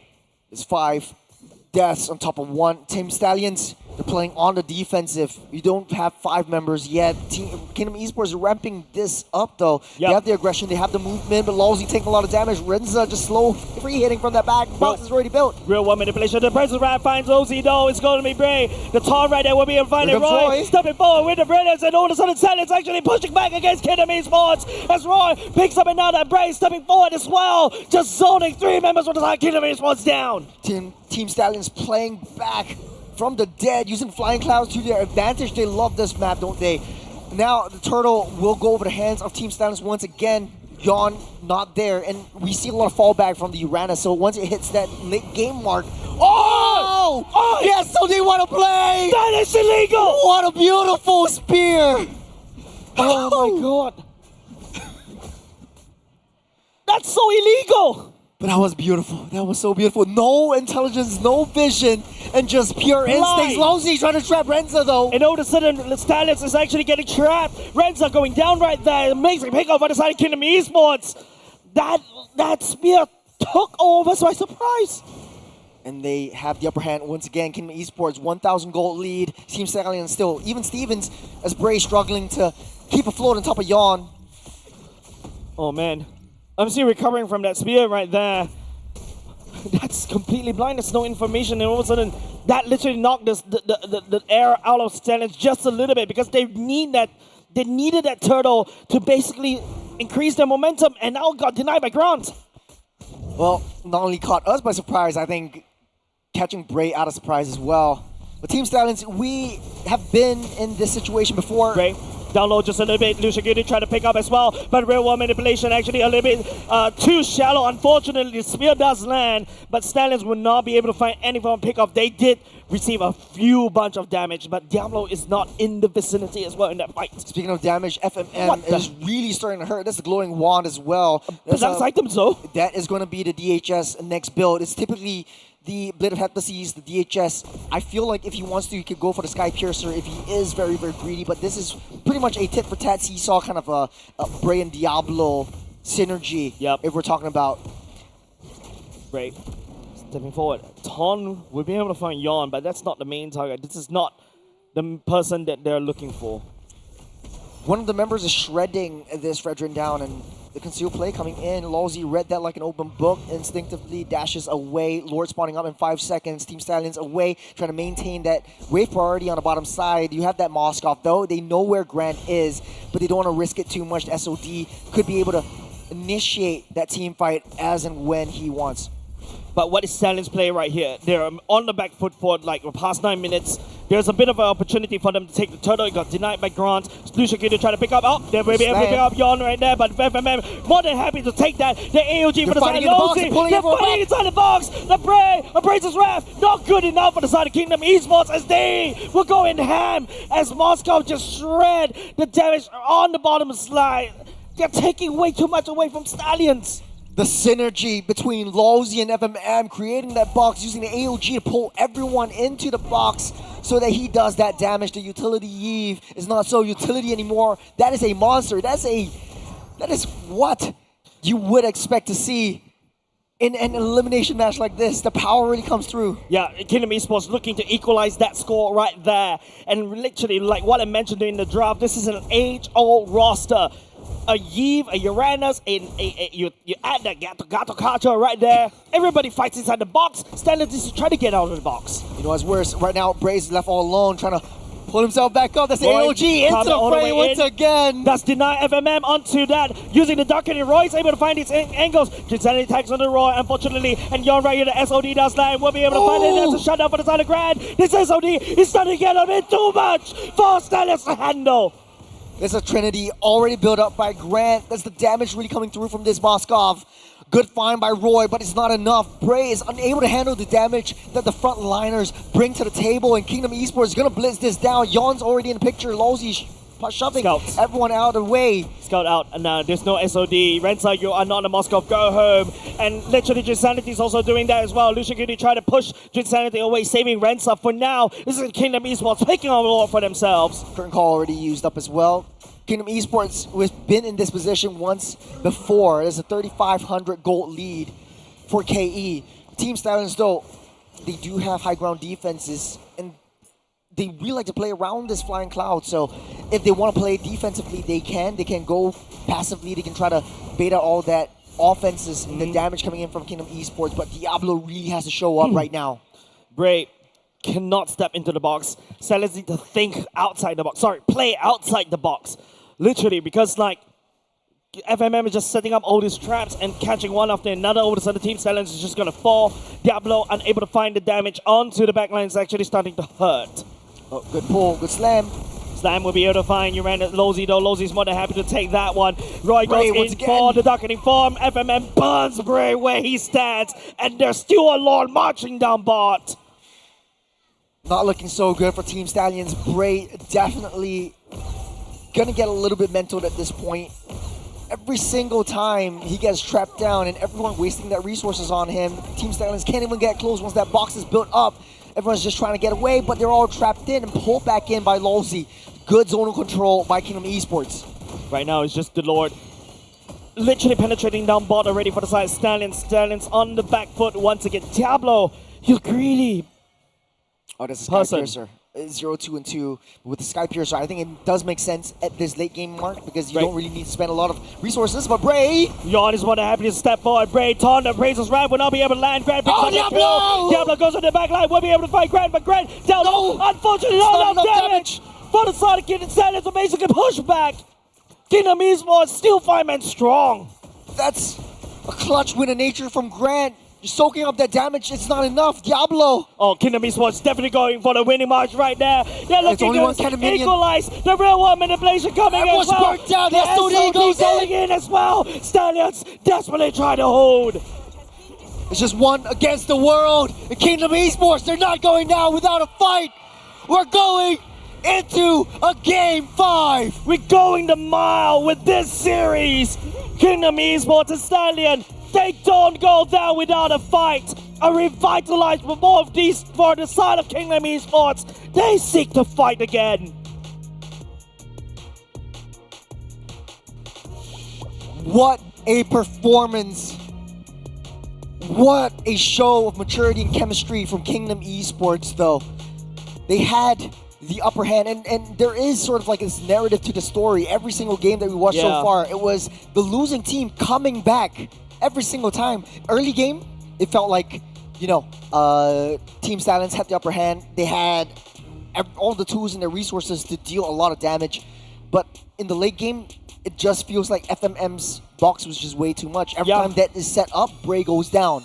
Literally, right? And you can see how the members from the side of Stallions, they're literally trying to flank the FMM over and over again, right? Yes. Roy also tried to do that, but over the sudden it's just there's way too many CC stacked into keeping, you know, the members of the side of Kingdom Esports into that box. Yeah. Like, even after, you know, Stallions tried to go for a Hail Mary play with a Badang damage as well, that is not good enough. Badang on the damage is a little bit wonky in this patch. Huge shout out to Drin Sandy, the MVP of the game, 3-1-10, and the CC was just so underrated. He was struggling in lane against the Badang, but at the end of the day, it's a team sport after all. He's just zoning everyone out, especially Renza, he's soaking that damage up. He's trying to pull him back down. He's dealing that damage. He's dishing everyone out, and that zonal potential from the CC, and that's why it's always that first pick prio. Things start to get a little bit wonky ever since that Moscow steal, man. Yeah. Like, you can see the pathing from the side. Stallions is all over the place. The Badang was trying to do some split pushing happening, trying to pull the members apart, but the Badang is unable to reinforce as quick enough as, you know, the likes of an Esmeralda, the likes of a Khalid as well. But yeah, unfortunately, Diablo wasn't able to perform with the damage Badang. I don't think it's a problem with the draft. I don't think it's a problem with the build. I think it's a problem with the execution, and I think in esports read Diablo like an open book. If it's a 10 Badang, it would have been it would have been so different, because right now you don't have the double side lanes that are trying to be greedy for damage. You also have a little bit of tank ability from the Badang as well. But the Winner Nature came in clutch, especially for Grant. Once he's built that, I think Diablo from the side lanes and finding the right angle really doesn't hurt to him at all. And typically for the Badangs, if you want to go for tanks, you get the concussive blast. You also get a little bit more of the oracles and thunderbells, so that at least you maintain that scaling potential. But right now, there's not a lot of scaling potential, and Diablo bought the Sky Piercer way too late. And yes, it's a cheap item with a little bit of decent attack damage power or high adaptable attack damage power, but in the late game, I don't think it's enough, as Kingdom Esports has 3 purifies. So everyone just gets out of harm's way. Yeah, all the battle spells are green. Yeah. Literally, right? Like, it's very hard to catch, and that they're just waiting for Diablo to pounce onto him. And not only just that, right? I think Kingdom Esports, in my opinion, definitely win draft. In my opinion, my bad, Churros. I don't mean to really contradict you right there, because if you take a look, everybody, as long as Kingdom Esports traps somebody from the side Stallions inside that box, there's almost no escape. And on top of that, Grant can also always easily land the SOD so easily, reinforce the fight. I fight within the box. I'm able to deal a lot of damage against the enemies.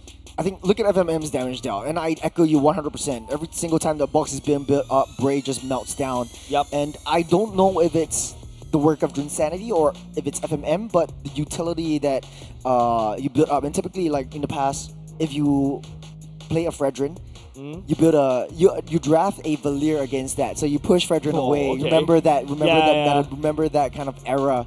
But then now you have the Yeve to be able to slow you down, to be able to burn you down with the robot manipulation, especially the bombs. So the mystical fires dropping in from the night sky, I think that really hurt. So putting Bray in a position where he has to be the tanker for the rest of the team, I think it doesn't really work out. Last game that both these two teams will play. This is the penultimate game. One person needs to go home, take the MRT, and say sayonara to this venue. Yeah, and literally, right, like, they just delivered such good series, right? And I really love what Kingdom Esports drafted for game number 4. Yeah. It's a lot easier to execute, and Stallions, they try to add some style points for themselves, unable to find out, unfortunately. But now we're gonna go into game number 5 in a best of 5. And this is the first, not say the first time, this is like the rare times that you see that you really cannot predict who's going to go into the grand finals, who's going to go into the lower bracket finals. It's because the level of play between these teams, well, the top 4 teams that you're seeing right now, are almost equal. Yeah, I have to say, like, all of these teams, their play style, their drafting really is signature to themselves. Like, if you see Stallions, you know what kind of draft that they're going to pick up. Diablo's going to be coming in with something really unique. If you see Kingdom Esports, you have the FMM and Lozy combo, and you have you throw Yon into the mix as well. And honestly, though, huge props to Grant and Drinsanity. I know this is their first time in MPL SG, but they've been showing that they've played with this team for a very long time, and that's why the expectations for them are constantly rising. And dare I say, this might be the Lozy effect in action. Yeah, definitely, right? Like, I think FMM also did well right there, but if FMM puts down the box without Lozy with the AOG landing down there every time, and don't forget, it's really hard to aim with the AOG to land as well. You know, the AOG really reminds me of a bootleg kind of yin yang overturn that Kagura brings. Like, everyone just gets sucked in back into the box, and I think that was just a really crazy combo that Kingdom Esports really made for themselves. Applying that logic as well, it's also very hard for them to get out of the box, right? After the AOG lands, you got to especially if you're a Fredrin, got no flicker, you've only got a dash depth, but if someone's blocking your route, it's just so difficult. Yep, and don't forget, you also got, you really cannot literally run out of the real world manipulation because you literally get burned, you get slow. And this is actually from the previous game earlier just now. We talk about how this is an amazing draft from the side of Kingdom Esports, right? But Stallions, on the other hand, I think they got a little bit too much overconfident. You can see how the effect of a Purify could literally just put a dent in the plans for the side of Stallions, right? Like, Lucian couldn't pick up anybody, immediately gets Purified. You also got the Badang that goes into the ultimate, immediately gets Purified. Then what do you do? I think it's just iframes. Everyone just melted down, and I think to add fuel to the fire in the early game, Kingdom Esports really likes to play as 5. Renza wasn't there in the second turtle, and I think that was when it all turned south, right? Yep. When Renza is not in the mix, not dealing that additional damage, there's not a lot of ways that Renza could accelerate his growth and get his critical mass earlier. And I think it's all down to the draft, right? Very, very smart move by Kingdom Esports to ban out the Benedetta, because I feel like if the Benedetta was drafted instead of the Badang, it would have been real trouble. Because of the iframes, right? I could just easily go in the Electro Final Blow, land it onto the Eve, and immediately deny the real world manipulation. And now it's a lot more stressful for Roy, right? Because Roy needs to play from very far behind because, you know, he's a Lunox, right? He gets squished, he cannot flank. So the flank drop usually comes from the side of for the EXP lane. So really kudos over the side of Coach Apex or whoever thought of that Benedetta ban right there, because that's so obvious. Yeah, I think it's pretty obvious as well. What could have been changed in Stallions though? In the first 2 picks for the Lunox and the Fredrin, I have no qualms against the Lunox. I think the Lunox works out well. The Fredrin first pick, that was something that I'm struggling to wrap my head around. There's a lot more assassins that would have been better, but I think Diablo just wants to play his attack role. He just wants to be the main character. Yeah, but also there could also be a case where, you know, I think they did not. They're basically showing the cards just a little bit too early, right? Yeah, they want to pick 100%. both the Fredrin and the Lunox. Immediately, you know that Diablo is definitely going into a more damagey role, right? It's just way too easy to predict because you can literally see it a mile away, right? And really, like what I mentioned earlier just now, the Benedetta getting banned away, that was beautiful. And, you know, there's also other things that you can also go for, right? Like, even perhaps... even like Minster also quite interesting as well. You could just literally jump straight over that, and then after that force everybody to fight literally inside the King's Calling. But then it is still an uphill battle because of the real world manipulation. Yeah, I think for Stallions, the only thing that they had a trouble was, or the biggest threat was just that box. Once the box is built up, there was nowhere they can run, there's nowhere they can hide. They're wasting all their resources to get out of that zone. And once they do that, there's not a lot of damage coming through. Even though the Lunox has the iframes with the Brilliance, Roy's using the brilliance to get out of the box, and then you don't have that additional re-engagement damage. That's right. Renza's not in position at all. He took too long to come online. Moskov can just freely farm out on the sideways. He can always join in with the SOD, and they're always fighting as 5 members. Whereas, for the Granger, I've said this in the draft, I don't really like that Granger into like thick, beefy heroes like the Gato, because it's easy for the Gato to just destroy the Granger once he receives that much damage. Yep. Of course, ladies and gents, what's keeping us literally hydrated and also performing technically performing at a tip-top shape as well is, of course, the sugar rush that we're getting from. Of course, thank you very much, IT, for being supportive right here, allowing us to basically hydrate ourselves, and also they are delicious as well. I'm really addicted to the 1-1 flavor as well. It's something that I really like personally, but there's also the Kadita but flavor. obviously, everyone is, both of us are just, having the 1-1-1, not just because... and it's also very interesting to say the 1-1-1. The 1-1-1. Yeah, that's a bit confusing, a bit of a mouthful, but thank you very much, IT, as well. And you can get yours for a discount, of course. All you have to do is quickly scan the QR code or basically redeem the code down below. Yeah, stand a chance to get a opportunity to get a flight over to Jakarta for M7. It's going to be a really fun time. If you like to watch, tournaments live, here's a chance to definitely get a chance to fly down to M7, or better yet, right now here, coming down to Centrepoint and just join us for the real show. Yeah, definitely. But there's a lot of things that, a lot of things on the line as well for both these two teams, right? Like, you got so many things riding on this final game number 5. Looking at the learnings from the past few games, there's so many things we can definitely take away, right? Like how it's always a tit for tat.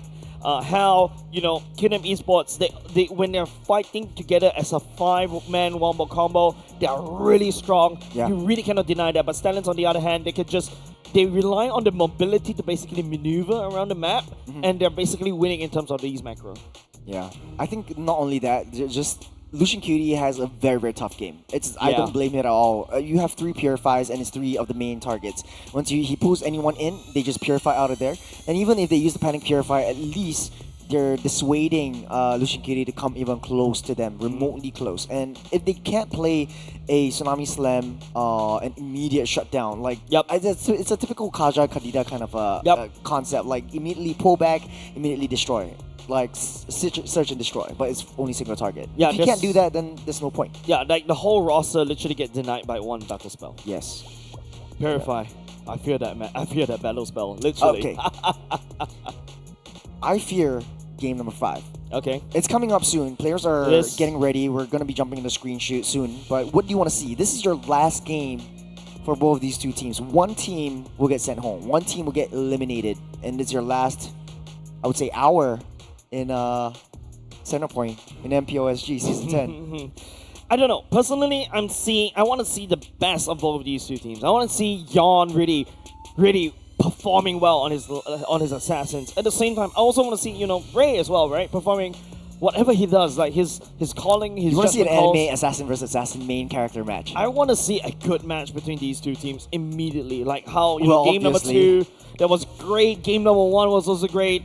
And of course, we talk about game number 3. There's so many this clutch factor, which is something that I absolutely love. There's a clutch factor for the Stallions, and not a lot of teams have this kind of clutch factor. Yeah, we've come to this point though, right? Like for both these two teams, especially for Lawsy and then for the XRSG members of Team Stallions, this is sort of like an intense rivalry, and it's very personal to both of them. I think for the longest time they've been together playing as friends, and right now playing on the other side of the table really goes to show like the power of all of these two teams.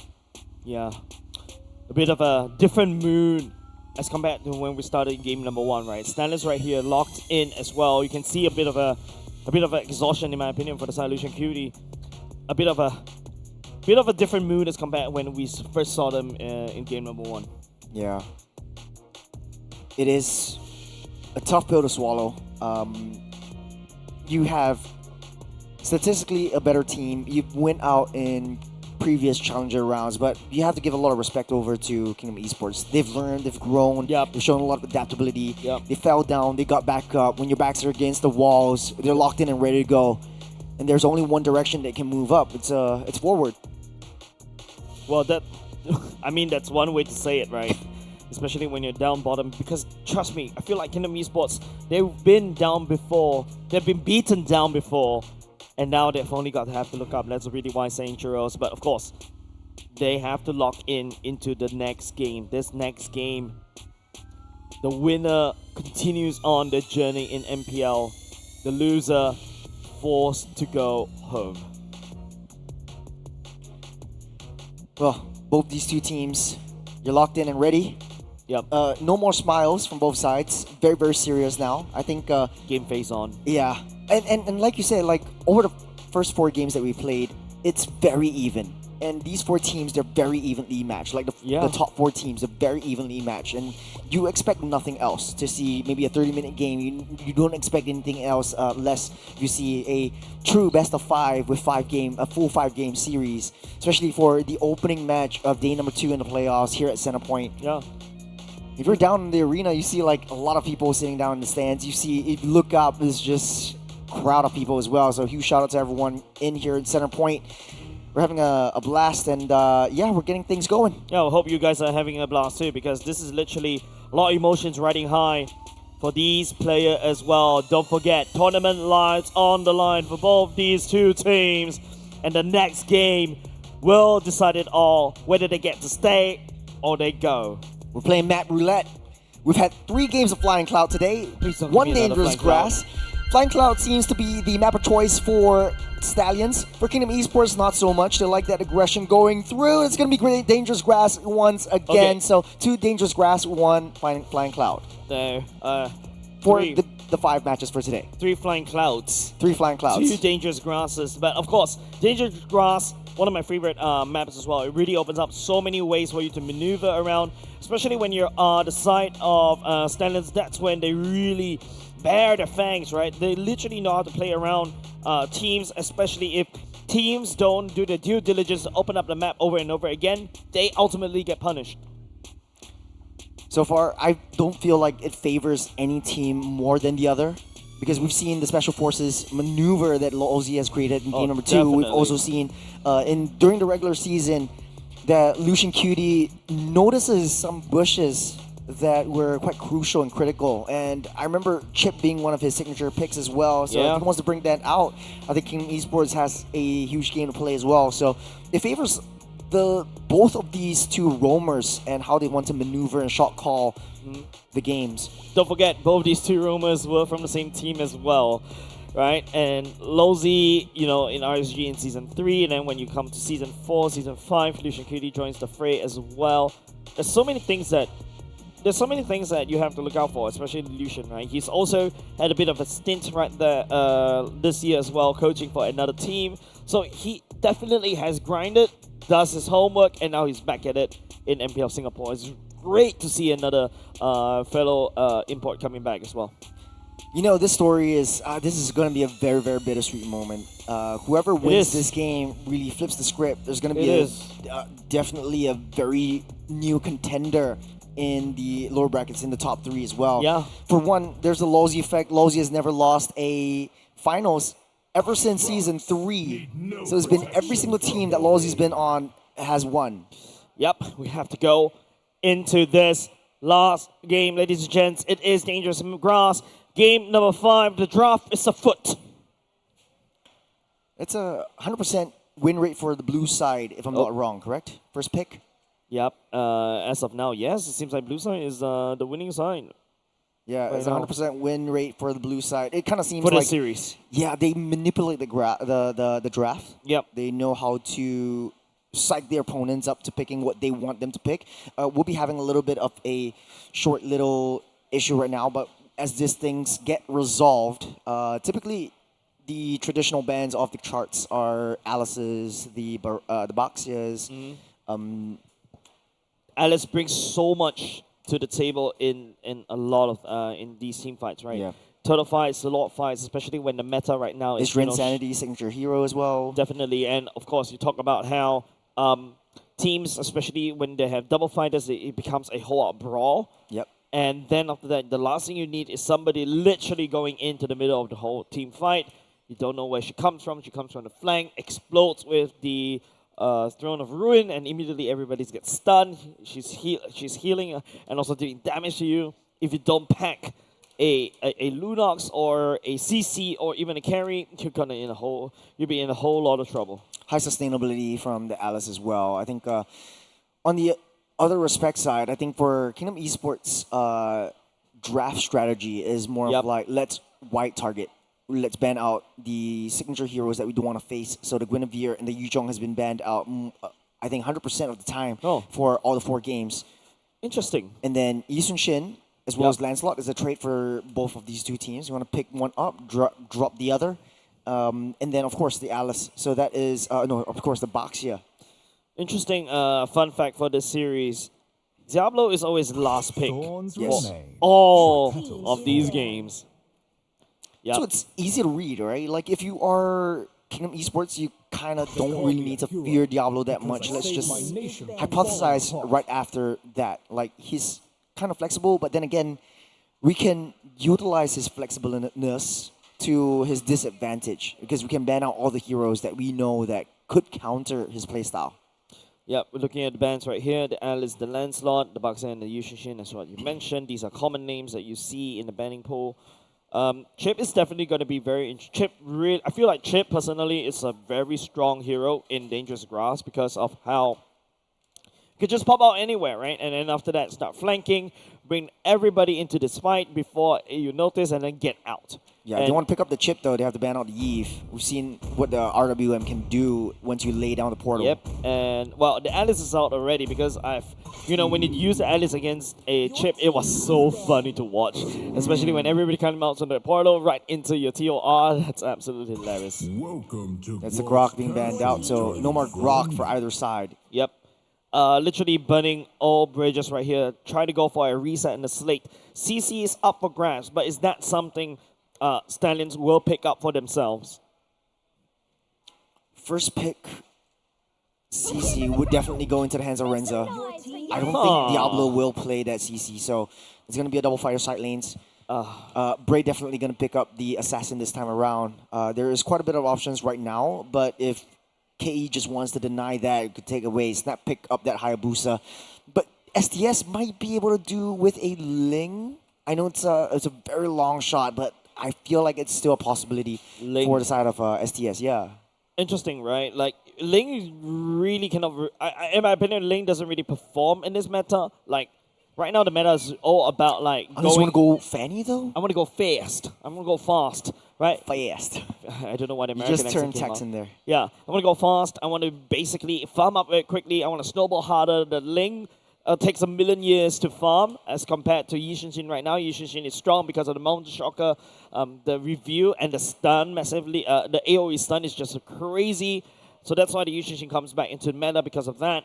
But right now, we're taking a look at this particular pick right here. The Fanny is also wide open. Both these 2 teams, well, especially Yon himself, loves to play the Fanny as well. Allows her to scale up quickly. You find the backline, you just assassinate, and then you go away. But if what you mentioned is true, or could be true, CC in Diablo or CC in Renza, higher chance for Renza, because I don't remember seeing Diablo on CC before. Yeah, I've never remembered the it's not his last MO. time. It's not in the statistics sheets anyways. Like, it's not really his playstyle. He likes those big, hard-hitting heroes. And right now, I think this is the first time that Yuzhong is actually open for him picking. So if he wants to do that, he could actually first pick that hero up. Now, KE picking up the Gacha as well as the Kimi. Very good mid-lane, solid duos.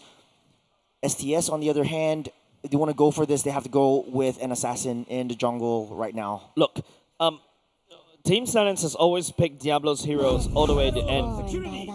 I think they're going to go with the same pattern as well. Another idea that I was thinking, right, is to just go ahead, just pick something that Diablo likes to play first before it gets banned out in the second phase ban. But it seems like, Stallions, unless the CC goes into Diablo's hands, then there's a bit of change, right? There's an option right here. Yuzhong is still wide open. Could always go for the Guinevere as well. Could always go for Martis. Yep. So I think KE would definitely look to ban all of those out. It's every single time that Diablo is playing, like, the meta heroes for the EXP just really changes.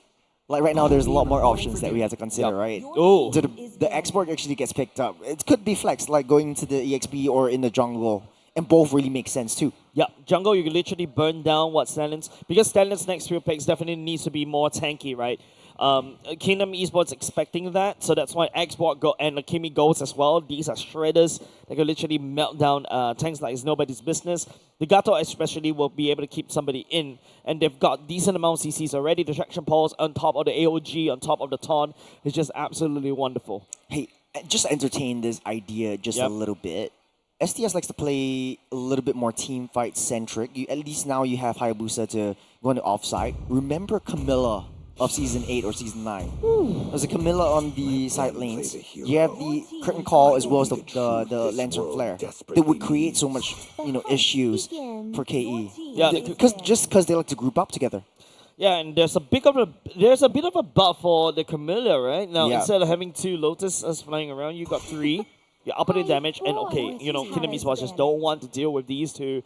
They're going to make Diablo's life a little bit miserable in especially the potential last game between one of these two teams. It's going to be the Hilda being banned out. That's going to be a potential winning lane for Diablo. And not just that, a winning jungle, right? Like the Uranus can also hard invade. That's something that Jin Sanity also plays as well. Hilda also something that he has pulled out. And also, so you're giving Bray an easier time. That's what we're saying. Okay. So good strategy coming in from STS. Just taking out the potential threats towards the jungle so Bray can just have an easier time. For Kingdom Esports, though, there's still a lot of flexibility to how they want to play this, especially with the export. Could go into the jungle, could go into the EXP.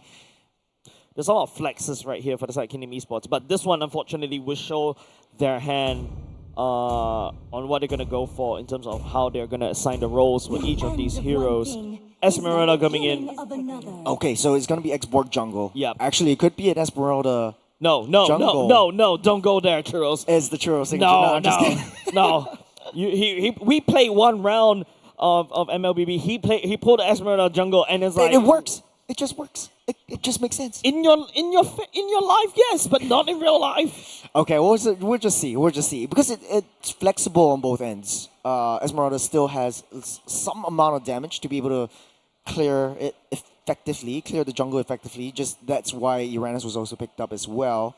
So now without the Uranus in the picture, I think Esmeralda does make a lot of sense. I think STS might look to go with, if they want to go traditional, they could always pull up the Moskov for themselves. The Claude. So it's going to be the high loss. Wait a second.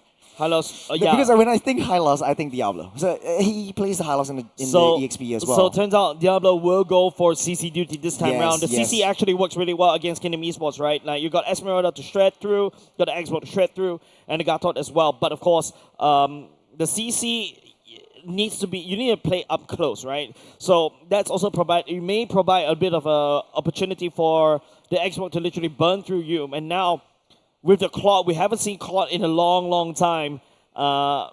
Going up against what Kingdom is supposed to do, you're gonna get killed easily if you're hitting up a Gato Kacha on the Vengeance as well. There's not a lot of lockdown though. Like there's no high committal lockdowns. Okay, that's the Moskov getting picked up over here. So it's going to be Yon going with the X-Borg in the jungle, and the Esmeralda down the EXP side. In the drafted set, this is something that is more traditional for both of us, and for all of us watching at home. But man, I think for STS, they are definitely cooking something. It's been a long time since we saw that Claude in action, but the late game is not going to be a problem for STS anymore. We talk about how STS like to teamfight. This is definitely going to be a teamfight comp, right? Like, you got a Hayabusa, you've also got the Hilda, the High Loss to literally run it down with the Glorious Pathway. The Claude goes into Blazing Duet as well. Yeah, and at the same time, Kingdom Esports literally fighting fire with fire, right? Like the Xbox with Last Insanity, the Gatakacha, literally they're going to clash super hard, and we shall see. Ladies and gents, make some noise as we're going into the potential last game of either of these two teams. The fans of each team definitely needs your cheers and your support as we go into the potential last game for these two teams. Man, it's hard to watch one of these two teams go, man. It's also hard to ask you to catch a breath because this is only getting started. We're jumping into Atlanta Dawn. Ladies and gentlemen, this will be the penultimate last game for any of these two teams, and we're hoping to see a lot more clashes this time around, a lot more closer matches. It's like picking your favorite son. Who do you want to throw away? For one, it's the ex-MPL champions. It's going to be the 4 ex-RSG members. The power of friendship, the power of chemistry built up over a long time, over 3 seasons. And or is it the fortune game by this time? Oh, no! Oh, that's a big move, Roy! Goes down, that's first blood given over side of FMM right off the bat. Good start for Kingdom Esports. Good high rotation coming in from Kingdom Esports. It's Team Stallions. Oh, Lucian Cutie getting slowed down just a little bit. Kingdom Esports showing the aggression, taking away they want to duke it out. Pulling him away, pulling him back in. They really want to duke it out. They really want to brawl. In the last game, they're ignoring lanes. They just want to fight. That's a huge chunk of the gold plating already taken down for the mid side, and a lot of aggression coming in from Kingdom Esports, just like their MO. Mosey opening up that maps, giving a little bit of intel. Team Stallions SG, since they have a assassin in the jungle, Kingdom Esports can't afford to play a little bit more aggressive, go into his face, and try to deny his farm like they did with Ricky. Yep. Back to regular programming right once again. Boots mostly secured by all these players except for the Juicing, except for the Claw. The Claw with our Rivalry does have a bit more movement speed as well. They're trying to freeze up the goal lanes much, using the BMI to scout out Grand for now. But both these two marksmen love to go to the later parts of the game. Roy, you're punishing him. You want to go. FMM pick up another kill for Kingdom Esports. Walked a little bit too close to the sun and gets felled. Now, there's a free and easy turtle. Doesn't look like Bray wants to contest for this one. No retribution, no problem. Diablo won't be able to make any big plays as Kingdom Esports secures the first turtle of the game. Stallions, you don't go this far. Just a crumble right here. Kingdom Esports take the turtle away. Oh, look, there's aggression coming in. Lucian Cutie, the revitalized ain't gonna save you in this one. Stallions, they're literally starved. It's just one after another. Kingdom Esports, 1,500 gold lead. Team Stallions playing on that defense, and I think it's to their modus operandi still. They do have that Claude, so if they still play to the late game, it would be a different story. But Team Stallions has to ride the wave, has to ride the hurdle. They have to eat this one out. The early game is going to be a tough one. It's already very tough. Literally, Stallions locked into the game and decide to go play hardcore mode, right? Losing Roy twice right there, and you know, losing Lucian QD right there as well, providing FMM so much potential. Oh, there's a taunt. There's a taunt onto Bray as well. Bray has to just quad shadows out of there. And once again, Stallions has to hunker down. Tricky situation. Roy not having a good game, but FMM having a perfect start. 2-0-1 for this Kimmy, and the damage is coming through sooner rather than later. I think definitely the Sky Piercer will get built up. Lawsy pushing Renza back, unable to get that gold turtle, or the gold crab, so to speak. That is 2,000, almost 2,000 gold lead ahead of Stallions. As Kingdom Esports continuing to ride the momentum, but we've been in this position before. Team Stallions are masters at coming back into, tricky situations. Yeah, they definitely need a lot more luck than the previous games. This one, yes, there's this one game where Kingdom Esports had 4K gold lead and they squandered it all. Stallions this time around just upping of aggression. Now all of a sudden, Bray cannot play the game at all. As on the purple buff, Yawn trying to push everyone back out of the way. Bray trying to find a safe route. There's a glorious pathway already laid out by Lucian Cutie, unable to secure the purple buff. Yep. Lucian Cutie just trying everything in the hands right there. Roy burns the ultimate just to get out from the traction poles. A trade in terms of the ultimate already. Diablo suffering a little bit on top of their insanity. Level 7 is a full level ahead. And then they're aggressing onto the orange buff. Bray can't play. Bray can't farm. Okay, that's a nice steal, but opening up that turtle for Kingdom Esports taking. I mean, burn away the retreat. That's basically Stallions doing a lot of damage control. I fear for the chances for Stallions, Churros. I fear for it. Well, it's still pretty early in the game. 5 minutes on the clock. Kingdom Esports, 2,500 gold lead. Team Stallions has that late game prio with the Claude as well, but not to forget Grant on the Moskov too, and he's had amazing SODs landing onto Team Stallions in the previous game, so this time around won't be any different. Kingdom Esports riding on the momentum from that previous win Oh, gonna get collapsed on though. Goes in the Blazing Duet. That's a Hail Mary that he has to try to play. The Glorious Power from the side. Lucian Cutie allows him to reinforce just a little bit. Renza stays alive just a little bit. Thank goodness for the Glorious Pathway.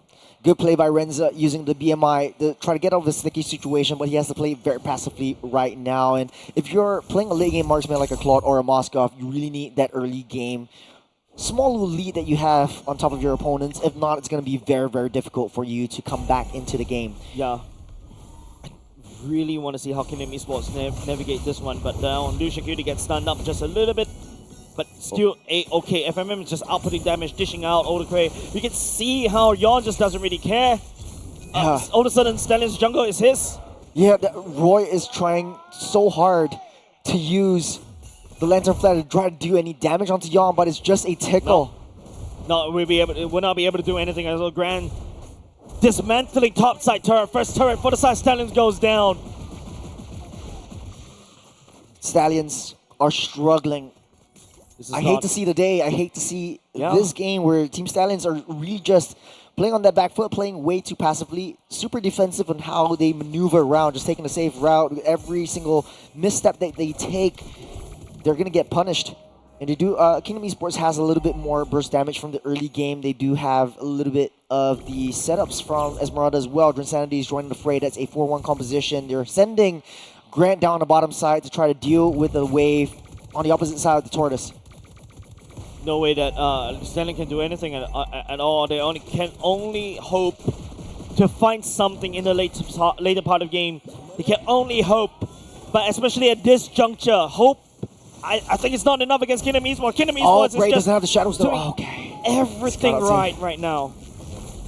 Turtle almost getting a reset. Bray trying to do his best to salvage what he can, but Kingdom Esports securing the early game and getting 3 turtles right off the bat. Team Stallions still playing on the back foot, but they should make a aggressive move right now. Traction Pulse already committed. Bray looking for an angle. Not able to find anything at all. Even though Roy was able to just pick up Yon and just throw, but what can he do? He lost 2 kills already. He has already given 2 kills over the side of Kingdom Esports. Now Glorious Pathway for the retreat. Roy, they try to tap onto Drinsanity, but will not be able to find anything. Smart play by Kingdom Esports. They know that the bottom side is in shambles. Renza already used up the Blazing Duet, and they need to protect Grant, so they're putting Lolzy in babysitting duties. FMM has free and easy rotations and high movement speed, so he's going to be in position super fast as well. This Team Stallions playing on that defense. I don't think there's anything that they can force that work out. I think Renza really needs to get that Trinity fast, and hopefully we get to see the items soon, because it looks like Grant is way far ahead in terms of itemization, in terms of economy. Traction pause, catches onto Roy, forced to burn the flicker already. Renza picking up the golden star for himself. Kingdom Esports landing on siege down bot. It's just a slow, methodical push from the side Kingdom Esports. Stallions is just fighting for time, but do they have enough time? It's 4,000 gold lead. Top of Kingdom Esports, that's a full BOD and a half. Great. Goes on in for the Cart Shadow, will not be able to find anything at all. It's going to be Lucian Cutie taking a lot of damage by Lolzy. AOG all the way back out, but Grand finds Renza. That's a massive problem for the side of Kingdom Esports. And also Standard, that's going to be a trade onto Yon as well. Oh, that's a big fight. It's a big shadow kill, but unable to hit the mark. Lolzy still gets out safe. Insanity able to get away safe. The Lantern won't be able to pull him back as the Lord spawning up in 10 seconds though. Yon will be in position. Renza will as well, but the damage from Renza hasn't really come through just as of yet. The good thing is Kingdom Esports doesn't really have vengeance on them, so he can just go in if he sees an angle to try to melt everyone down, but Grand is in the picture. Trinity already halfway there for both of these two marksmen. The first is the race to get that corrosive scythe for Renza. Renza trying to do something right there. Onto Grand will be able to jump away. Man, good SOD. Kingdom Esports are able to get away with so much things. Good SOD from Grant. Lucian Cutie was a little bit too slow. If he timed it just right with the Glorious Pathway, just to block the escape route from Grant, I think it would have worked out well. But SOD could have been thrown anywhere, down to Lord Pit as well. Once again, with so many suspenseful moments, Stallions know they cannot afford to lose any member over to Kingdom Esports ever again. But this is dangerous grass we're talking about. They need to open up these maps. Drinsanity has intel. He popped himself, showed himself out. Looking for Yon as well. The Firaga armor already connected. Drain Sanity goes in for the falling stomach. Will not be able to find anything. Lozy, AOG all the way out of the air. They touch and they go. Both these two teams not giving up. You're getting that reset too. Yon doesn't have the Firaga armor. Team Stallions are trying to blitz this Lord down. It's difficult for Kingdom Esports to come back into the picture though. Yep, Yon this time around. SOD. The SOD will get tagged. Grand will be able to find. It's going to be using Turkey as Ray secures the Lord. For Stallions. They take down Grand. That's 4 down. And now they turn this around against Kingdom Esports, against the Wands. FMM is left all alone. He's able to get out saved, but Roy is taking things personally. He went a little bit too deep. He flew too close to the sun, but the damage is done. Lord marching in to the mid side. And all of a sudden the gold lead swings back in the favor of Stallions once again. This is what, he's going to replay of game number 2 or game number 3? We missed that, but Renzo was dealing so much damage onto the back line. Grand knocked down and locked it down with SOD. Great find by Bray to take care of this Moscow, but Renzo on the back foot, just melting everyone down, and knowing that Yon doesn't have the Firaga armor, just easily takes him down with him.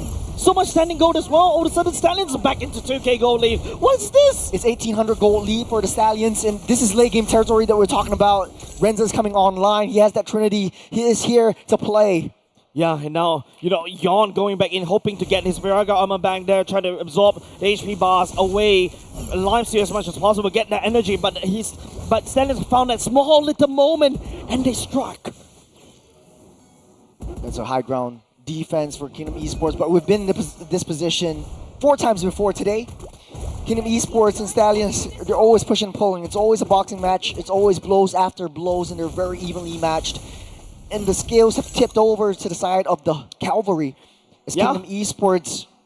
Stallions has been literally open up the map, right? Like, they have 2 lanes in the first 2 turrets. Top side, bot side, getting taken down by Kingdom Esports. I don't know how this happened. Well, it's 75 seconds. Kingdom Esports on the fly, though. Playing very passively, very defensive. And they're just reacting to whatever Stallion wants to do. And typically when you're a Moskov, you don't want to play in this position. You want to play on the offside. Trinity's built up by both of these gold laners. The gold difference is not too much, as both of these gold laners are going to be the key priority and the main threat for the rest of the team. The timing for the Wind of Nature is definitely going to be very pivotal, right? Kingdom Esports, Moskov is literally rushing that particular item because that's the only saving grace against the damage from the side of Renza, and Renza knows about it, goes for the Winter Crown as well. So good item picked up for both these 2 teams, as both these 2 teams balance on a wire.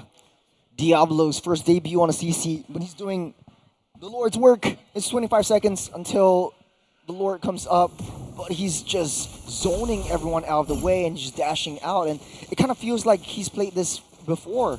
Yep, one wrong step for Kingdom Esports. It's a giant leap for Stallions, right? Literally. That I look at that sequence earlier just now at the Lord fight as Yon doesn't have Firaga armor up. No Lance Insanity, and all of a sudden Kingdom Esports lost so much. 4k, 6k if you total up until right now. Yon leading the charge, Insanity starting to roll over, try to get that hug going on. You have the short lane. Flores pathway already committed. Diablo and the rest of the members from the side Stallions actually joining out. The last Insanity going in. It's all about timing. Kingdom Esports snuck the Lord underneath the rock from the side of Team Stallions. But Renzo has something else to talk about it. FMM and Grand, the only members from the side of Kingdom Esports left alive. FMM become a triple kill. And now they're left alive right here. FMM goes into Wind of Nature already. Diablo and Roy goes on the chase. And Kingdom Esports right now, they need to try to start a shutdown. The top side though. A wipeout on the side of Kingdom Esports. Kingdom Esports might have gotten the Lord, but look at the top side. Wave already crashing in. Team Stallions has the upper hand in terms of that one, but they have to try to fix that Lord marching down that bottom side. So Team Stallions, all they did was buy time. Time has been bought right there, but it's just Roy and Diablo just not good enough for the side. Stallions are basically in the game right here. The members on the side of both these 2 teams are coming back online. What a crazy seesaw of a match, and now Kingdom Esports has some breathing air.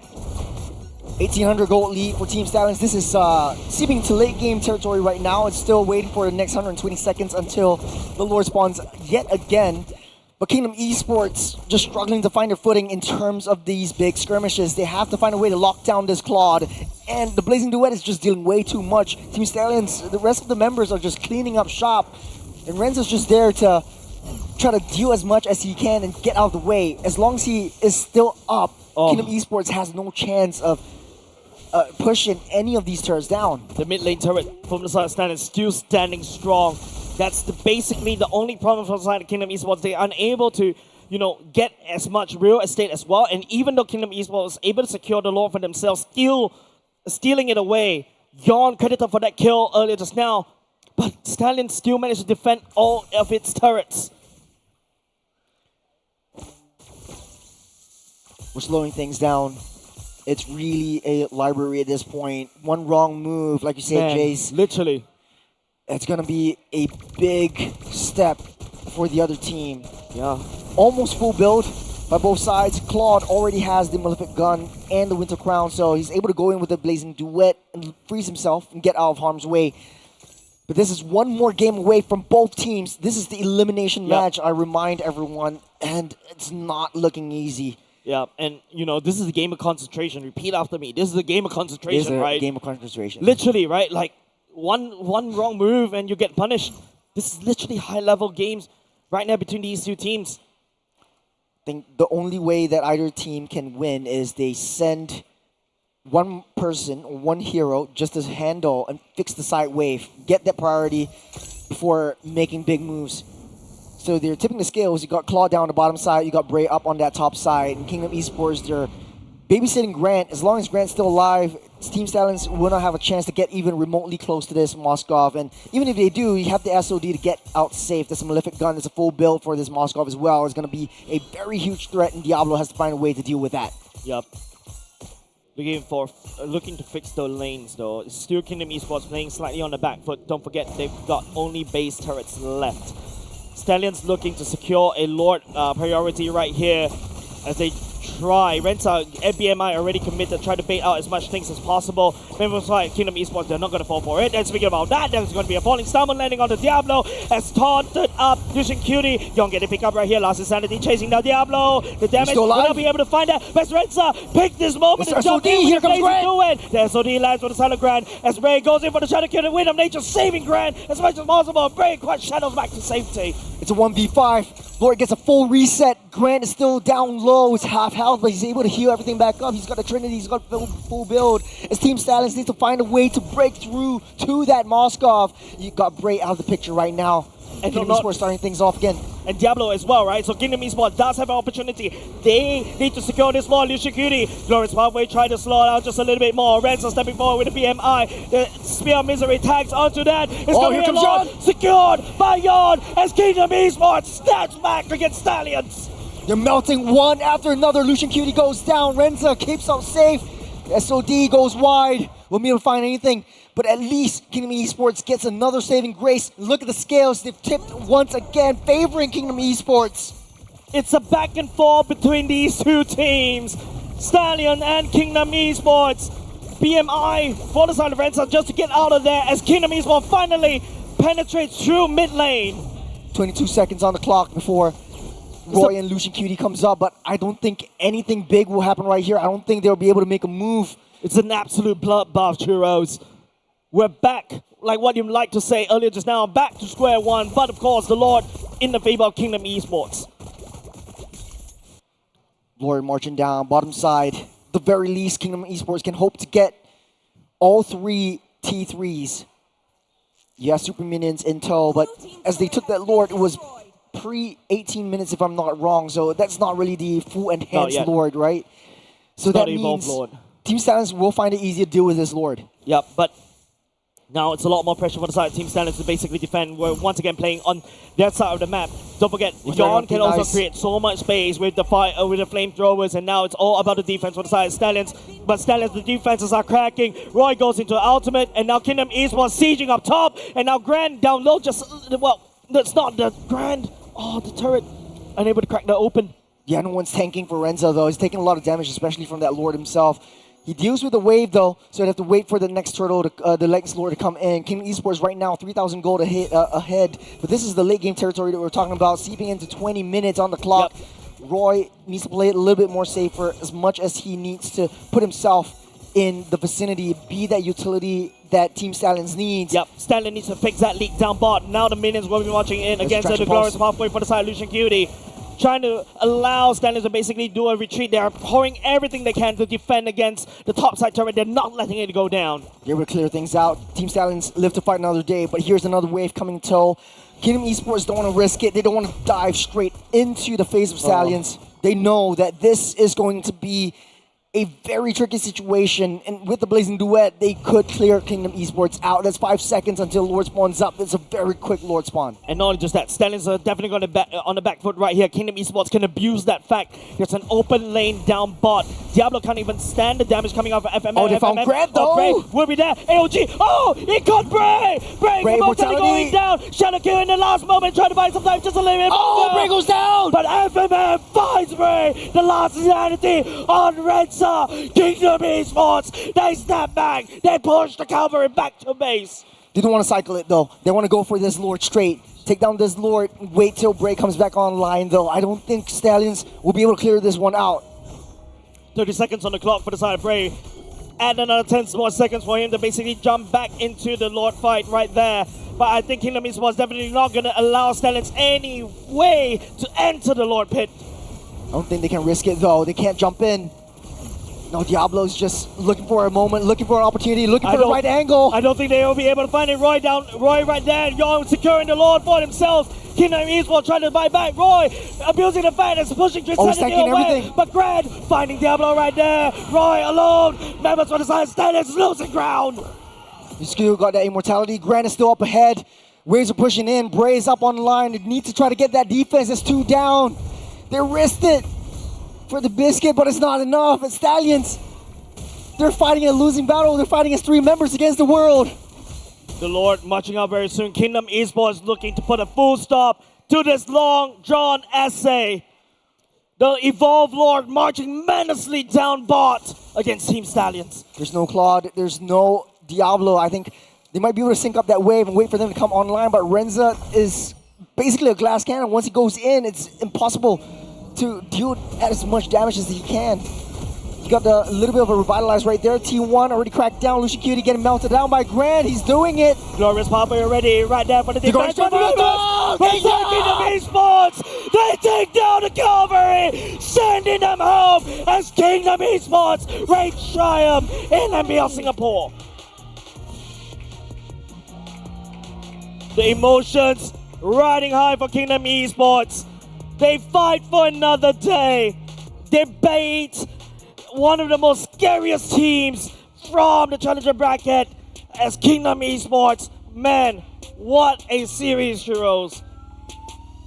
Kingdom Esports got their revenge. They did. From the Challenger bracket series, or Challenger bracket stage, they have fought to the nail. They were so close, but way too far. Right now, finally sending the Stallions home. This is an elimination match, but a huge respect over to the Stallions, not giving up, giving us a great showing for 5 games, a BO5, a full 5-match series down the lower bracket semis. Yeah, it's just the first series of the day, and we're already getting such a banger of a series. Congratulations over the side of Kingdom Esports. They will be going up into the lower bracket finals. Commiserations for the side of Stallions though. They did a wonderful fight against Kingdom. However, the hoops are not fast enough. The walls from the side of Kingdom Esports thick, especially the thick damage coming out from Kimmy. FMM from the start of the game punishing Roy from stepping too close, from stepping out of harm's way, and just having 100% kill participation. Without this, Kingdom would not have that easy victory. Man, it's just the damage from this MVP. I agree. You can see he's actually having a lot of troubles, especially in the later parts of the game where Clark could just literally just pour in the damage. He will just immediately melt. But Kingdom Esports not going down without a fight against Team Stallions. this scoreline is just so close, doesn't tell anything about the story or anything that transpired. Of this series, it was man. constantly push and pull down from both sides. Team Stallions just played true to their name, true to their own character, trying things out that they wouldn't try. We wouldn't have seen a Badang in EXP, we wouldn't have seen Diablo on his debut CC, but at the end of the day, Kingdom Esports just empowered by that mid lane duo. FMM, Lawsy created that space for Grant to come online. Yawn showing that growth and maturity over the entirety of the seasons that he's been here in MPL SG. And finally showing that prowess on the fighter jungler in the X-Borg. And at the end of the day though, it just doesn't really matter. Kingdom Esports are going into the next stage. Yeah. What a crazy back and forth. Stallions was literally knocking on Kingdom Esports doors, but Kingdom Esports literally fortified, finds the necessary pick-off, and they bit back against Stallions. After that, it's just a recycle over and over and over again. There's a clutch factor between for Stallions SG, and it did not happen. As Kingdom Esports, sheer determination, they won this series. Taking a little damage dealt as well. FMM just, from the get-go, him and Lawsy punishing Roy for stepping into a difficult position, just easily utilized that flicker to get out of harm's way as well. I think that last game just really created so much mental. And Kingdom Esports broke the curse. They were second pick. Yep. And finally, at the 5th game, the red side took a W. Yeah, and not just that, right? I think it's also a good statement for the side of Kingdom Esports, right? Against all odds, these are ex-champions of MPL Singapore. They represented us on the world stage before, but now they fall, giving rise. Don't forget, Yon was the first that made history when he was jungler for Team Flash. He was there to break the El Clasico, and now he's there. He pulled down Stallions as he goes to the lower bracket finals. We spoke about Lawsy effect. I think it's still really coming true. Lawsy is really one of the lucky charms of MPL SG. Every single team he's been in has won as a champion, and now the dream is still alive for Kingdom. Yep, definitely. Kingdom fans still. There was a bit of a time where it looks really bleak for Kingdom Esports, right? It feels like their plans are all over the place, but they found a way somehow, somewhere. They made mistakes, yes, but it is also them finding opportunities against Team Stallions. Yeah. This game was just insane. Constantly push and pull. I know it wasn't the longest game, but Kingdom Esports finally found a way to end this series fast, and to their own liking. FMM just really created so much opportunities. We'll be taking a look at the highlights, and hopefully we'll be able to see the SOD that Grant thrown to create or give us that opportunity for a game 5. Yeah, because like, to be honest, the highlights is just a summary of the emotional roller coaster between these two teams. The clutch factor, the hope is that beautiful. Oh, that was a beautiful implosion. But still not enough though. But to be honest, this is a very long, drawn-out series. The first game was 26 minutes. The second game is 29 minutes. Then after that is what? 13 minutes, and then after that 22 minutes. Especially the last game, there was a glimmer of hope, glimmer of chance for Stallions to be able to triumph. But Kingdom Esports slammed the castle door shut.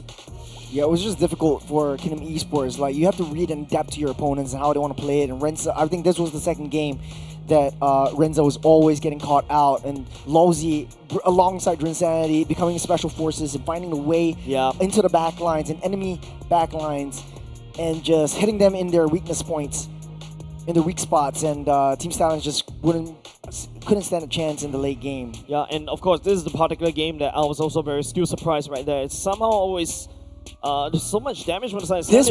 This was the one where Team Stallions, in all laws of physics and all laws of science in the world, B shouldn't be able to fly because their wings were too small. But Team Stallions, they're showing us why they can fly. Horses can fly. Horses can fly. Have you ever it's seen called a unicorn? The jinx. I could have gone for a Pegasus. We could have gone for a Pegasus. We could have gone, but Unicorns only has a horn, not the wings. Oh yeah, true that. True. So we're both wrong. We're both idiots. But in the end of the day, it's just a beautiful series. A bit of course, I'm a bit sad for Stallion's not able to make the cut because, you know, big fan Diablo. Want to see Bray once again, you know, in the world stage. But sometimes we just have to make way for new champions, right? This is game number 5, the last of the highlights that we'll be seeing today. The SODs were going crazy by Grant, and definitely he's shown a lot of growth as well. I think he was a new player as well in MPL SG coming in alongside Grin Sanity. A huge warm welcome, and you know, top 3. It's a very big deal. Yeah, definitely, right? And, you know, that's definitely going into their portfolio on this one. Don't forget, it's just a bittersweet moment for me, right? At least we are able to see, you know, the rise of Kingdom Esports, right? Remember how we kind of doubted them in the regular season where they're a little bit wonky, a little bit inconsistent, and now they finally managed to stabilize their footing, and they're able to step onto the walls and, you know, yell out down to the castle walls. Yeah. We'll need to be able to say goodbye and sayonara to Stallions, who has been touted one of the better teams that we thought would make it to the top 2, but right now getting sent home by Kingdom Esports is no easy feat, but huge congratulations to how they got so far. Top 4 Definitely is something to be proud of, and especially coming out from all the trials and tribulations that they faced over the previous years. I think that was a really, truly exceptional performance. Yep, with that said, ladies and gents, we're going to throw back to our host Suki as he has more to say with the players. All right, so that was a pretty crazy series, right? I think we all know, everyone here, everyone that has stayed, is just crazy 5 matches.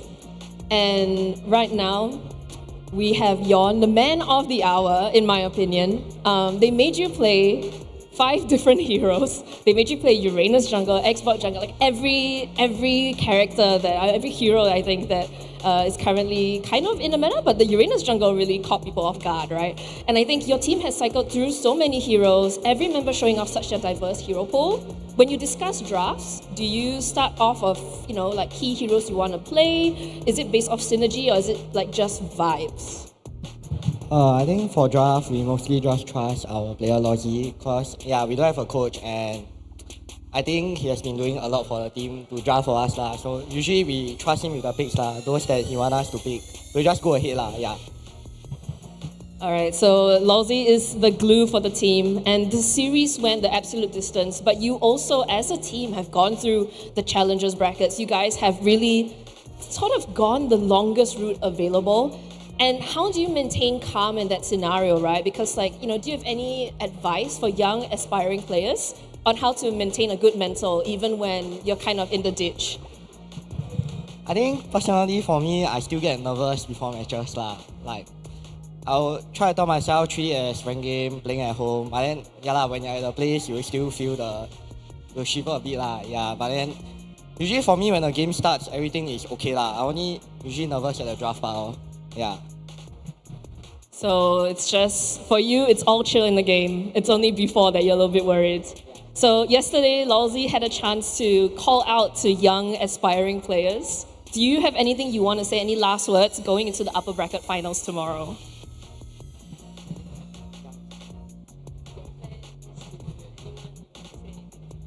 I just wanted to say that I felt that Stallions was a strong team lah. But then they got Amox as a coach. He's a fraud lah. Then how? That's why they lost, bro. Yeah. Okay. Heard it here first from Yon. Thank you so much for taking the time to interview with us.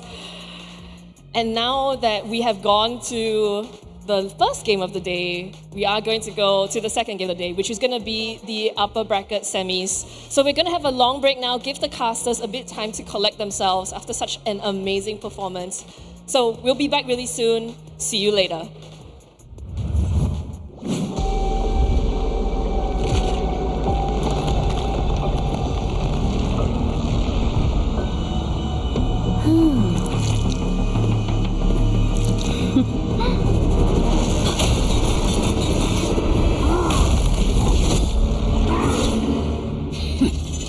Does the Lord of Lava also crave the Sovereign's blood? Fool! The tyrant's remains will only bring doom! Their brutal dominion, our warriors were corrupted into foul bonds of decay. Sovereign of the Abyss, Obsidia. Her curse still flows within the Sovereign's blood.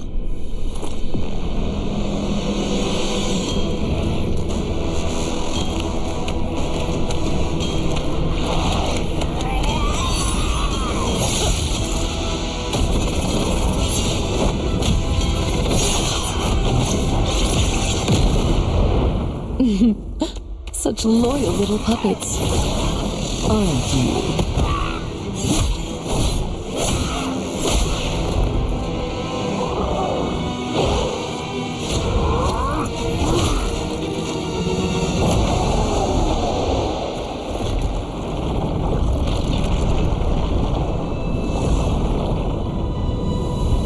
You are merely a puppet. No different from my spawns. Bow to me. Keep your throne, or be destroyed. The Abyss bows to no one.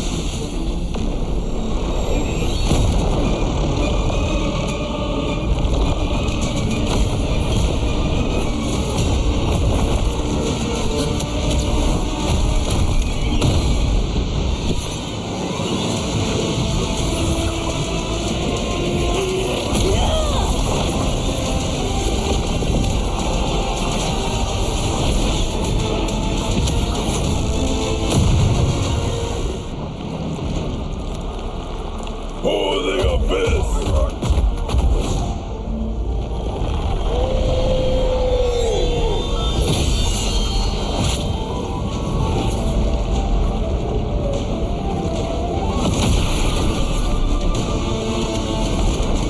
These wretched spawns reek of its corruption.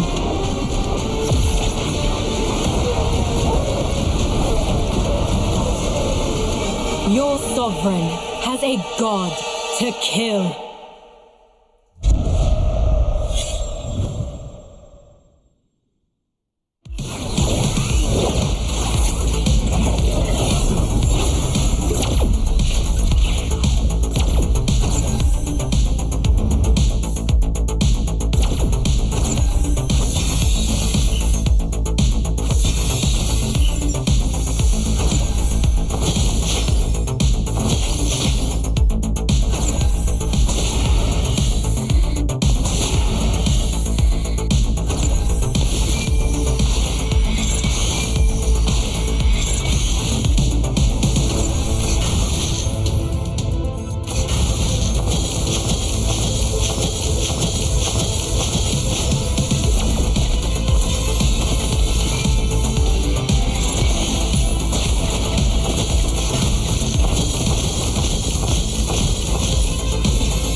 Welcome to MCGG Rising Stars.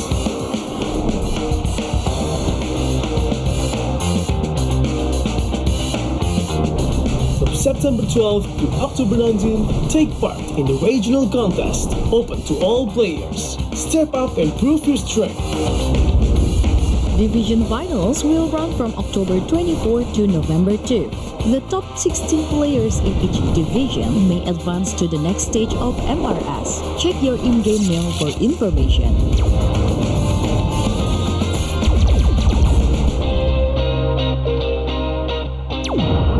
The S3 Finals group stage kicks off from November 8 to November 9. The top 6 players from each group will qualify for the S3 Finals semifinals.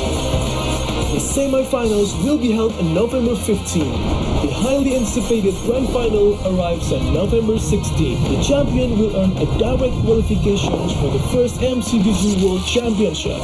The battle is on and the world is watching.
Does the Lord of Lava also crave the Sovereign's blood?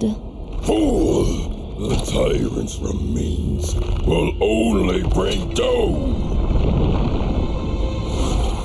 Their brutal dominion, our warriors were corrupted into foul bonds of decay. Sovereign of the Abyss, Obsidia. The curse still flows within the Sovereign's blood.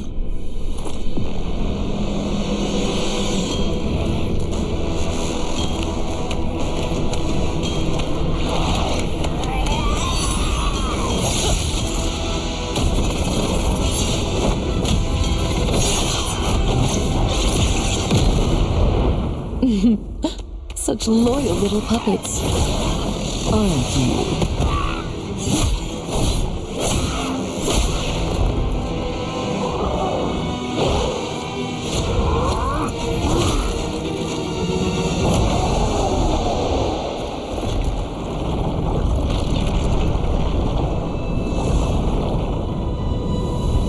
You are merely a puppet, no different from my spawns. Bow to me. Keep your throne, or be destroyed. The Abyss bows to no one.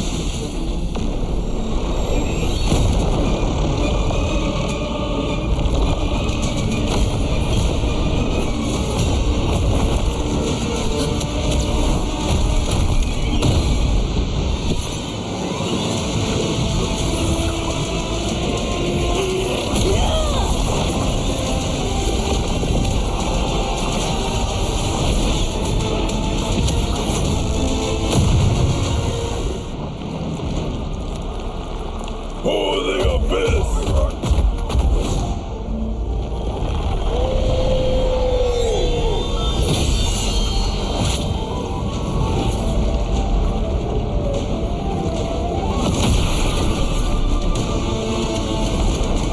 These wretched spawns reek of its corruption.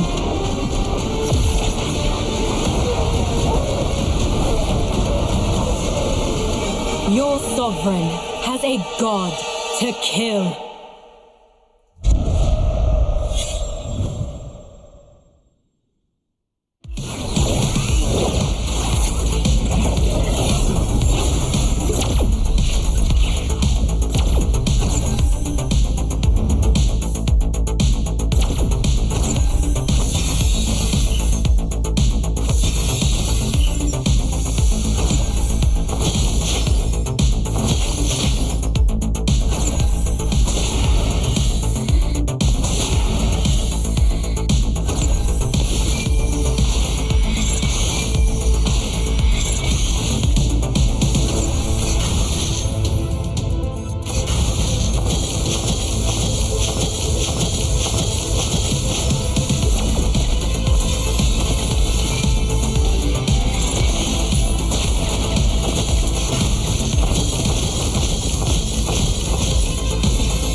Welcome to MCGG Rising Stars.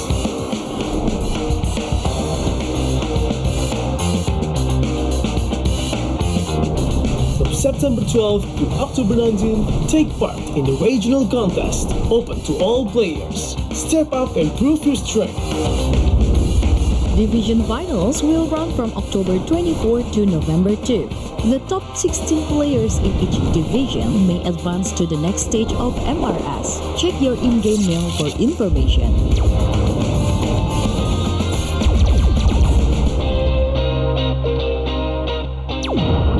The S3 Finals group stage kicks off from November 8 to November 9. The top 6 players from each group will qualify for the S3 Finals semifinals.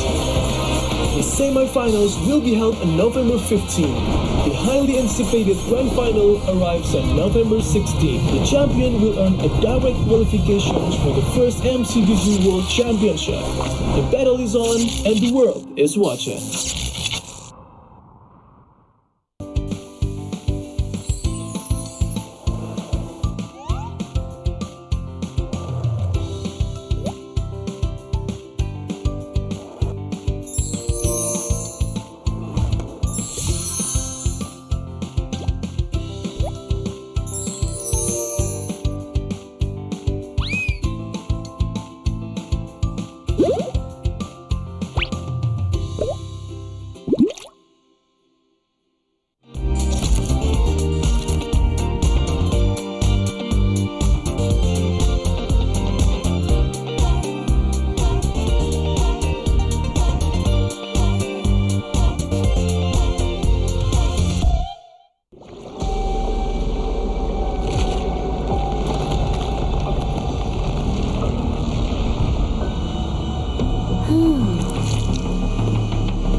Does the Lord of Lava also crave the Sovereign's blood?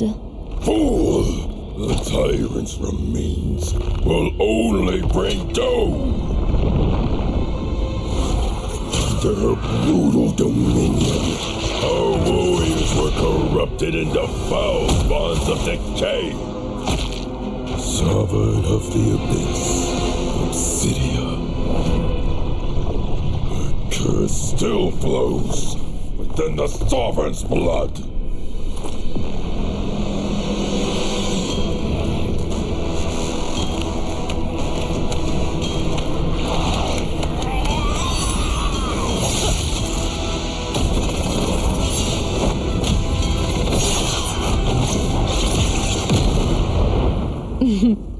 Such loyal little puppets, aren't you?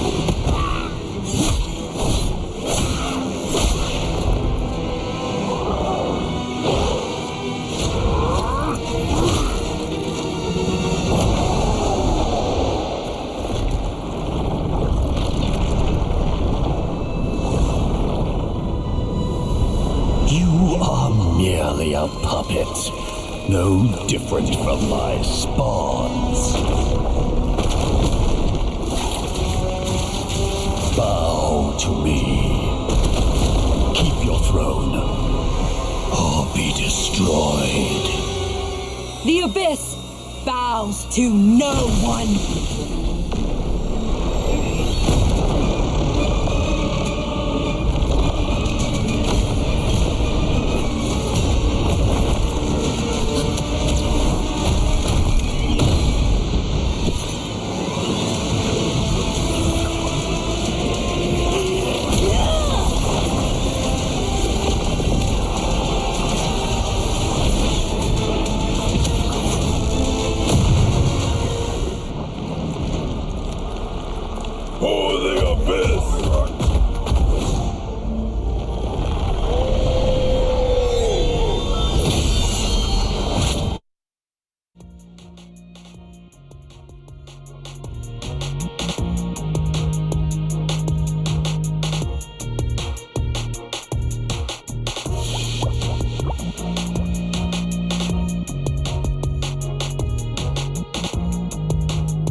evening, everybody, and welcome to the MPL SG Season 10 Playoffs Day 2. It is going to be the second match of the day. We saw a banger 5-game, went all the way series earlier, and we're going to get an action into the next one as well. Of course, presenting partner IT, we are here at Centrepoint in Singapore.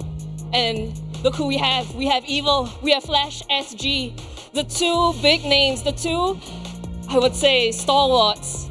And they are going to be going up face to face for a chance for the upper bracket finals. The winner gets to go into the grand finals. The loser has to wake up a little bit earlier and fight another team before they reach the end goal.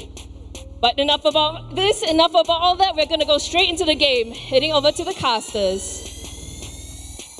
Thank you very much, Suki. Very well summarized. Of course, the winner don't need to wake up tomorrow early. We have to. I have to. Then, of course, the loser, unfortunately. Sorry, wait, hold on. I got it all wrong. I got it all wrong. What are you saying?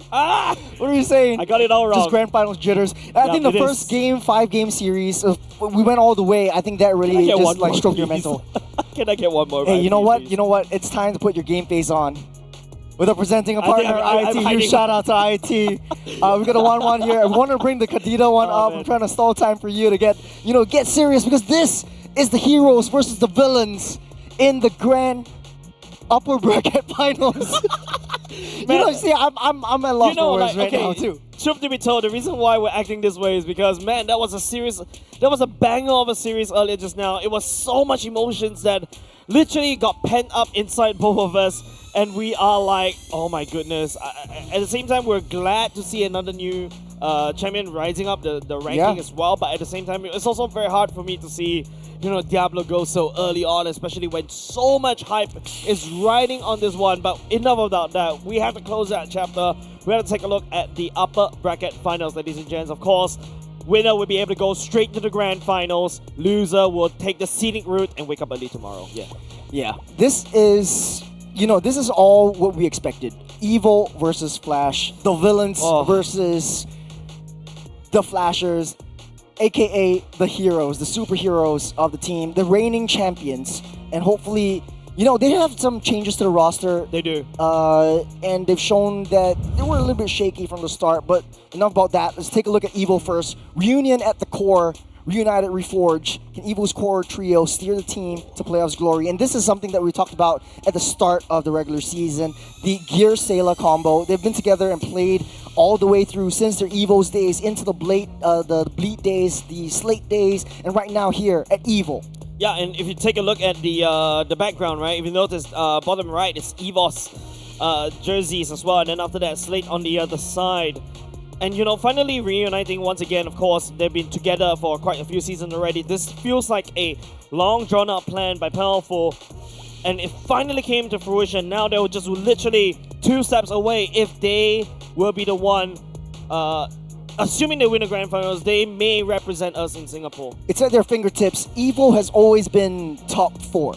He has always been top 4 ever since Season 3. And right now, this is their closest chance that they have to get into the grand finals. Yep, with that said, ladies and gents, let's take a look at the intro video coming right up.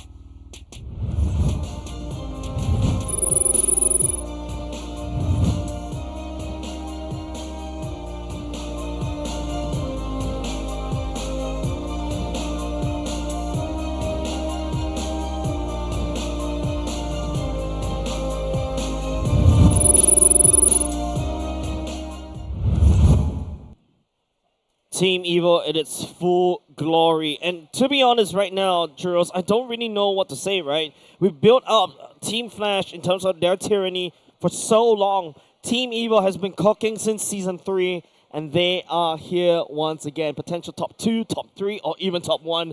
Who knows? Lots of changes, lots of growth, especially from the team captain, Powerful, who's able to understand how each of his teammates likes to play, understands the weaknesses, and the best foot forward for every single one of his roster. We've got Gear, Aether, Sayla, Ven, Powerful. I want to give a huge shout out to Aether and Ven coming in from MDL ID. And in MPL Singapore, they have shown so much prowess. Yes, earlier parts of the regular season had been quite shaky. They have to work out some things with their chemistry, but this is it. Like yesterday, after that game against the Stallions, I think this team is what you're looking for as a team to represent Singapore in their international stage. Yeah, but we're really hyping this up for a few seasons already. They've shown really unlimited potential as well, and finally they've worked so hard.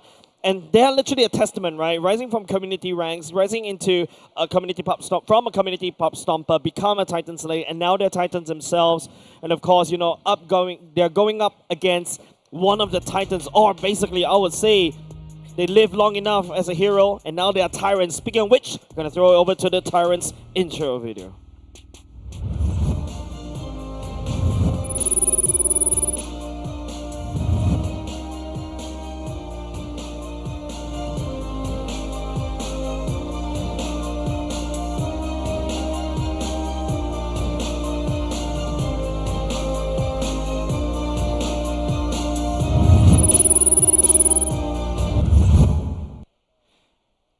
Team Flash, you know them, you'll love them. The reigning champions, Bear, Hades, Cortese, Vanix, and Jay had some changes right here and there. Yeah. We've got JPL still in the roster, but they think that Jay is one of the more brainy playmakers of the team, so they're going to put him on. I think Bear also gives a huge depth and dynamics to the team and how their strategy kind of works around in terms of team fights and macro gameplay. And Bear is a very valuable addition. We hyped him up quite a bit, and of course, not to forget the main three mainstays: Hades, Cortese, and Vanix.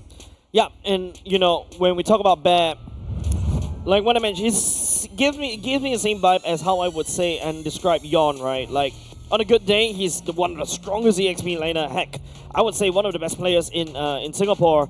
Hailing all the way from Asker's his debut, he's caught our attention. We call him the Bear Trap for a particular reason. And if sometimes he just falters, right? So we are not too sure which Bear is he today. Wait, is he the Bear Cup or Papa Bear? Definitely has to wake up on the right side of the bed for this one. On the other side of the table, though, Evil looking locked in and ready to go. And if Evil's able to take Flash down, that means, Flash is thwarted for their 5 streak. Right now, they have 4 streaks in MPL SG since season 6, if I'm not wrong. So 6, 7, 8, 9. And this one, if Flash is able to win it all, they will have a 5P. It is crazy, right? Like, it's very rare for us to see any form, even in other conventional sports as well, a 5P champion for a particular tournament as well. But apart from that, a bit of a history lesson for everybody as well. The last time that these two teams meet was all the way at the start of the regular season, week 1, day number 1. Team Evil won one game against Flash, but Flash SG is the one. Team Evil beat Flash SG 2-1. Yeah, I think this also crafts a new narrative. There is sort of like a revenge for Team Flash to go up against against the villains. Yes, they had a little bit of a shaky start. Yes, they need some work on their chemistry. Yeah. But right now, after the regular season and after the first day in the playoffs, they really shown that they've grown. They understand how to play around the meta, and right now is really putting their homework to the assessment when they face up against Evil. I think this time around it is the Flash, the sort of like an homage to the Flashers, where a lot of these team members, they've been playing together for so long that they understand each other inside and out. Hi, Mark.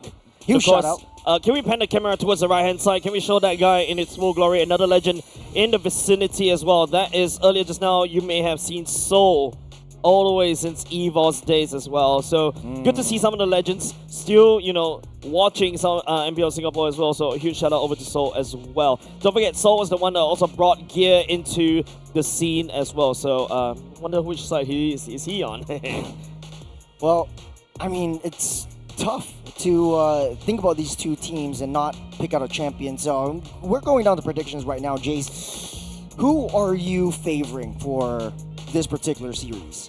I am favoring, of course. I feel like, Team Flash has been in the in the Give me a scene. politically correct answer right now. Okay, no. I'm not giving you a politically correct answer. I feel like Team Flash has been in the Champions League for way too long. Yep. I feel like there needs to be some shake-up in terms of the competition. That's what makes the competition really exciting. I feel like this is one of the most competitive season that we've ever had in MPL Singapore. I'm currently cheering for Team Evil to be able to take the series go all the way to the grand finals. Yeah, huge shout out to Vertigo. I mean, since season 3, he entered his debut together with Evil, and that was when I met some of these guys, especially for Powerful, right from the get-go. We're going to jump straight into the team head-to-head. We see a lot of similarities in terms of playstyle, in terms of the hero picks. So, like we said, the top 4 of these teams are very, very evenly and closely matched. These stats really don't tell the whole picture and don't paint the whole picture, but the type of champions that these teams like to pick will. Yeah, but if you notice, in terms of the stats, the key difference right here is total turtle, 27 turtles secured by Team Flash on the other hand, but total Lord secured by Team Evil. Means that Flash SG usually prioritize on textbook rotations in the early game, and then when it comes towards the later part of the game, Team Evil will be able to thwart them through a sheer amount of farm, sheer amount of kills, and then after that start farming heroes, and then after that wins the game. You notice the turrets are almost equal, which means that Team Evil actually has a better time, especially towards the later parts, because they are able to secure Lords after Lords. I think it's interesting for the EXP laners. Bear really likes that Yuzhong, really likes this big bursty heroes. The only thing that's different is the CC as well as the Yuzhong. Typically, we have only seen Vanix play the fighter gold laners twice in the regular season. I think one of them was the CC, the other one was the Ruby. Vanix played it really well, and typically once you pick up the Yi Sun-shin, the team would draft around that Yi Sun-shin to make that hyper funnel carry going into the game. So right now, it looks like a lot of heroes are highly contested. The strategy for both teams is to really seek out who is the main core player of the team. For Flash, though, pretty easy to read. We've seen them play over the past 4 seasons. Babysit Vanix, try to get him his power spikes, and once he comes online, he really is online.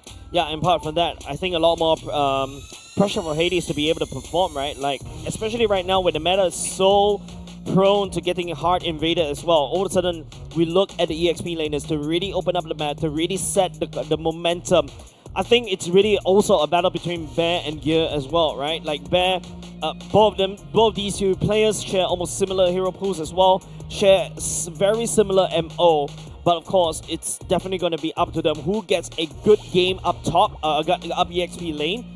They should be able to control the turtle and thus, control the whole game. But as of now, based on the head-to-head earlier just now, you usually see that, Team Flash always securing more turtles because Bear was always there more aggressively securing and also hard pushing, but then falters towards the later parts of the game. So a lot more pressure riding on not only just Bear, but also Adamir leading the key team as a coach. Yeah, I mean, as a player, you need to know what your goals and objective is. Like 2-minute mark, Bear understands I need to get into the turtle lane. I need to be able to support my team. I need to be able to outnumber my opponents and get a quick skirmish win and try to maintain that the lead against my opponents and try to push it through. And I think Bear does it really well. It's just if Gear is able to read Bear's mind and try to mirror him. So we're going into the map roulette right now. We've seen 3 times Flying Clouds, 2 times Dangerous Grass in the first game this morning, or the first series this morning. Will it be different or will it be Flying Cloud again? So we're going to see 4 times of Flying Clouds in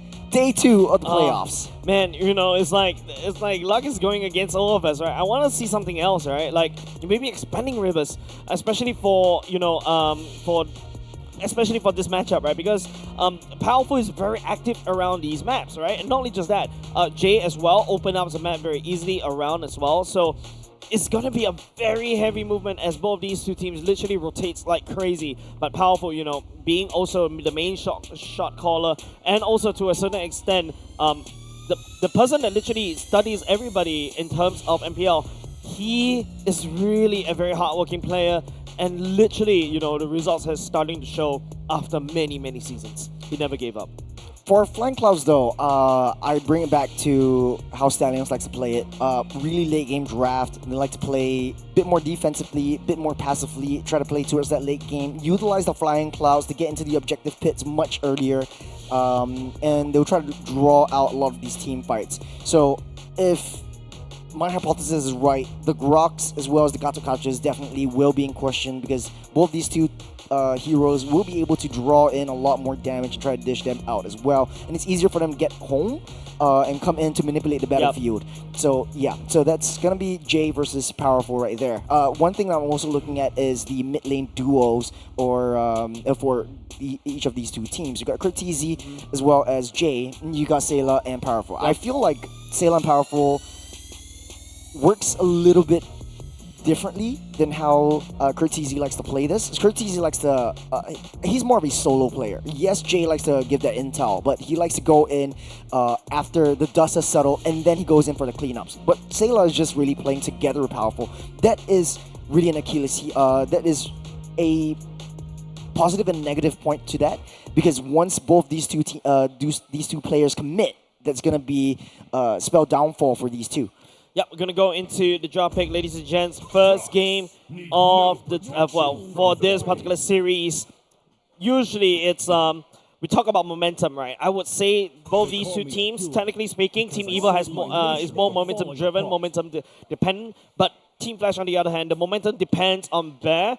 If Bear has a great game, the rest of the team will have a great game because it puts off a lot of pressure from Vanix and allow Vanix to go towards the later parts of the game and really become that late game gold lane marksman monster. So if my hypothesis is right, that's going to be both teams fighting for the Grok first. I think creates a lot of environmental opportunities for either side. Contextually, I think Flash SG might be able to use the Gato. So it's a pick up the Grog, give up the other one, and traditionally I think there was a 4 win on the blue side, 1 win over on the red side in the previous series. Yeah. So this one might be a little bit different. Evo identifies that Yeeve's boxes or the RWM is going to be a huge problem and want to take it away from the hands of Cortese. Yeah, Yeeve is starting to really rise in the meta because of the ability to literally burn and slow down the fights. You saw how it's always paired very easily with the Gata Kacha, just trap everybody in the box, and the rest is history, right? Speaking about Gata Kacha, here we go from the side of Team Flash. So it's going to be a trade over. I think Evo is going to pick up the Grok for themselves. If they don't do it this round, it might be the Grok, it might be the Farsa to try to get a little bit more early game rotations, unless they want to go for the Lunox. I remember Sayla likes to have that Kagura up his sleeves as well. That's one of his signature comfort picks, but you don't want to show that hand way too early. I think Kagura is a really interesting pick. Team Flash has definitely, Team Evo definitely did it before to better success as compared to Cortese. Cortese reminds me of a more of a Farsa player, right? Like literally outputting pressure. There you go. The Farsa and the Fanny Wombo combo, these two duo is deadly. They're ramping up the aggression. They want to speed this game up. I think the previous series, we saw quite a long game, averaging out at 22, 23 minutes through the entire series. I think with a Fanny, Flash SG is able to ramp up that aggression a little bit early. So the Kalea is getting picked up just to try to deny the Fanny from coming in a bit too close. So it's all down to the mid lane duo and how they protect that. Kimi is a wide open target for this Fanny. So if Hades plays his cards right, Evo won't stand a chance in early game and they have to fight till late. Yeah, we talk about late, right, for the side of the Team Evo or Team Flash for both of these two teams. Ooh, interesting ban coming out from Team Evo, right? Taking away Esmeralda, really hinting that they may go for a Henry pick for the side of Van. That's something that Van has comfortably played before. And of course, you know, Henry in the later parts of the game becomes a crazy late game monster. And the Yu Zhong taken away from the side of Bear. Bear still also have the Lapu Lapu that he can definitely go back to, but Team Evo will exit this drafting phase, securing perhaps a Lapu Lapu for gear instead. I was going to say the R-Lot because both EXP laners like the R-Lot quite a bit, so with that setup, it creates a lot more opportunities and dynamics of gameplay towards one of that. So the Lapu is going to be picked up by the side of gear. For Flash SG, there is not a lot of EXP laners left. Typically, you have that glue to face up against the Lapu, or for Bear is not really like a Diablo kind of a player. Like it's pretty, I wouldn't say easy, but it's pretty textbook to how he wants to draft. So Lapu getting picked up, maybe the glue would be the next best option. There's not a lot of heroes left unless you want to force that Uranus pick going in. Uranus is pretty interesting, but I feel like they could use a little more CC, right? To basically allow defending to have a great game. Now, there's a lot of AoE from the side of Team Flash. You got a Feather Airstrike and also the AOG. Maybe you can abuse that one. Maybe Venix could even go back into something more traditional, like a Beatrix as well. God, Speaking Alice, about you that. totally slipped our Yeah, minds. totally forgot about that. Literally using the first skill, then just appearing right in the draft, right there. The Harry counter picked away. Really wise choice coming outside of Team Flash. Yesterday, Vanix was using the Nathan Yes. in the gold lane as well. I think to great success as well. It So is a very fun hero. bit more insurance policy down on the late game. So Flash SG solidified their draft. They have a lot of magic damage. Fanny's the only one with physical damage who's able to snipe down and take Kimmy out. As long as Kimmy's out of the picture, I think Evil would have a easier time. But then it's down to Powerful, who's going to be... Wait, no. So it's going to be Gear on the Cho in EXP. No. It's Ven on the gold lane. Gold lane Kimmy. No. I think Cho... My heart. My soul. After the first 5 games, I know I can't already. Yeah, but like to be honest, Cho in the gold lane is always something that I would say is very controversial, right? It's very tricky. You want to use that. It is. It's a very tricky. There's so many things that you really need to basically align, right? Your sound needs to be aligned. I'm not a very big fan, personally speaking, but the way to use Cho is to go in, wave clear very quickly, and then after that join the fight, and all of a sudden you've got a 5v4 down in the turtle, and you have manpower advantage at the turtle fight, and then after that you just snowball out of control. But Team Flash brought in an Alice. And Alice goes in the TOR, that's where all of a sudden everything is just crazy AoEs. You got the Farsa as well, that's also slamming down hard with the Feather Airstrike, the Gato Kancha, that's landing on the AOG. Go into the later parts of the game. Harif has the Summon Force that could just bust anybody down in choke points. So Flash SG, I think this is a lot easier draft to execute, something more traditional. Great analysis and great breakdown. It's traditional versus new age. It's the traditional gold lane marksman / mage up against the double fighter side lanes. It's going to be the heroes versus the villains as we jump into game 1 of the not really grand finals, the upper bracket finals for both these two teams. I do have to say though, I'm going to ask one question before we get started. Yep. Gear is Gear. Yes. Why is Bear bear and not beer? That's just stupid. Where are you going with this? I don't know. Okay, as we're filling the air, English is such a weird language. We're talking about flying clouds, right? Okay. Yeah, this was supposed to be my segue. A very weak attempt at the segue towards flying clouds. We've seen how well Stallions has played. I still don't understand how you're gonna segue that into flying clouds. Just go with it. Just everything roll along flew with across it. my head. Just roll along with it. Okay, right, flying clouds. Okay, flying clouds. We have a more late game centric draft in Evil than in Flash. And Flash really needs to ramp that tempo up. We've seen this in the previous series as well. Actually, in my opinion, Flash has a better later game as compared to Team Evil because of the high ground defense. Because of the choke. Okay. So Team Evil play that. So Team Evil playing the Cho, they're basically from the side of Team Evil, they've got so many displacements on the Kalir, on the Cho, and also you've got the Bravest Warrior from the side of the Lapu Lapu. There's a lot more pressure for Kimi to basically output the damage, and also for Aether on the higher base to output the damage. Because either one of these two teams go down, Cho, technically speaking, I think the last time when we saw how Ven builds the Cho, it's mostly on the damage Cho kind of thing. Yes, it's damage Cho. Like what I mentioned, not a very big fan. I personally prefer even Seiji Sun.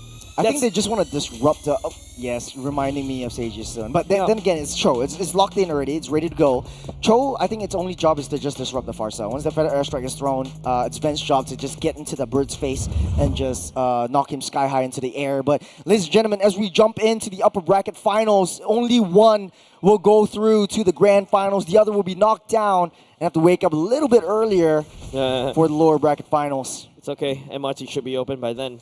But anyways, earlier what I mentioned is I want to see more rotations coming out of Ven. This is, I would say this kind of roster coming out of Team Evil is definitely more beneficial when it comes to expanding rivers. But don't forget, if Team Evil were to play on the back foot just a little bit slightly, right? Ven can actually set up a very good flank using Flying Clouds. It doesn't have to go straight to lane. Right. You can definitely go, hide in one bush right there. Just wait for a moment to pounce, and that's where, if you're playing as Alice, you're gonna get kicked away, and all of a sudden your TOR gets denied a little bit. Maybe you're unable to heal and get into a very good position where you just become this unkillable Alice. That's right. I think the Flying Clouds with the untargetable kind of approach really changed things up a little bit. Hades is right in the picture Oh. as well. Into the jungle, the Shadow actually latches onto Hades, but I don't think Aether wants to go too far into it.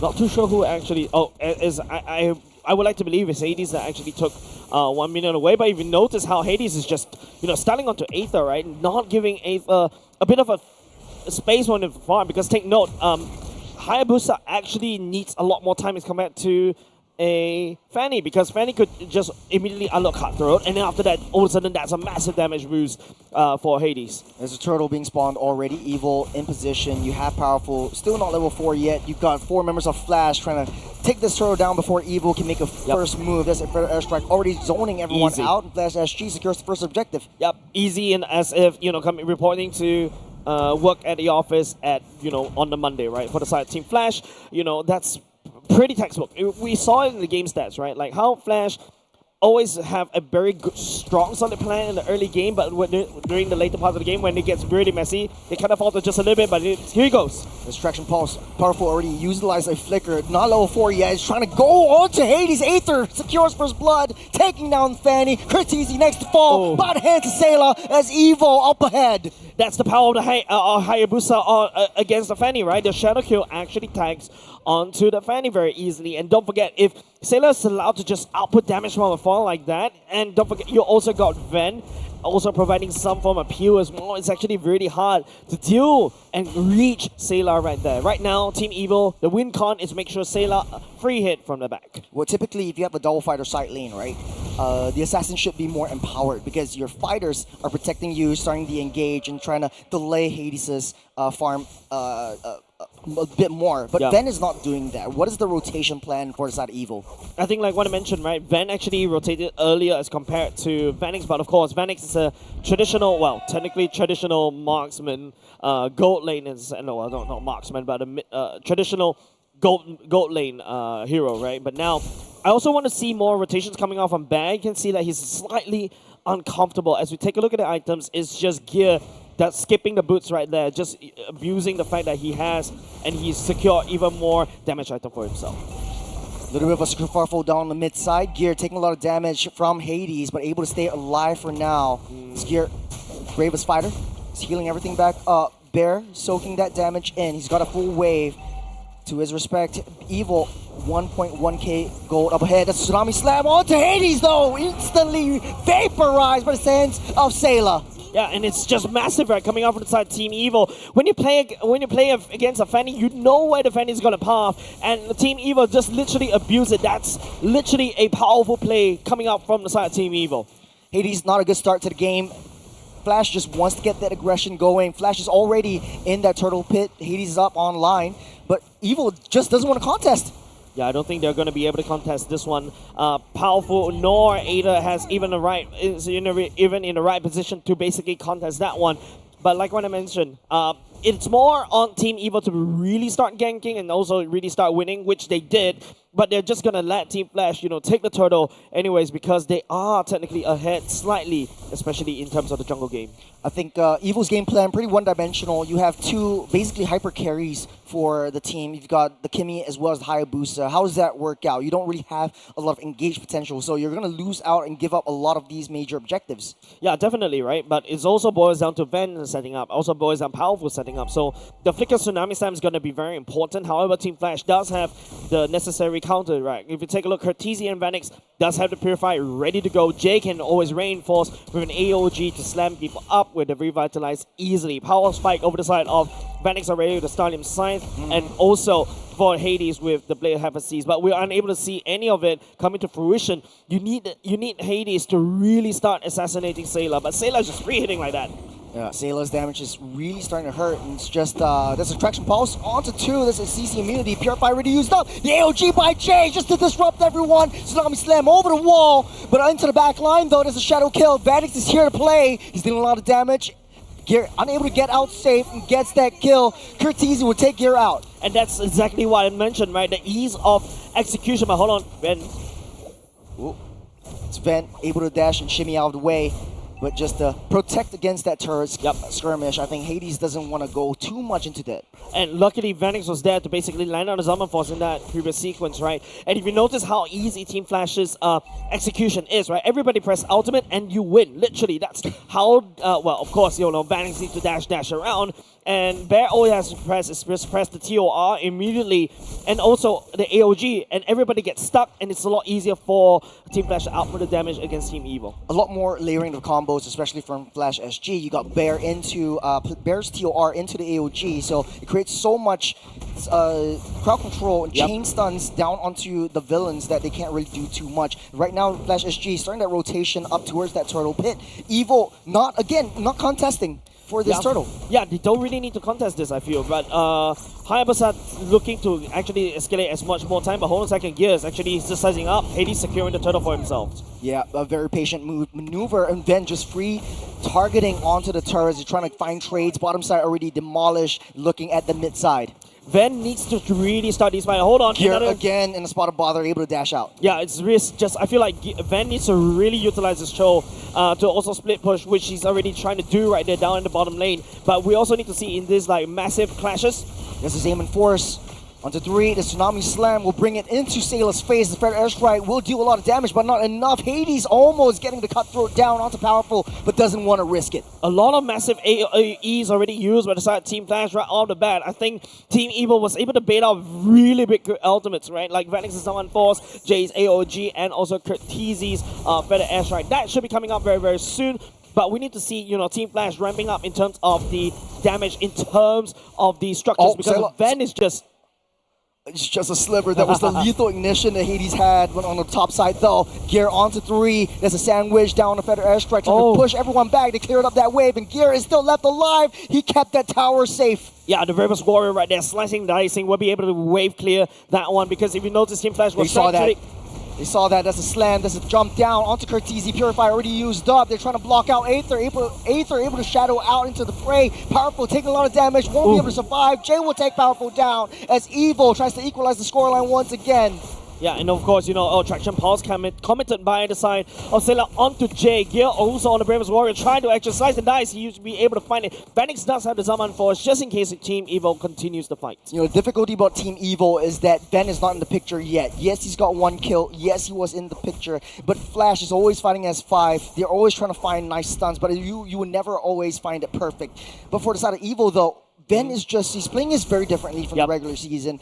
In the regular season, that Cho was in fights every single time, but now Ven is just used as sort of like that macro insurance policy, just taking down that sideways and try to push that wave over. And this is how, Seiji will play soon, right? Like, just start split pushing, coming in, and then after that, go missing in the map and causing a little bit of panic for the side of Team Flash, because right now, if they're going to fight as 5 and nobody's actually opening up a flank, there could be a random Ven hiding in either one of these bushes and then start kicking and isolating the fights against Team Flash. There's a flicker already used up. Ven, huge barrage by the Zaman Force, but able to walk out and shimmy out safe. Flash making a beeline towards that Lord at the quarter, Lord at the 5th. Going in with a shadow kill. Bear immediately takes down that Lord. It's a huge steal with the TOR, able to get out. And Flash SG finally equalized the scoreline. Oh, massive mistake coming up from Aether, right? Giving the Lord over the side, Team Flash. And now, don't forget, it's just, Flash was just doing this as if it's literally nothing, right? It's just that basically successful. Stealing that Lord away from Team Evil is definitely going to hurt Team Evil. We're back to square one. The top lane, T1, barely standing, barely holding on. The turret minion, hopefully able to take this out, will buy a lot of time for Evil to come online. Definitely getting more action as compared to Ven earlier just now, because Ven, he's still focused on split pushing right here. You can see that he's actually kicking against Hades, but Hades is more than happy to handshake this. Here's Cortese, therefore backup. It's Ven against 2, able to take that down. Ven falls. It's a 5v4 opportunity that Flash wants to cycle. Literally the deadly duo right there. Cortese and Hades training in terms of the aggression and also outputting the damage. That's just typical deadly duo from the side of Team Flash. Someone has to deal with the Lord up top. They're sending Aether down low. Vanix already popped in his aim, of course. That's a 2-man stun, but Attraction pauses a lot of damage, but Fair Airstrike will keep Flash safe. Yeah, and also provides a lot of covering fire for the side of Vanix, and now it is going to be... Oh, it's a mid-air strike! Oh, almost getting that kill. The RNG does not go in this favor, right? Because the Shadow Kill literally tags onto the minion, and Hades was able to just get on scot-free. Slowing things down, 90 seconds until Lord spawns up. Evil struggling to get the objective. Oh, the Crystal already secured by the side of Vanix. He's online right now. He's looking for and itching for a fight. It's a 2v1 down the bottom side. Tsunami slam into the wall. Hades just stashing cables out.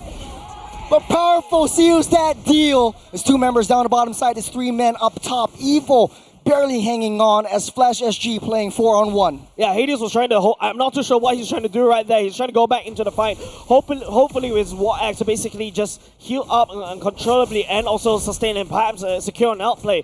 Try to buy some time down the bot lane where Flash tried to do some damage up top, but neither actually worked. Taunt to Powerful. Zema Force already committed. It's 40 seconds until Lord spawns up. The bottom side turret is getting dealt with Bobby. As Evil taking full control of the map. And interestingly, even though they're below in terms of the economy, they are playing that macro game. Yep, definitely, right? Looking at the items, you've also already got big items from the side of Sailor, right? Blood Wings, you also already got your Divine Glaive. He's gonna output a lot of damage, gonna shred. So Team Evil perhaps could use that to basically zone out the rest of the members on the side of Flash SG, push them away.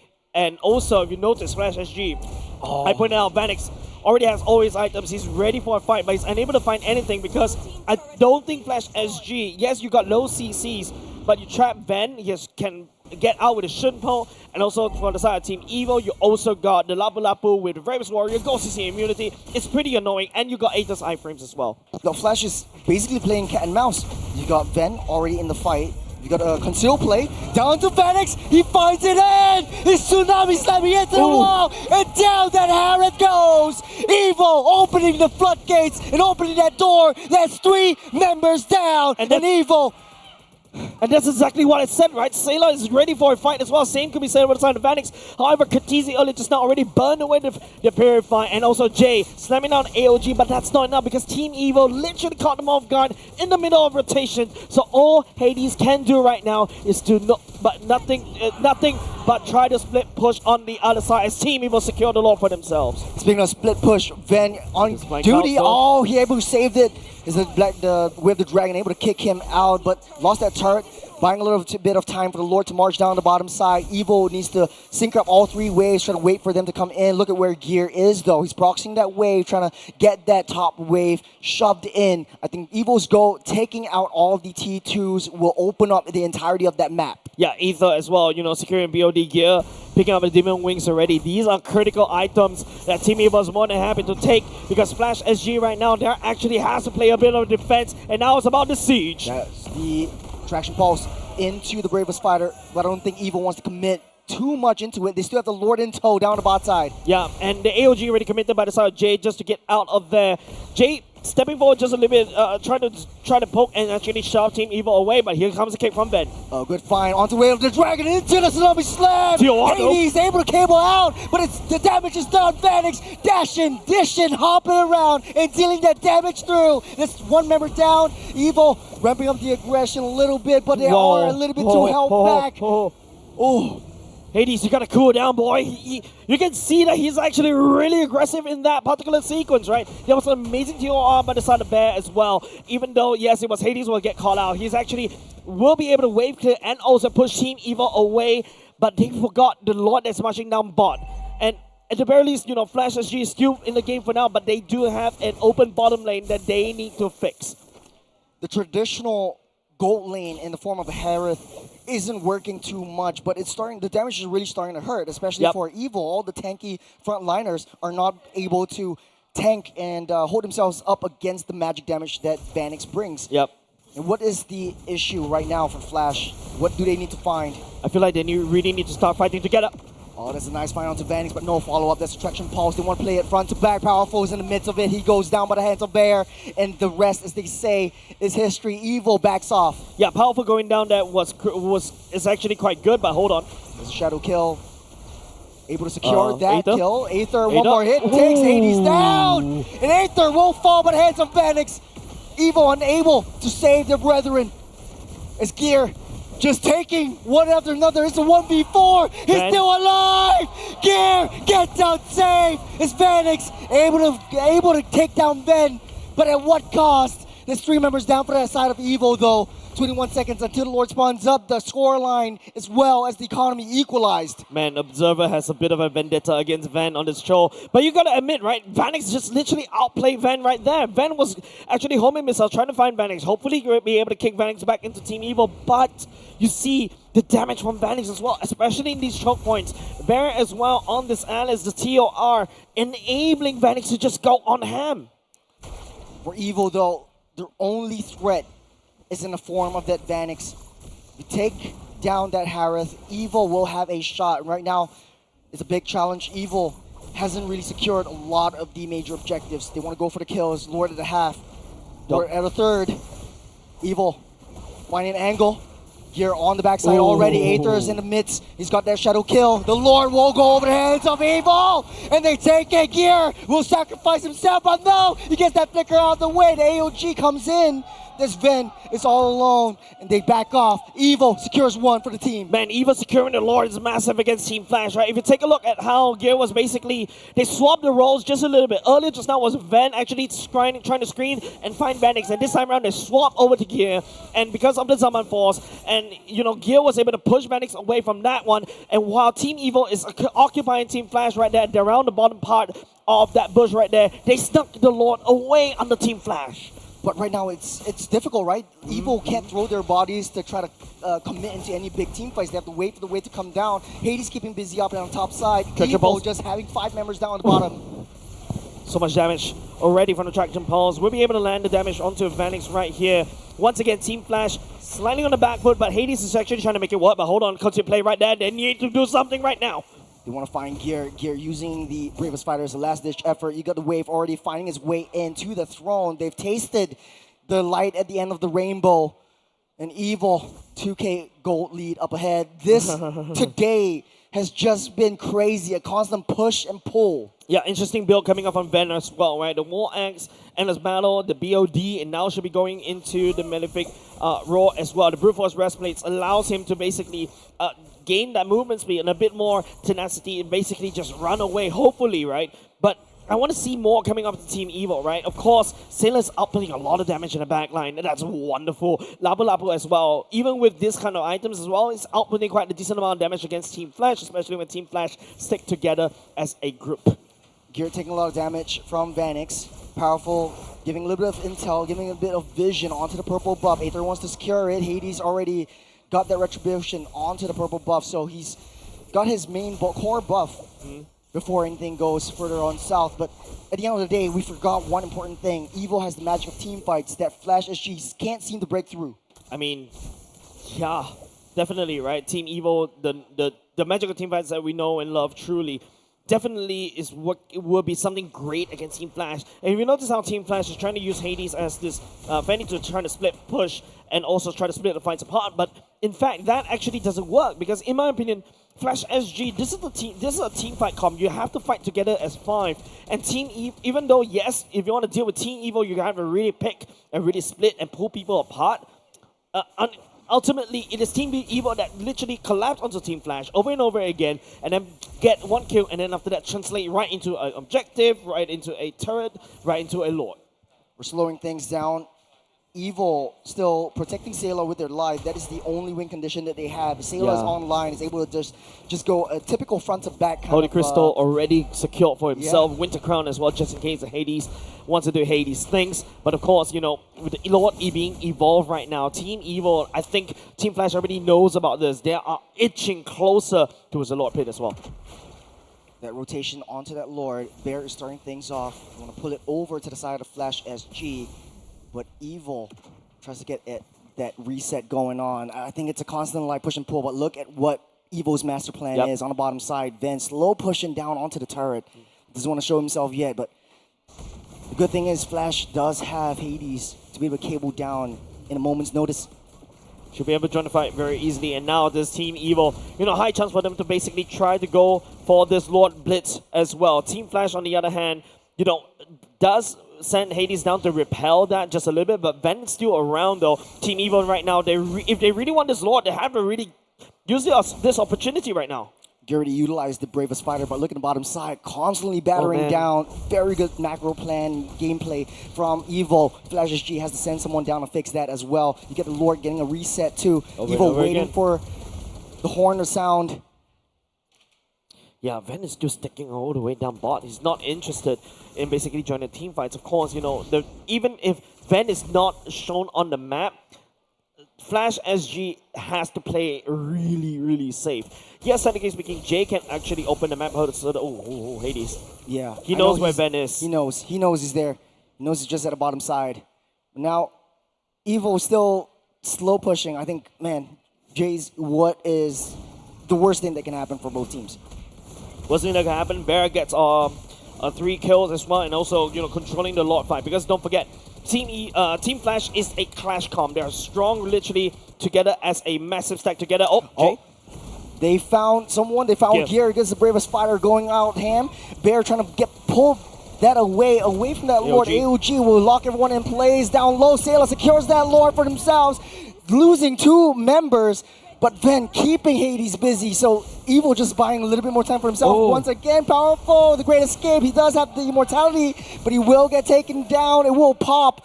But yeah, it's just going to be delaying his inevitable doom. Vanix is unstoppable. He will pick that up. Yeah, Team Evil actually had a very good advantage around in the Lord pit. Yes, they definitely should be the victors for that Lord, but now all of a sudden, you know, Team Flash maneuvered around Team Evil, and of course with Hades, he's really smart on how he plays the fan, denying the back from Powerful, allowing his team to pick up, and Team Evil all of a sudden has to play from back foot, even though they have a Lord in their favor.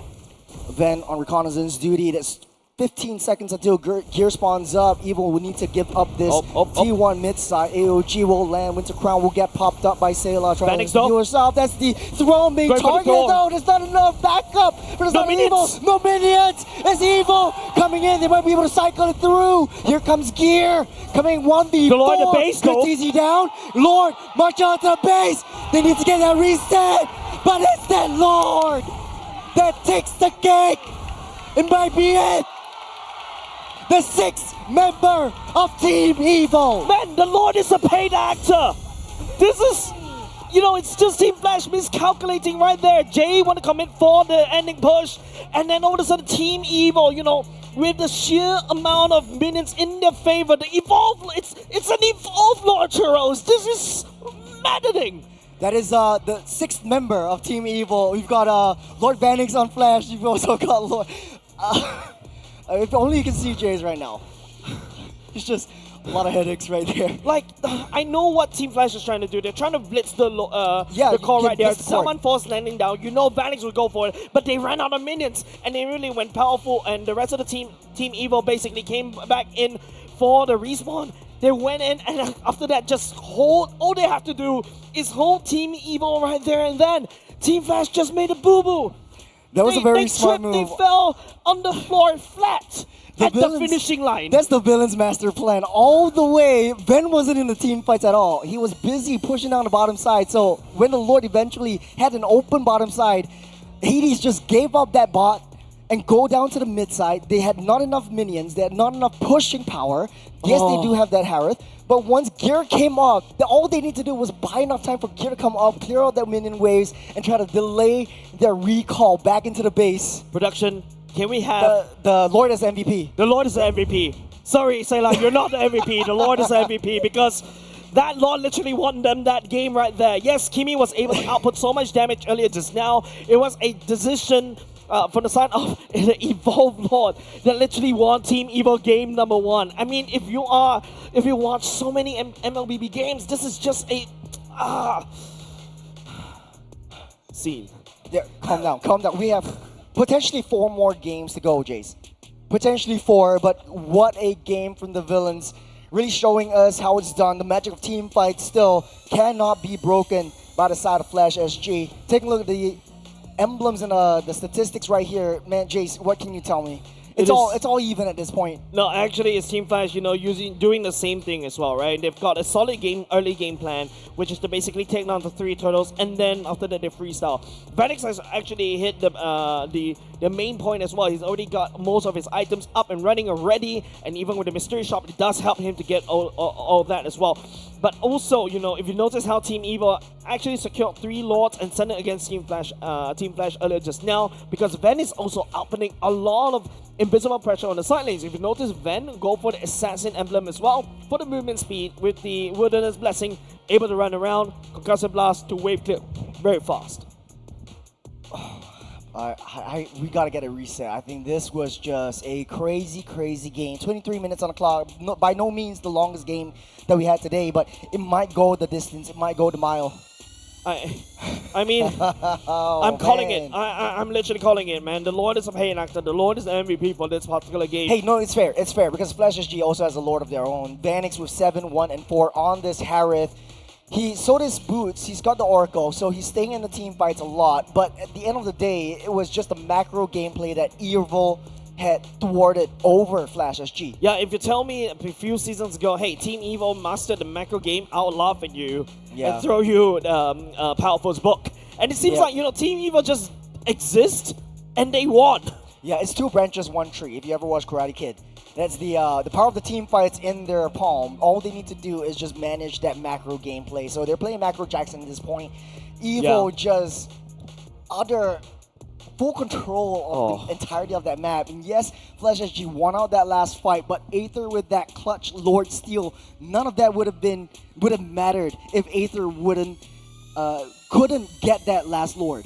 Yeah, of course, even though, yes, it is Team Flash was able to basically push Team Evil all the way back to base. Look at the flippin' economy. 70k. It's even. Everything is the same. And not only just that, if you notice, Team Evil also secured quite a lot of purple buff from themselves because they are literally playing, denying the purple buff away from Hades. And that's basically one of the things that you also need to take note if you're playing as a Fanny, right? You really need to play the purple buff, takedown like a turtle, right? And man, after watching that game, I think this is going to be a very long series already, Churros. Yeah, you got to get your game face on. Yes, you're going to be in shambles if you're a Flash fan. Just pick yourself up one of these fans from IET. And huge shout out to IET for being our presenting partner.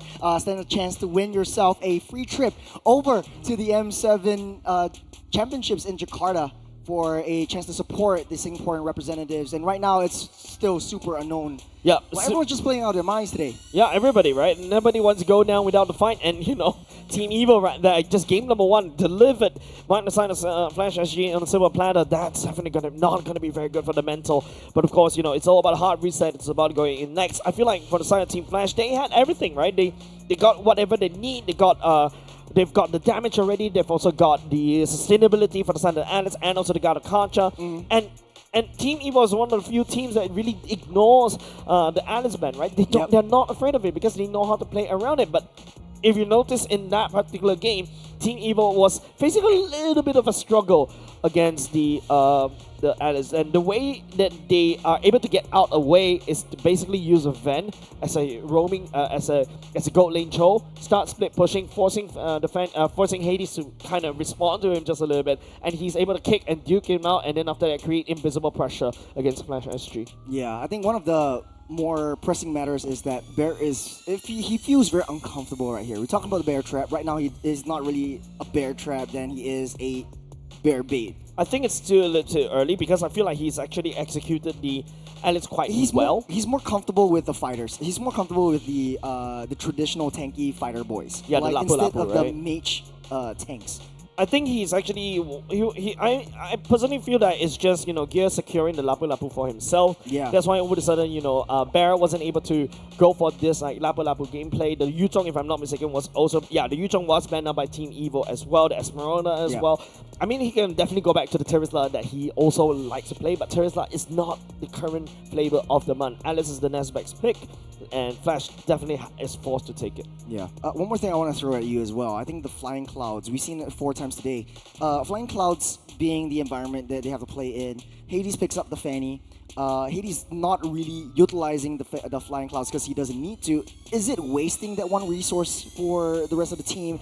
Does it amount up to anything? Because look at the way Evo is playing. If they die, if they get a respawn, or if they go down low, they get a reset, they use Flying Cloud to get in position. So the Fanny, using that cables and getting into that position really wastes a lot of that energy for her to, do things that would make too much of a difference. Well, I personally feel that one cable, it's okay. You can actually fly even faster. I feel like the name of the game right here is really down to the rotations of Vent, right? And apart from that, just creating invisible pressure. But it kind of hurt Team Evo a little bit because, Vent is not joining the fight, just not enough damage. Yes, Sailor's outputting quite a decent amount of damage, but you've got Vanix right there pouring out damage that Team Evo is unable to basically take. And speaking about which, let's pull up the previous draft pick as we go and dissect this through. Personally, I'm still not convinced by the Cho Gold. Of course, me too. Some pro players or basically coaches might disagree against me because you're losing gold. It's like, how do I say it? Gold lanes are supposed to be where your main damage dealers are. All right. Yeah. They're the one that do a lot of that pours down the DPS, output the damage. And now, yes, you've got an assassin to help you with that one. Yes, technically, Sailor on the Kimi is a marksman mid laner, so per se, but maybe it's a lot better to basically give it to something else. Like, even I would agree if you go for a Bane Gold Lane or even a Bane Lapu Lapu, Gold Lane Lapu Lapu, because Lapu Lapu could use those gold to basically hack and slash. Yeah. But Cho, yes, it means that you're really playing a very different kind of style.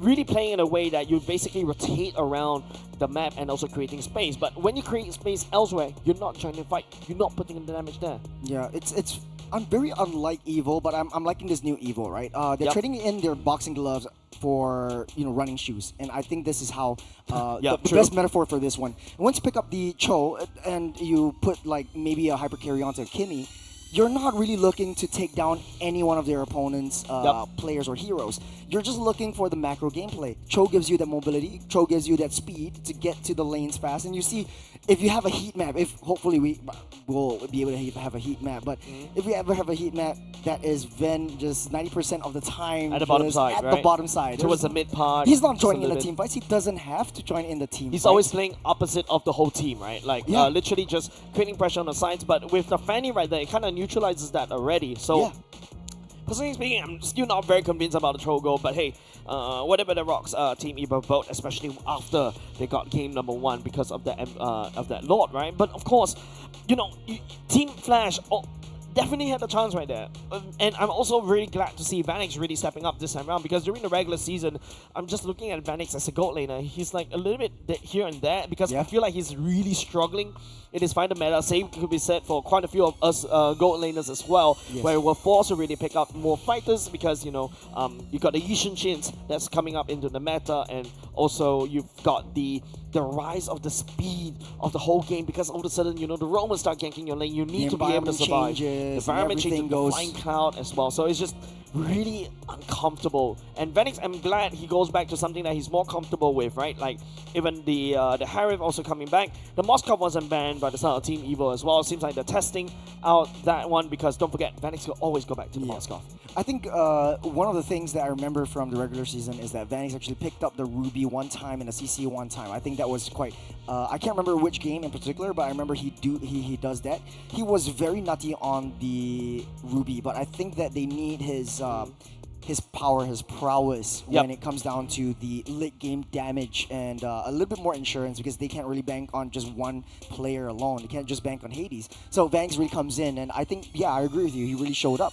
But at the end of the day, I think it's just really shot calling this time around. They were too tunnel vision into the mid side of the base, and they just really left that vision. Lord open. That was the enhanced Lord, 18 minutes. I mean, I think, generally speaking, if I want to really summarize all of that, it's just, I'm beating the dead horse right here, to be honest. It's just a massive, I think it's a massive over exaggeration on their sheer amount of damage. They thought that they could basically just puncture through and end the game through mid, bum rush it, but unfortunately there are no minions coming out. They're also, the members are powerful. coming online and also clearing as quickly as possible. And then all of a sudden, there's no minions. And then after that, they just falter. And by the time when, they try to turn back, the members of the side of Team Evil literally just hold them down and headshot the team fight. Team Evil doesn't really even need to win the fight. They just need to keep them in their base.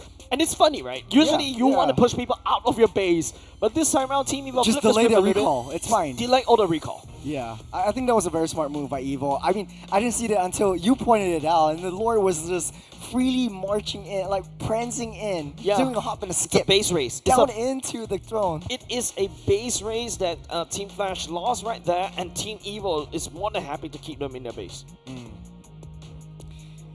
At the end of the day, though, I think both these two teams, I have nothing to say about that draft. Like, both of these two teams just did what they set out to do, and there was nothing wrong with that draft. Well, the execution was just almost to the T. They played it like chess. Like, no one was really falling. No one was having, like, any unintentional deaths. Everyone was just moving in the right spots. They know all their targets. It was just, this game was just down to that Lord, the last Lord take.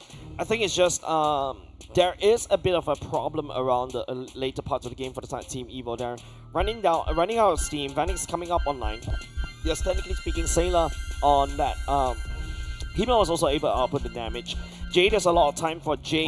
Is kind of forced. Oh, finally we got into Broken Walls. We got something new today. Yeah, finally. Oh my goodness, haven't seen that map in a while. But as I finished my sentence earlier just now, it's just that the side of Team Evil, Jay couldn't even hold, wasn't able to hold against damage against Kimmy, and the AOG was kind of used as an escape mechanism to buy out a lot of these what's it called, the utilities, basically playing it like a low-Z Cho. Yeah, I think it's just a shake and bait, right? Like, you're trying to bait out all the ultimates, but I think it didn't work out too well for Jay, and he's always very defensive when he uses his ultimate. So jumping into this next draft, I think if you pull up the previous draft, the Lancelots and the Houston Shins were being banned out. Right now with the Broken Walls, typically the Grok is picked 9 times out of 10 because you really, I don't know, it's just something about this Grok on Broken Walls that you want to play it so that you create something that's not there. I don't know how to say it. You know what I mean? Yeah, because usually it's kind of counterintuitive. It is counter logic, right? but maybe because there's this path that you could have gone through, but it's immediately blocked away by the Grok. So maybe that's why it's a lot more premium, right? So that's why. But Flash this time around going in first pick once again. The Grok ultimately forgotten, given the Fredrin over the side of Team Flash. Ooh, they're going straight on defensive, playing the long game. I think the aggression will come through with the Fredrin, but like I said in the previous game as well, I don't really like the Fredrin first pick. I feel like you should suss it out a little bit more before committing into a jungler. Yeah, and now immediately you pick up the Fredrin, that you open up for the likes of the Lunox coming in.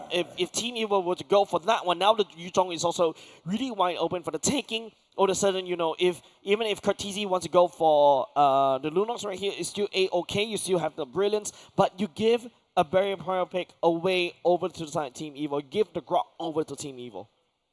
Yeah, I think this is looking like Evil wants to pick up a Lunox down the mid side to just shred this Fredrin down. I think it does make sense. You have a lot of shake and bake mechanisms from the Black Dragon form as well as the wall onto the Fredrin. And then Evil can go with a Guinevere jungle as well. I don't think it really makes a lot of a difference. And then you could go back for a traditional gold laner down the gold side. For Flash SG though, you got the Gacha as well as the Kimmy, so a little bit of a trade down for the mid duo. I was thinking, this is very interesting coming outside Team Flash, right? I was expecting maybe a Lunox to counter pick, secure your pick again on the Fredrin, right? So the Fredrin gets a good game. And okay, Gacha makes sense. Being able to just rotate around and after that use the AOG to land onto anywhere else to reinforce. And now, Yeah, I was sussing that out. I knew the Guinevere was going to get picked up right here. Yeah. I don't think it matters what the mid lane picks. I think Sayla, if anything, would have been the last pick. But then he might need to go for the Lunox, try to get someone to shred the Fredrin down. I think something else that works right here is Evil wants to secure all the tanky, beefy boys in the front line and try to get Evil playing on the side lanes. So a Moskov might be viable over here. Heck, even a Melissa would look good over here as long as you get that range going. Yeah, I mean, definitely after the regular season, I'm expecting more marksmen coming up from the side of Vanix already, right? Because I think he's not really comfortable on the fighter gold lane, in my opinion. And you start to see Team Evil taking away the Harry already. The Forest are also taking away. Maybe one more ban for the side of Flash SG will be from the Lunox as well, to at the very least cover your Fredgen, because we've seen the Fredgens constantly getting melted very quickly by the Lunox. There's also a potential carry coming up from the side of Team Evil as well, right? Like Team Evil go for the carry, shreds through the Gartot, shreds through the Fredgen, and you've also got so many frontliners to protect the carry from damage. Yeah, so Lunox is wide open. Flash SG just really hunkering down on the zonal potentials that both teams will bring out. Okay. That's the classic marksman that we'll bring into the table. And one thing I want to point out as well is the Tectonic Charge into the Violet Requiem combination. Now, Guinevere doesn't really need to aim that jump. You just need to be at that presence when everyone gets knocked up and just chain that bounce in any of these team fights. So Yuzhong also provide that knock-up as well, right? Yeah. So this is a very scary combo coming out from Coach Bitoy as well, right? And this is going to make Aether a very easy game, especially when you got your broken walls. During the Lord Pit fight, during the Turtle Pit fight, you could just build a wall right there and then all of a sudden just Tectonic Charge right all the way in. It allows, the Aether on the Guinevere to secure the Lord very easily. So Bravest Warrior is definitely going to be something that Flash SG is looking out for. The CC immunity is definitely going to be wonderful against Team Evil. Looks like they're locked in. Yep. We selected that. That's going to be the Vexana. Another knock-up? It's going to be a knock-up as well as a direct counter towards that Fredgen. I mean, the Fredgen comes close, you just use that S1 just to terrify and just get him out of the way. So that was a very, very smart move. Right now, you're playing 6 members as well with Salas, 7. The Eternal Guard as well. 7. 7, including the Lord. Including the Lord, right? We gave the MVP, well, the casters gave the Lord the MVP earlier just now for game number 1, but now this time around, Team Evil was like, hey, you know what? The next MVP should be Eternal Guard instead. Well, hey, draft the set. Which one do you favor? Do you favor the villains or the heroes draft? I feel right now, in terms of draft, just because, well, the members from the side of Team Evil should not be able to deal with the Fredgen. The Fredgen that gets a better game this time around. But I feel like it's a typical front to back, right? You it's got typical front to back combos too. Yeah, it's a typical front to back. I feel like both of these two teams has a potential chance, but Team Evil, I think, no, I would say Flash SG has a better execution as well, because, easier execution, because Team Evil, for their wombo combo to pop off, you need the Grok to knock people up, the Yuzhong to knock people up, the Eternal Guard to knock people up, and also you need the Guinevere Aether to be there. So there's a lot more conditions for you to take, whereas, Flash could just bim balam bloom, everybody just goes down. Well, we can hypothesize all we want, but it's all down to the execution. As both of these two teams still evenly matched up at this point. Scoreline 1-0, favoring Evil. Yep, this is a best of 5, so there's still a lot more wiggle room for both of these two teams, mainly for the side of Flash SG to kind of find a way to recover, because that game, after that game number 1, that is extremely tilting. I want to say that for the side of Evil, right, like, there is not a lot of insurance policy. Who do you send down if your wave is in shambles? Who do you send down if your wave is pushing in? I think Sayla has a better wave clear, right? You take a look, right? Sayla just easily wave clears that one already. Put the mage down onto go back into base and get reset. Yeah, you've got no other choice, right? But technically speaking, as the Yuzhong does quite a decent amount of damage as well, especially when the fight gets a little bit long. The Shard Residue allows you to heal all the way back up. Don't forget Ven, especially when you go to the later parts of the game. You build like your Malefic Gun and also your Heart's Claws. You're just hoppity do, and after that you don't really need to use your Crossbow Tank. You're already up a lot of damage. Yeah. Evil so far EXP lane getting worn out by gear. So Yuzhong definitely has a better wave clear up on that top side. 20 seconds until the turtle spawns up. Evil's in a better position contest for this one. This time around, they have everything in their arsenal contest. Yep. Aether, find this knock up onto Sayla though. Oh, good jump into the Violet Requiem. Curtizi will fly away safe and sound, but that's the Purifier used up. Yeah, I don't know, man. It's just, this is a little bit awkward position coming out from Team Flash, right? Especially game number 1 is a little bit awkward. And now Bear playing on the slight back foot right now. Powerful doesn't have level 4 though. Yeah, there's the wall.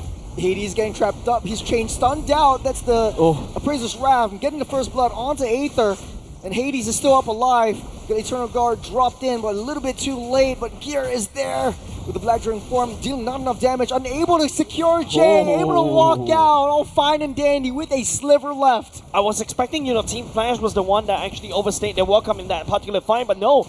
Even though this Team Evil was the one that actually took the fall, Gear unfortunately unable to get as much life steal all the way back. The juggle in terms of the damage and aggression between Hades and also Jay was truly immaculate. And on top of that, you can see the potential coming off of Team Evil, right? Flash SG is literally up in the air most of the time.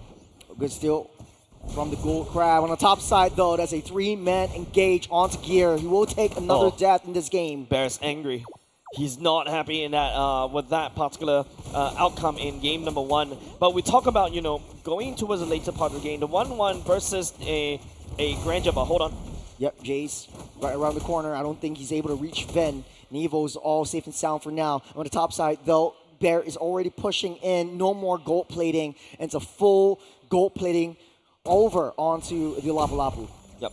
Talk about the mid lane wave clear. You can see Sailor using the wombo combo to just wave clear very quickly. Cortese is basically playing a little bit of a catch-up, right? Sailor's able to make the first move easily, and of course, with powerful intel, makes it easy for the mid duo to rotate. Speaking of powerful, though, getting taunted out by Hades, but unable to follow up. Evo's not in the right position. 1,700 gold ahead is Flash SG's economy range gap.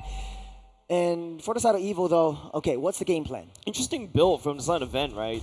Usually as a 1-1, you just go bum rush straight into a corrosive sign, but first item goes for the armor. He knows that he's not going to have a very good time in the early game, so definitely goes for the additional armor. Oh, that's a mid Violet Requiem, but Aether getting locked down by the chain CCs. That's a jump up. They're jumping around like trampolines, but here comes the AOG gear. Finally falls as well. Flash picks 2 up again. The Bendix came over there, shot one shot of Death Sonata, and he backs up. It doesn't really pick up the assist though, but that is just a full effort, right? Immediately picking up that kill, and then after that, return the favor against Team Evil. They are not happy about game number 1, as I mentioned. 2,500 gold lead, and the turtle in their hands.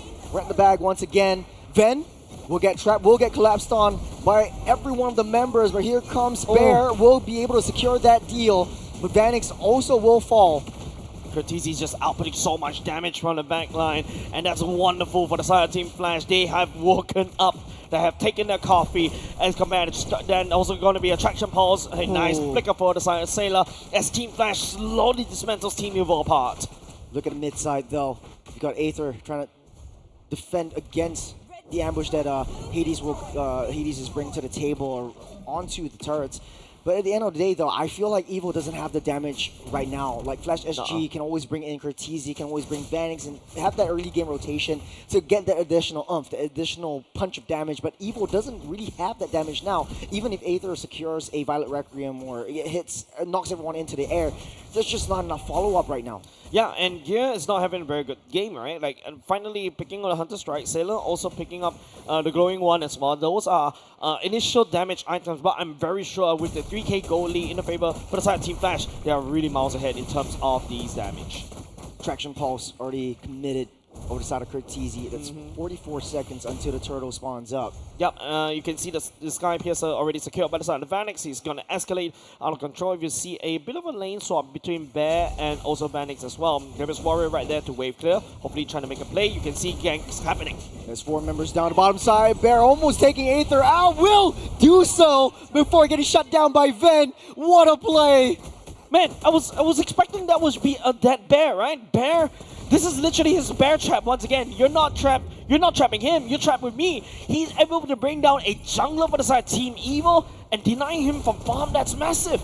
Never put him on something that he's very comfortable with. They're desperately trying to take down this turret without any minions, able to do so. Gear taken down low, will get shot down and sniped up by Vanix. Yeah, the Death Sonata right there, picking out the Sky Piercer stacks, and now it feels like Flash SG playing almost a near perfect game, only losing 2 members earlier just now. But man, Team Evil, it's a little bit awkward right there for them, right? There's so many knockups as well. Aether doesn't really have the damage.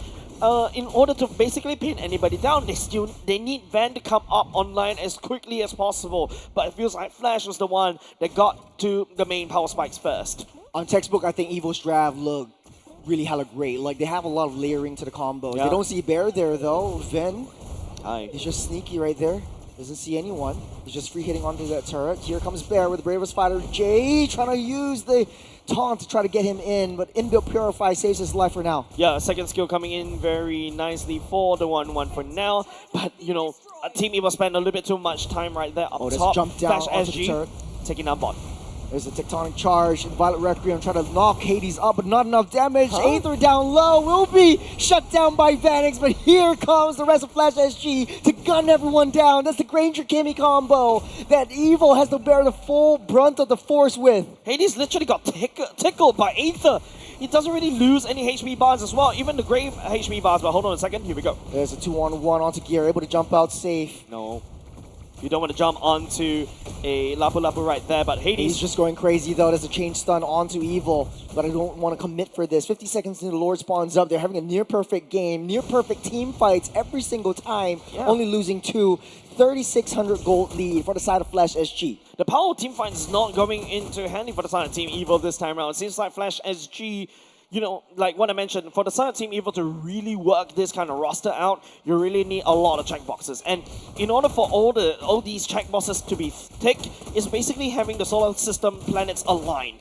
And you know, and in MLBB, there's so many things that could happen, so many variables. You really cannot have this kind of roster, in my opinion, because just so many things that could easily go wrong very quickly.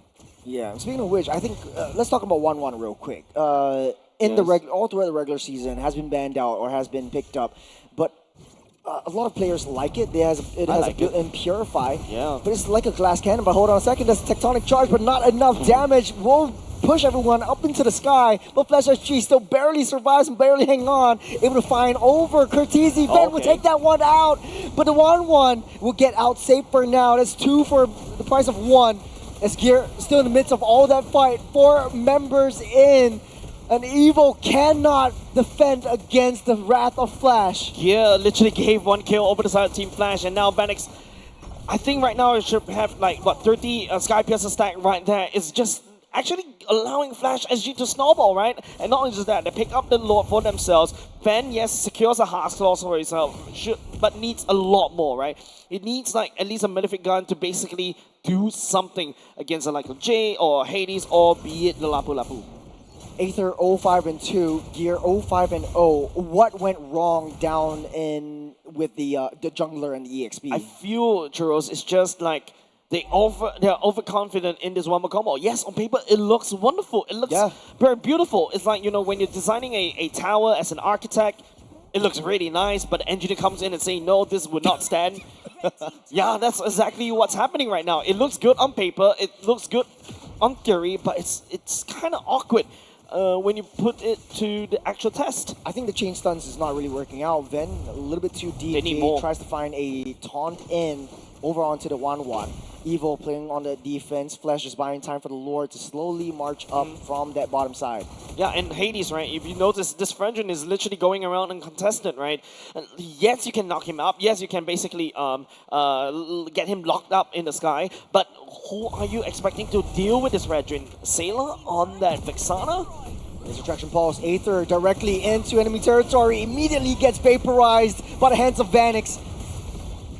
A Sono Guard to no avail as well. Bear, and now the members on the side. Flash SG leaking in. They're going in deep. They're taunting them out. Evo, you're fighting 4v5. They got the bottom side already cleared up. No more Lord, but Flash SG, they're keeping up. They're cycling them in. And Hades trying to go in with their Praises Wrap. They have 1 cannon minion standing tall. But here comes the double Purify. There's a 4-minute Tectonic Charge. But can Evo do anything about it? Hades falls by the hands of Vanix. But Vanix is just too strong. Lord Vanix reigns supreme this time round, ladies and gents. Don't worry, I checked. The base on the side of Flash SG are all intact.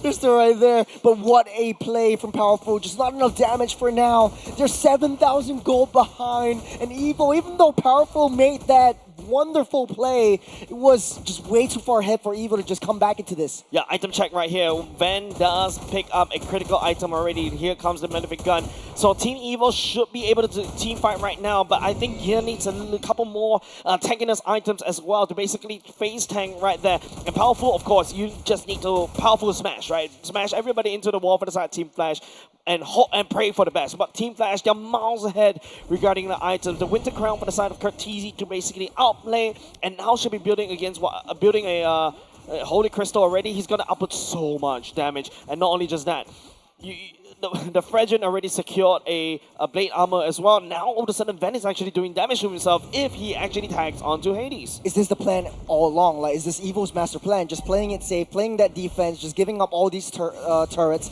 and then just having that high ground and playing that high ground opportunity? Well, we shall see whether that could happen as well. Members on the side, Flash. Oh, there's a concealed play. They know where Aether is. Aether able to jump out with a spatial migration, but here comes Vanix, getting that legendary. They have to fight against a Lord. With a Lord, but Evil unable to get too close. Look at the top side too. The minions already pushing in. Evil has to fix that. The Lord will be blitzed down by Flash. At least Team Evil installed the minimap DLC. They go back and defended their base for now, but they have to forfeit the Lord over the side of Flash SG. Sailor literally get blown up to pieces by the side of Vanix, and he's 8-1-1. He's outputting the damage.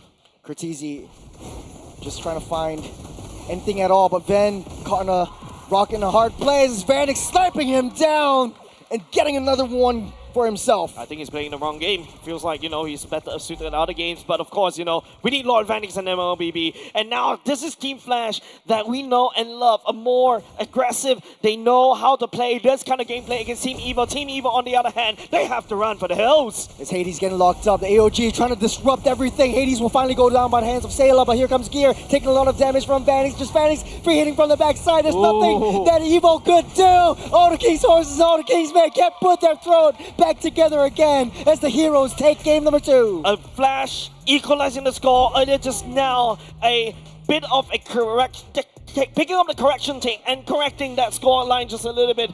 Fixing the mix 6 with duct tape, and they're finally back in the game. I love how, Flash SG was able to just cycle all the aggression very easily. And of course, you got the Phrygian, literally there's nobody from the side of Team Evil was able to deal with the Phrygian in the early game, allowing Vanix to scale out of control. Yeah, I think at the end of the day, this was just a hands-down dominant performance from Flash SG.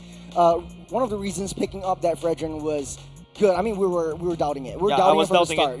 Like we have to admit. But at the end of the day, it created so much opportunity for Flash SG to really come through. If you want to take down that Phrygian, you have to find someone that can melt. I think the one reason why Evil faltered at the end of the day was they don't have any early game melting potential, or any late game melting potential. You pick up the Vexana, you don't really have a lot of damage. That's damage over time instead of a immediate hard burst. And Hades just standing in the midst of everything, soaking everything up.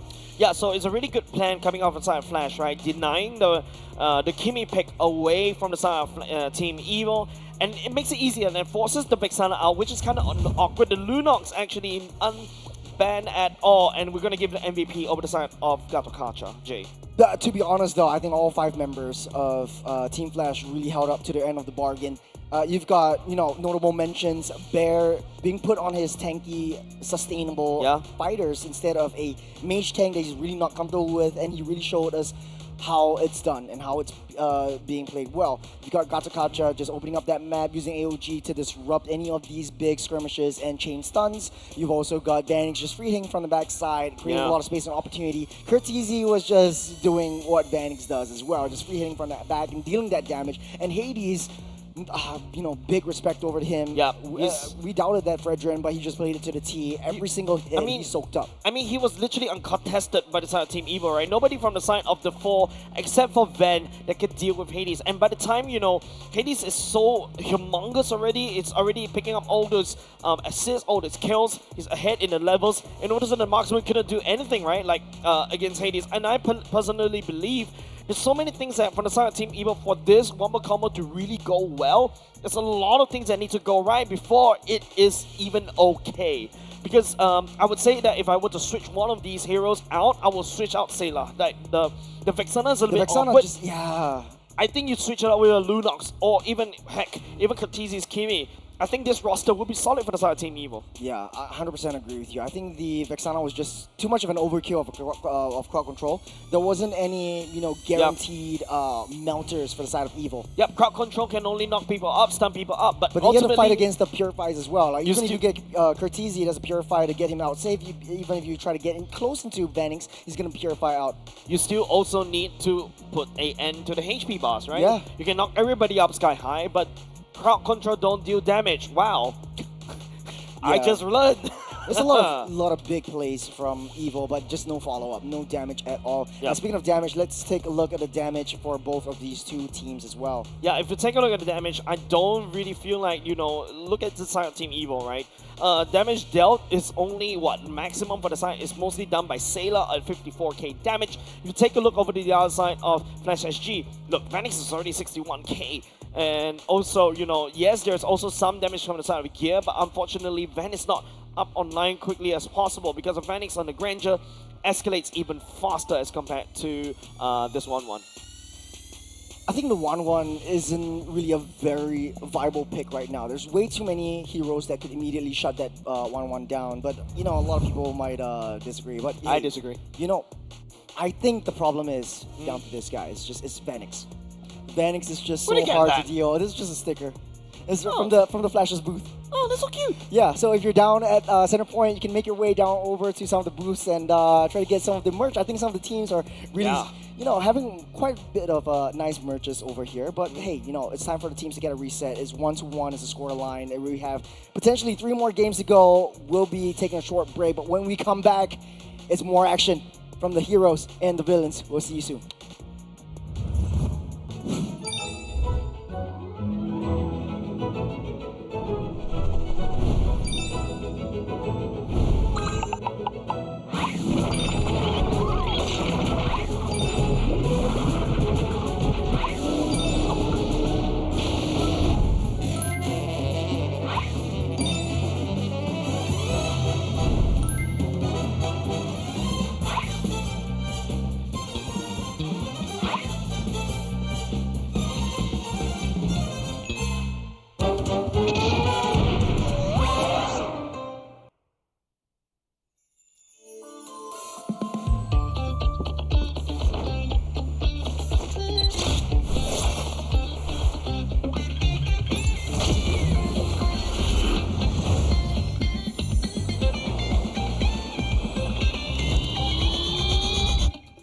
To Double 11.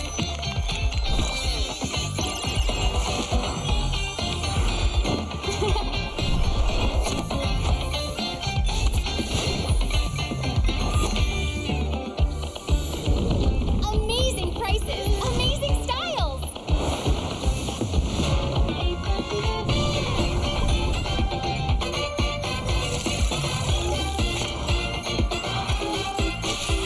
Win big in Mega Draw.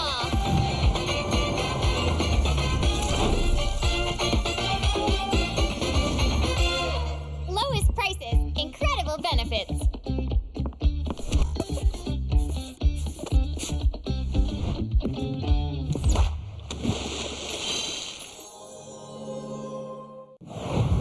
Welcome to MCGG Rising Stars.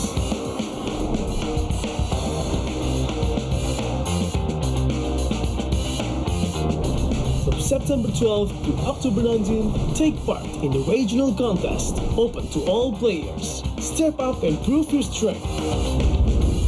Division finals will run from October 24 to November 2.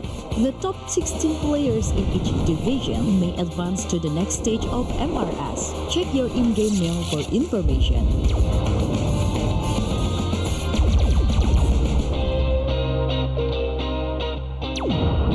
The S3 Finals group stage kicks off from November 8 to November 9. The top 6 players from each group will qualify for the S3 Finals semifinals. The semi-finals will be held on November 15. The highly anticipated grand final arrives on November 16. The champion will earn a direct qualifications for the first MCBG World Championship. The battle is on and the world is watching.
Once again, the score is 1-1, and we saw a 1-1, and we have 3 cups of 1-1 on the table. And of course, I don't know why I've got this sticker on my jacket. You were holding on to it. Oh just yeah, now. yeah. I totally forgot. I stuck this on you. You know, like some of the memes that you saw in Instagram, it's like people with the stickers, and then it was driving a car, a sports car. Yeah. And then you got the cutesy stickers all over. Yeah. Yeah, like.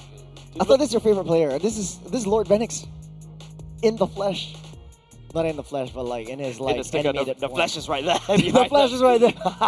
Hey, you know what you should do? You should bubble up your day the Singapore way. Like how? With IT. All right. You bubble up your way in the Singapore way with IT. A little bit of a shout out to IT. Thank you for the presenting partner and whole. Yes, if you keeping come us down, hydrated, literally. Yeah. Man, I'm almost losing my voice now. So scan your QR code, get yourself an IT, and stand a chance to win a trip down to M7 for the M7 Championships in Jakarta. Literally, right?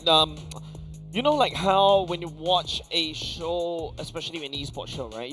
When you watch it live. Yes. But everybody's literally screaming alongside the cast is screaming as well. That is the best experience in the world, and I would tell you there's nothing that could top that experience. Yeah. I mean, I've been to M6 last year in KL. I think that was a really, really fun experience. I think the crowd that they had over there was just, it was 10 times more than what we have over here right now, but it's just crazy. Like, yeah. Everyone's just rooting onto their teams. Yeah, live experience always so much better as compared to watching online. And of course, you know, apart from coming to a LAN situation, you also get to meet a lot of people, right? You never know. You also get to meet some of these players as well. You also get your own merch, yourself, also activities on site. So, of course, this is a segue for us to call you down. Of course, we are only just like, what? I feel like we're going to go for the mile for this one. I think we're going the mile. I think we're psyched up for 10 games. So you talked about 4 teams, the top 4 teams being super equally matched. Yep.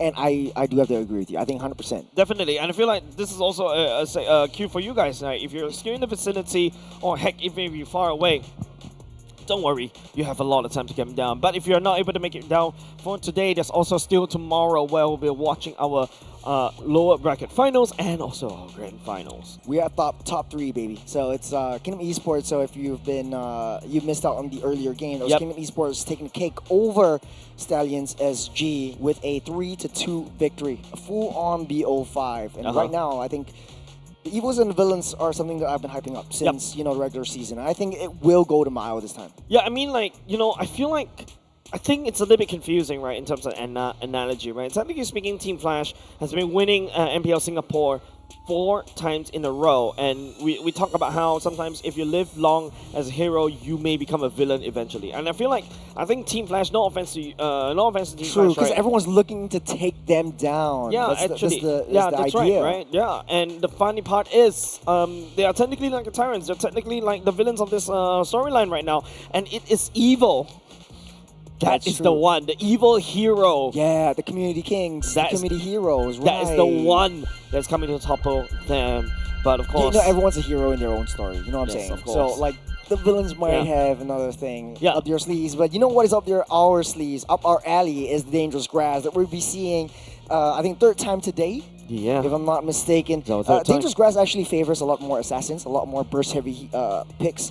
But we'll see if it actually changes the draft or, you know, influences draft at all. I don't think it will. Well, we shall see. Well, we're going into game number 3, draft right here. Team Evo in first pick, bans away the landslot right off the bat. Don't want to see that landslot in this particular patch. It's so annoying to do it, right? It does a lot of damage, does have iframes as well. I think the numbers on his passive just tweaked way too much, in my opinion, in this patch. Yeah. Baxia, as always, gonna not see the light of day. You got the Predator and all, a very huge respect ban over onto Hades. Typically, we open up the Zunshin, so if they want to leave that open, okay, Evo's not gonna get their hands on that. Yeah, so it feels like we're going through a very fast pace. Bans right here. Earlier just now in game number 2, the ban away the Hayabusa, the landslot, and boxing for the side. Team Evo flash bans away the Juicin. Team Evo now this time around bans the Juicin instead. There's also a potential CC that was that could potentially be banned out by Team Flash. Don't want to give it over to Gear. There you go. Yep. So first pick, a lot of options right here. Okay, always go for the Kimi or the Gacha Gacha. Wow. I think Gacha Gacha has a 100% win rate in this matchup. Yeah, not only just that, right? Like you've also got Gacha Gacha being selected almost every game today, right? Like if you take a look as of today, Galatasaray has been picked I think like 4 to 5 times already today, and we've like got quite a few number of games. So it's a very strong aroma as well because of the AOG. You being able to just land support, and of course the tankiness, and also will be able to repel the damage very easily. You can see Team Flash right here picking up the Hayabusa and the Kimi for themselves. Gotcha, very good gap closer. I'm surprised they actually opened up the Grok though. But I don't think it's too much of a matter. I don't think Evo will pick the Grok anyways. In Dangerous Grass, I think Grok kind of works out well in terms of checking the brushes. But I do like the Hayabusa as well as the Kimi. Evo, on the other hand, though, you have to find a way to be able to deal with that. And typically, you go for the Juicin, but now it's not utilized. You can always go for the Farsa if you want to. Juicin, definitely a good counter against the Galatasaray. If you notice, Flash SG, they banned the Juicin, and then after that, they pick up the Galatasaray. Now, Team Evo, Aether picking up Joy. Once again, another Snowball hero, and Gear this time around picks up the Arlot. I love the Arlot in this current patch. I was playing around as Arlot gold lane for fun just a few days ago, and it's just, you build him like pure damage, his numbers are actually very crazy now. You see the Grok finally locked in for the side of Team Flash. A lot more sustain as well. Definitely banning out the Ruby to prevent Evo from going on for a double spider side lane. Ruby definitely is one of the more contested heroes at this point because of the chain CCs that it can bring, and of course the sustainability coming in from the spell vamp. You've got both teams actually banning out and taking out the EXP threats. No more Yuzhong. There's also the potential Lapu that could, Team Evo could potentially take that away. And all of a sudden, Bear doesn't really have a lot of heroes to play with left, especially when right now you got the CC ban away already. So yeah, we're running out in terms of the fight pool, unless you pull a Guinevere in the EXP lane like what Diablo likes to do. Cho gets taken away by the side of Team Flash already, letting respect over to the side of Van that could potentially bring that into the gold lane. There you go. Lapu eliminated by the side of Team Evo. So Flash SG has quite a bit of options right here. They could definitely go in for the gold lane first, and typically that is the Granger. Phoenix has had a lot of success with the Granger as well. But against a Joy, it would be much more difficult to hit those bullets down. But then you don't really have to worry about that because this draft really is kind of made for that Granger. You don't really have thick tanky boys to be able to soak up that damage. Yeah, and Granger works pretty well with the Kimi, right? We've seen it before where the Kimi would shred, and then after that, as the camera pans, focuses onto Lord Vanix himself right there. Potentially a Granger pick from the side of Team Flash. This combo has worked really well in any odds. But for the side of Team Evo, though, there's a lot of CCs that, Team Flash needs to look out for. Heck, even a 1-1. Or maybe we bring in the Harif as well, because Harif does have the Zaman Force as he zip it around, creates a shield, does have, you can bring a Purify for him as well, and he has an innate CC timer reduction. I think this is actually a very good pickup from the side of Team Flash. However, Alice is also wide open for both these two teams to take. Yeah, I think Alice will definitely go into the hands of Flash SG. Evo doesn't want to risk it too much, I feel. They would go for a more traditional marksman this time around. Granger is still wide open. Ven could definitely still go for that one. And then, that's the Khalid and the Valentina. So it's going to be the Arlot in the gold lane or Khalid in gold lane? This is Arlot in gold lane, right? Khalid gold lane, perhaps. Arlot is a little bit awkward because you don't really have a lot of good range to be able to deal with a marksman gold lane as well. But whereas if you're a Khalid, you can basically just ego challenge at level 1, slice and dice, wave clear, and then move on. So basically the same thing as you do. It's basically you play him like how you use Cho or how you use a Sun as well. But now, I love what Team Evo has prepared for themselves, right? The Valentina right there is a insurance policy. Just in case if Team Flash wants to go for the the Alice as well, which is a potentially good get the pick, TOR right? for themselves. And also the Tectonic Charge. But at the same time, Team Evo on Sayla can always pick up the Grok Tectonic Charge for himself. Like you picked up, you have the Alice going to hands of Flash SG. I think how this is going to play out is Evo needs to ramp this up. I feel like Evo's draft is very, very early game. If they don't secure the early game, I think Flash SG will take control of that one. They have a lot of insurance policies in the late game. If this game goes past the 18-minute mark, I think Evo doesn't really have that range damage. They're all very high committal. If you throw one body, everyone goes as well. Even that Valentina, you have a short range mage as well on the side of Evil. Yeah, and it's a lot easier, in my opinion, to work with the side of Flash SG's draft. Man, oh man, if I was Evil fan, I'll be scared right now. But hey, they're cooking, they're putting something in the oven, and I think they're gonna make it work. But for Flash, though, it's a bit more traditional. It's a bit more reliable. Yep. In a way. It's just how Bear is comfortable playing this Alice along. We've seen him not being too comfortable in the first game, so maybe he's woken up a little bit from that Lapu game from the from match number 2. And right now, game number 3, we're still on even ground. It's going to be a very long marathon for all of us. Especially when you go into something more than a best of 3, right? The game all of a sudden becomes a marathon, not a sprint. As you go into game number 3, HROs, this is it. The winner will have at least one more, will be one step closer into the grand finals, whereas the other one has to go through the scenic route. You don't want to go through that scenic route, but sometimes it does kind of make sense to go through the scenic route. You get a little bit more warm up in the morning. Smell the flowers just a little bit? Yeah, warm up in the morning and then play a bit more in the afternoon. But hey, you don't want to be on the losing end of that. Yep, Vanek said early on, if you notice the HP bars, Van on the Khalid definitely will have a big advantage unless Vanek was able to outpoke the Khalid. Another thing that will go well for the side of Team Evil is that Van can also start hard ganking or counter jungle against Team Flash, so that's something that that's also in the books for the side of Team Evil. Yeah, I think the bottom side will be an unmovable object versus an unstoppable force. Gear's just going to heal everything back up with the built-in spell vamp and heals. You got Evil as well. I think starting that early game rotation.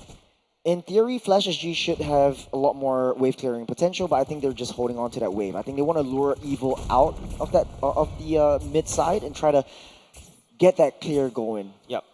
Well, I mean, it's a lot easier to execute than Flash, right? Like what I mentioned earlier just now. You see, Gear, in order for Gear to basically output a decent amount of damage, you need to land everything right. Whereas if you're an Alice, you just go in, tap 1-2 skills, and boom, you're just absorbing all the HP bars.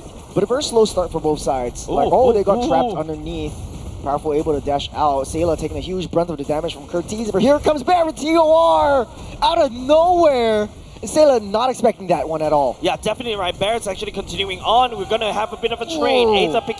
Ada landing down the damage. Gear picking up a double kill though. That's a shadow kill as well. Here comes Hades trying to take up one more constellation prize, but Gear able to heal up, not before he goes down.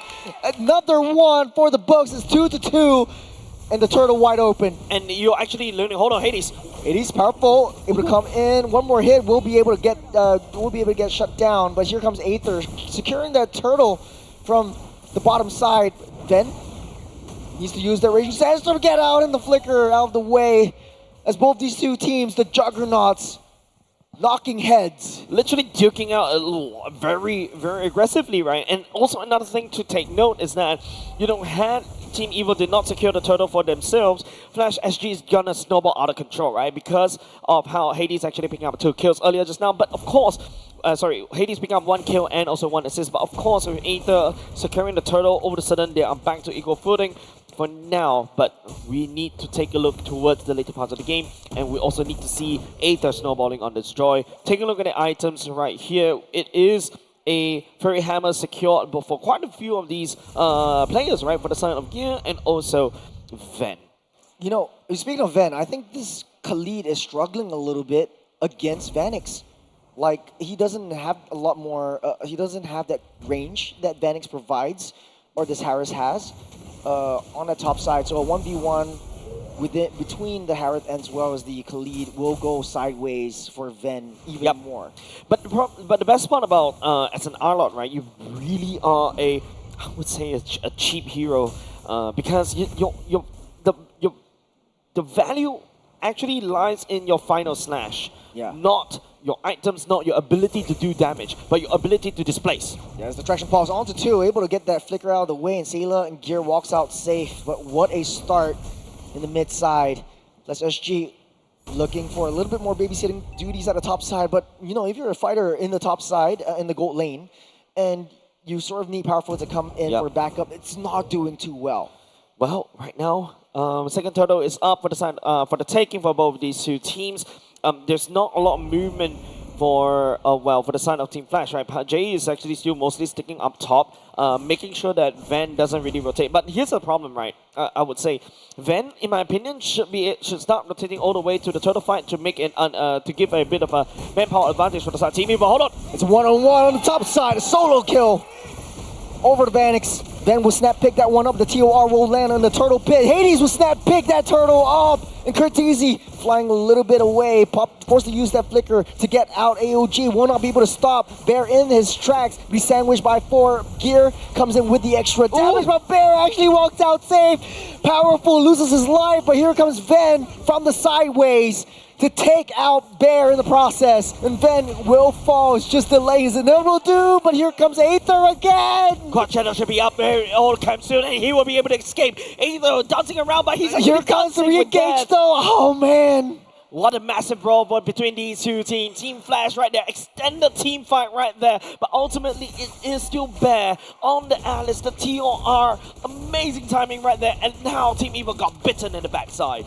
So far, the Tortoise has always been won out by Flash SG. I think that was just the nail in the coffin. Hades just securing all of these major objectives in the right time, finding the right angles to take that down. And Joy really needs a bit of momentum before she makes any big movements. The rid of Joy hurts, but only if you can get sort of like any gap going on. Okay, right now we talk about how Van wasn't really rotating as this Khalid. I really want to see Khalid to really hard and Van make sure, Curtizi's life is a little bit as miserable as possible. But this time around, at the very least, Team Evil starting to look upwards, right, around Vanix's lane. Because Vanix, if you leave him to his own devices, he'll grow out of control.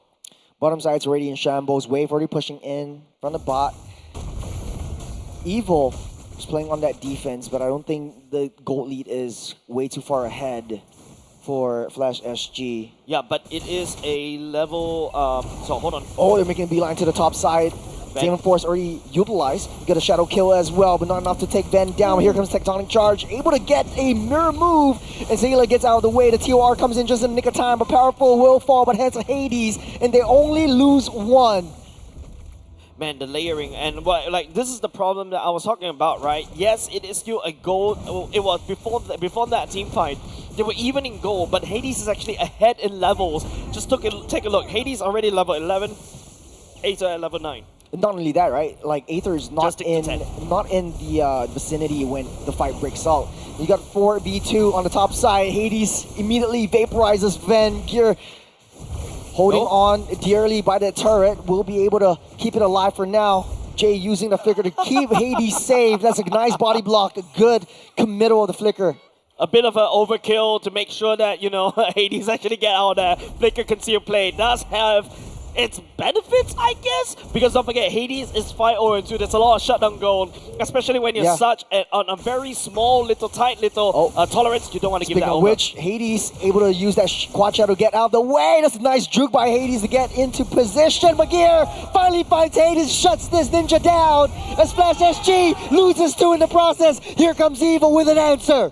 And man, it's just massive coming up from the side of Team Evil, right? Being able to pick up Jay, being able to pick up Hades, and all of a sudden, the gold swung in, the gold lead actually closes down just a little bit, and now they're almost equilibrium. But hold on, but if you actually take a look at the map state, it is still, Flash SG with a good push down bot instead.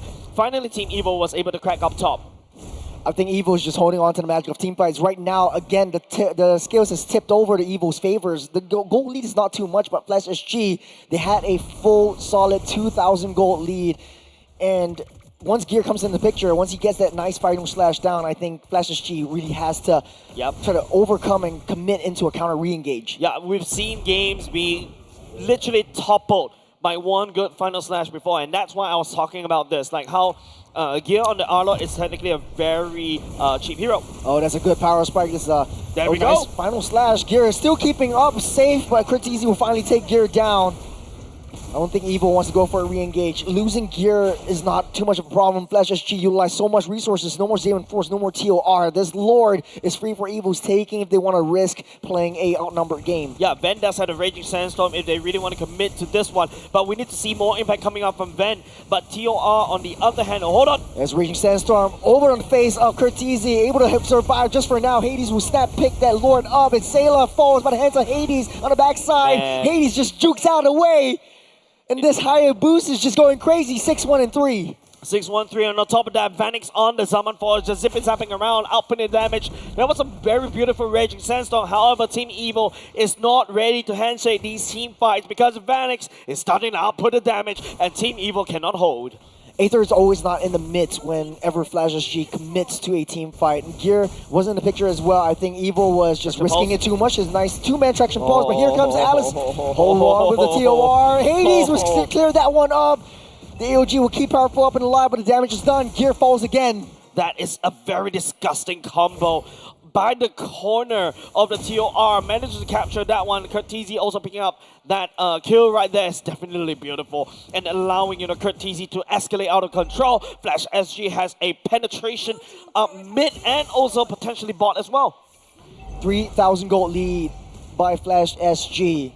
You got 4 members pushing in the mid lane turrets. They're trying to get that bubble to burst. There's Lord marching in as well. I think that's long pop right now. And now it's just, on the holy defense pop on the bot lane, that Lord just literally doing God's work down bot as well. And now Team Evil push back into their own in-a-base turrets. 4,000 gold lead after the end of that skirmish down the Lord Pit. I think Evil, this is not looking so good for them. They don't really have a lot of late game insurance policy. I think they really need to take either Vanix down, but the traction pulse moves Gear in. There's a lot of damage that he has to soak up. But Flash SG doesn't want to commit way too much resources on that one. There's a TOR onto 2. Gear's the next to fall. He's getting swiped out. AOG will land out safe, but hit onto no one. Flash SG just making this crazy. The 3 members of Evil down. That's a lot of damage that Flash SG is able to output alongside Vanix, alongside Hades. Churros, that was sheer micro beauty. Where did Hades go? Okay, that was sheer micro beauty, right? If you notice how the AOG from the side powerful was able to land, you see the final slash going in, the purified pops, and after that, Vanix sidesteps and output the damage. There's not a lot of damage from Evil. Powerful next to fall. He won't be able to survive this. It's a bit too much, looking at the core. They do have Bobby, and that is it. Flash SG taking a look at the throne and bringing us to a game number 4. Match point for Flash. They are 1 game away to go and lock their names into the grand finals for tomorrow. Team Evil, Churros, something is wrong with Team Evil, and I don't know what is. I think they want to cook something up with the draft, but the late game insurance policy wasn't there for the side of Evil. I think the damage did not show. I think Ven did not hold himself up well against Vanix, even with the Khalid. In theory, the Khalid should win out 9 times out of 10 against that Harith just because of the early game burst damage, but the Harith just really snowballed out of control. Yes, and that's the problem about fighting gold lanes, right? Remember I was talking about how Team Flash was the one that experimented to fight side lanes first.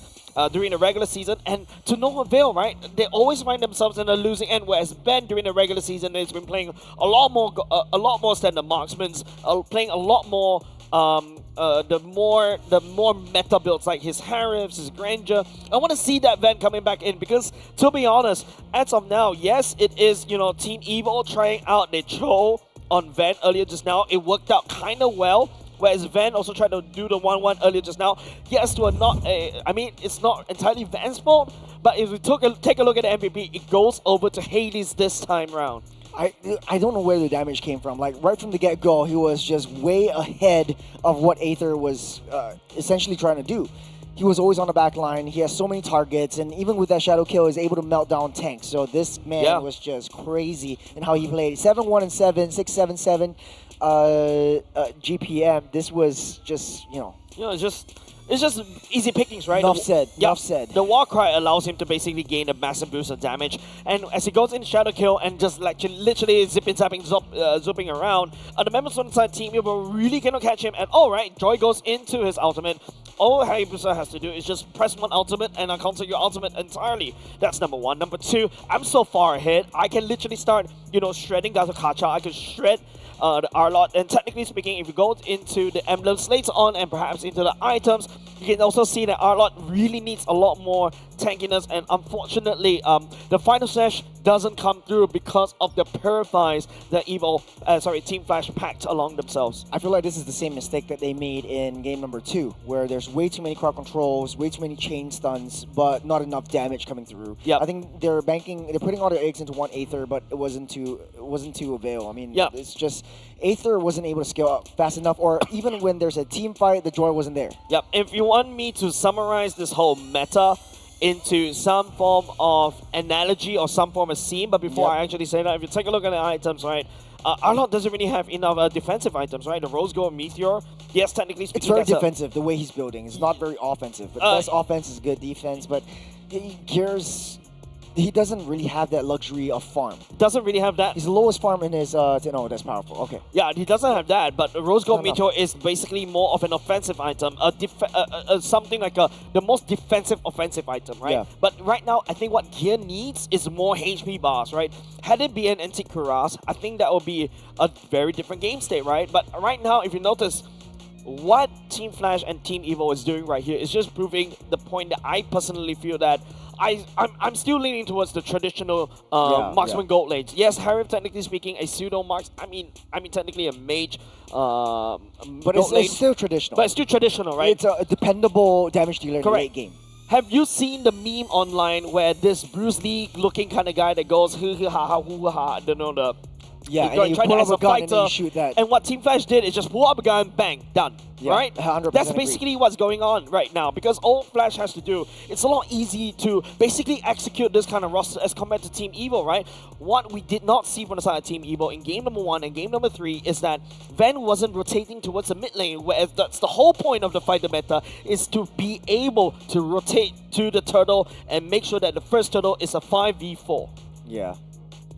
I think also, like, the Evo's entire draft is just eating into the TOR, right? Like, they are a very coagulated heavy draft. Barry just needs to pop in with the orb and just throw down a TOR and they're all locked down. Flash just needs to gun them down from the back. Hades cleans up shop. Jay will set things up. I think the combo, and like you said, Cortese just freely shooting the traction pulses. If they shoot something, I mean, it's good. If he misses, it's non-committal, so he gets out safe as well. Yep. So very, very good play from Flash SG. It was just rather interesting why Evo will pick up this draft once again. Yeah, and just Alice, right? TOR locks everybody in right there. Vanix could just easily land down the Zama for zippy-zapping everybody, and it provides a lot of cover for the Harif to basically do his things, right? Like, it's like using the real-world manipulation and allowing the Harif to just running around. The best part is, in the TOR, you're locked down. You cannot move around, and you're just easy victims for the damage from the Harif and also Cortese, and potentially Attraction Pulse, and potentially a Tectonic Charge. Oh man, Jace, we gotta take a break. We gotta take a little bit of a breather, but hey, it's game number 4, man. Game number 4, Evo 1 game away, and we all thought, like, hey, statistically speaking, Evo had the upper hand going into this matchup. I don't know how to feel about this. Yeah. I don't know how to feel about what they're cooking. I think they're cooking way too much. It's overburnt. When things get overcooked, they get bitter. And definitely, if you're a Team Evo fan, there's definitely going to be a bitter taste in your mouth, because surely you expect a lot more from this team, right? Yeah. There are tools right there from the side of Team Evo to deal with the potential draft from the side of Flash SG. Sayla's ultimate, I don't think I've seen it actually land onto any of the TORs as well, because he's almost instantly get blown up to pieces before Sayla eventually steals or use the TOR. And on top of that, to be fair, like, Sayla's just using the Tectonic Charge or the TOR just to get out safe. Like, he's just using it, stun them up, buy some time, and then walk out. Like, that's a defensive one, right? A very defensive use. Actually, even for the Raging Sandstorm AOG, I never really seen a very offensive one. Typically, powerful charging up the AOG will be disrupted by either the stun in from Bear or Tectonic Charge from Jay. So I think a very good disruption, good read from Flash SG. Yeah, and if you notice, like, in this particular draft, I think definitely a lot of things that we can consider. Even if, Team Evil wants to lock in this potential draft, in the early game, they do have the damage, right?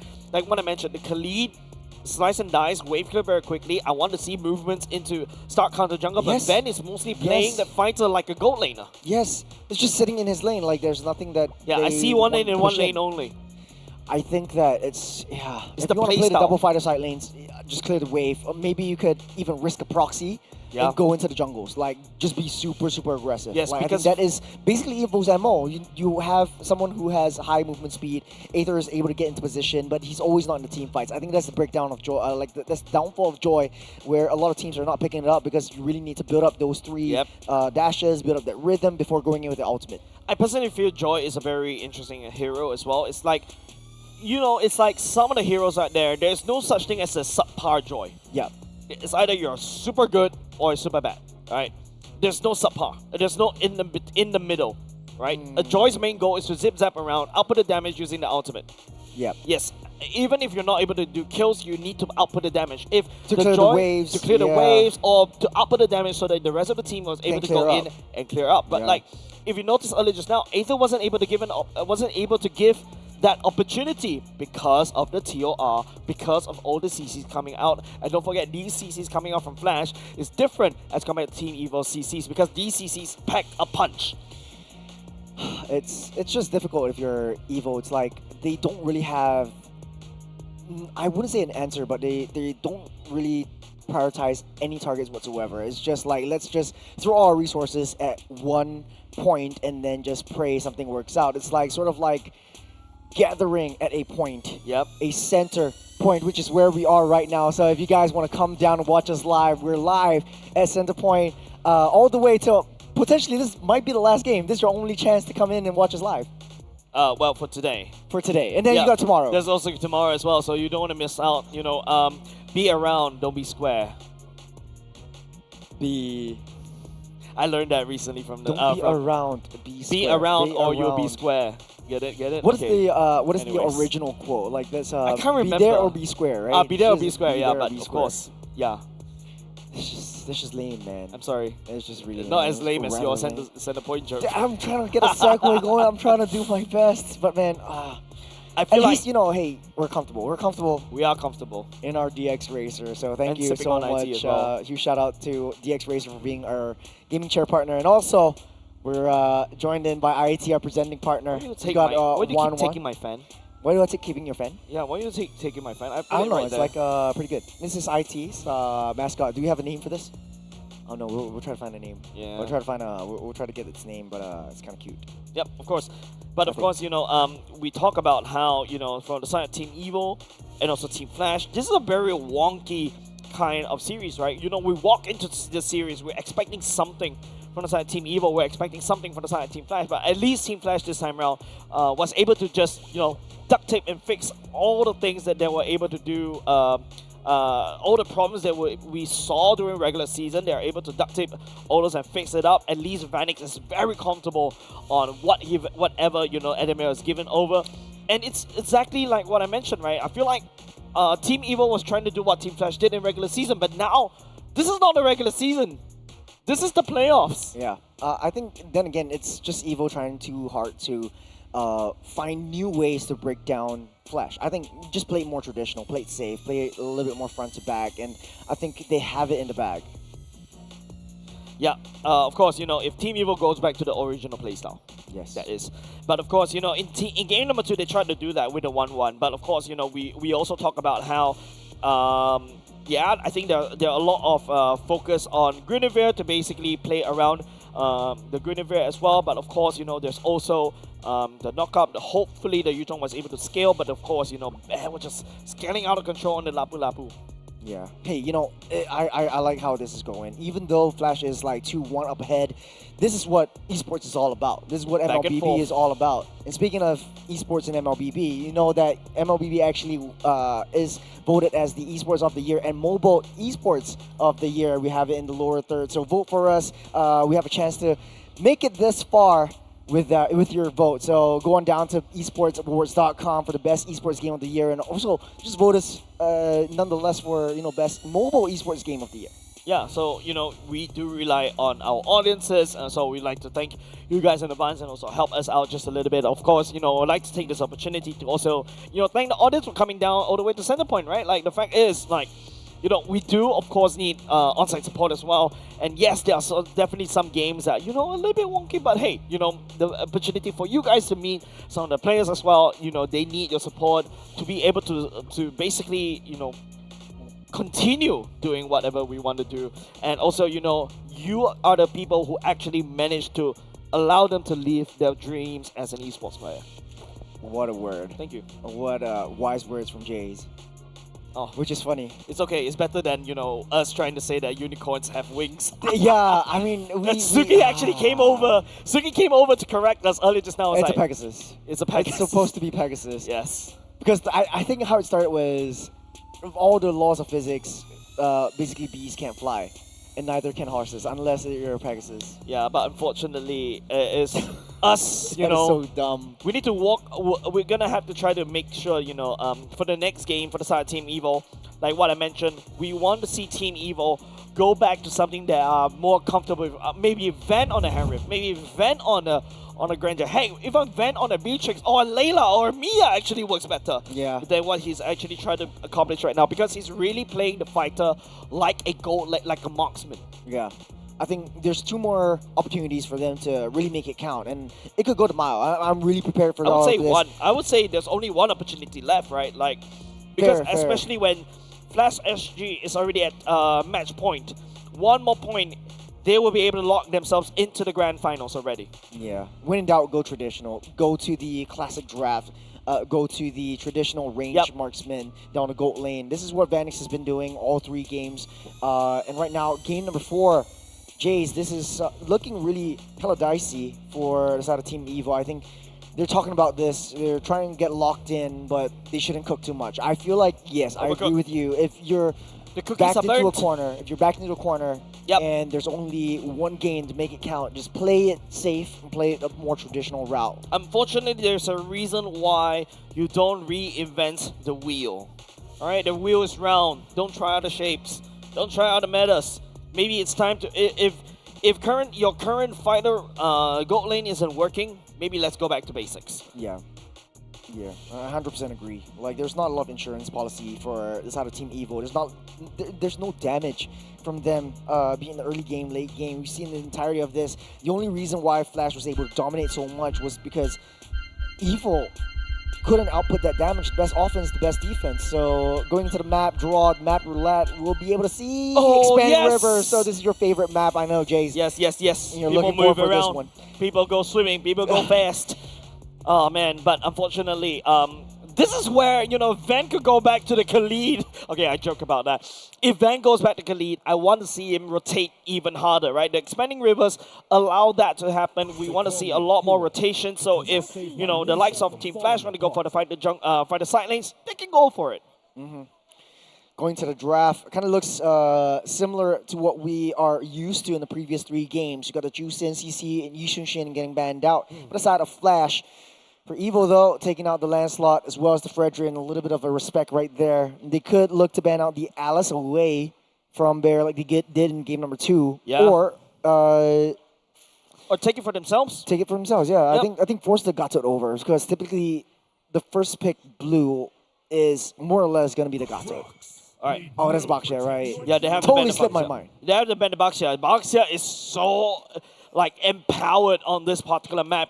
It's really a mistake if you actually leak that over to Team Flash. But now Team Flash, do you go for the Fredrin? Do you go? Oh, sorry, Fredrin got banned. I'm sorry about that. Do you go? You can basically go for the Arlot or Hayabusa once again for the side of Team Flash. If it ain't broke, don't fix it. Going for back to the Ninja. Yeah, the Ninja. You've seen how because of the quad shadows, the iframes actually open up a lot of opportunities for you. But something very interesting, right? Like Flash could have gone for a Grok first pick, but they went for a Hayabusa first pick instead. Yeah, I think they're more comfortable with it. I think that would be the Gacha. So there's a lot of high aggression, high momentum gameplay that Flash is bringing into the table. Alongside Expanding Rivers, we know how we love our Wings by Wings on that far side with the Expanding Rivers. That's crazy. Yeah, and now on top of that, you also got a Gacha that could just fly anywhere to relent in support the AOG. definitely helps very much. But there's also another interesting thought process from the side of Team Flash, right? Like, if you notice how Hades actually, how Jay uses the Gado Kasha, bait out all the utilities, and then after that jump away with the AOG. But Team Evo, on the other hand, locks in the R-Lot for themselves. Yeah, I don't think they're too worried about the jungle. It can be anything they want. I think they should be a bit more worried about how they want to play against Vanix. So Ven's heroes picks are still wide and open. They could always go for the traditional Granger and a Kimmy combo instead of going for the fighters. I think if they really do want to force a fighter, the Ruby would be the best fighter in this current draft that they have right here. Alongside the Kimmy, at least you have some secondary damage, unlike the Valentina. Yep, at the very least. Oh, you talk about the Ruby. Nope. Flash SG says nope. Not going to give that over to the son of Van. Van also played the Ruby quite well as well. But something surprises me in MPL Singapore is that you don't really see a lot of Bane gold lane as what we saw in other regions as well. I think it sort of dropped off a little bit, right? Yeah. Takes too long to get to your power spikes. Yes, because you need it's that Holy so Crystal. expensive. Yeah. Right? You need a Holy Crystal, after that another Holy Crystal, or maybe another Holy You Crystal. need Lightning Truncheon, Holy Crystal. Don't need another Holy Crystal. Get 6 Holy Crystals without any magic penetration, right? Yeah, remember that time when Marsha goes around with like how many VODs in her pocket? Oh, that's the Leslie build too, the ex-Leslie build. Speaking of Leslie though, not a bad idea. No, that's a bad idea. I'll shut you down right there. But you know what's good idea for the side of Team Eva this time round? They finally banned the Alice. So not giving the Bear the satisfaction of having a nice TOR, but then again, they don't really need the Alice around. You have the Lapu Lapu that they can also pick up. Definitely. This is not looking too good for the side of Evo though. Like, if Lapu is picked up, they have so much front line. They have a lot of zonal potential. Yep. Even if Powerful plays the Grok well, they don't really have that much backline engage, and all the viable assassins are picked up. I say viable because you're safe with the Hayabusa as well. Right, Cho gets taken away, but it's not the Flash SG. Unless you want to go Sun, you want to go for the monkey. Oh. And then you play super like Seiji. I think the only certain player that really play. I think the only one that's playing Seiji is literally Seiji, right? I don't think it's like what Ven will play as well. And of course, if you see how Ven plays, he's mostly staying his lane most of the time. So I don't think that's really his kind of hero play style that you want to go for if you want to go for Sun. But Team Evo Aether locks in the Joy once again. There's definitely a bit of a synergy coming in from the side of Team Evo. There's a Tectonic Charge into a Final Slash into a Joy Ultimate.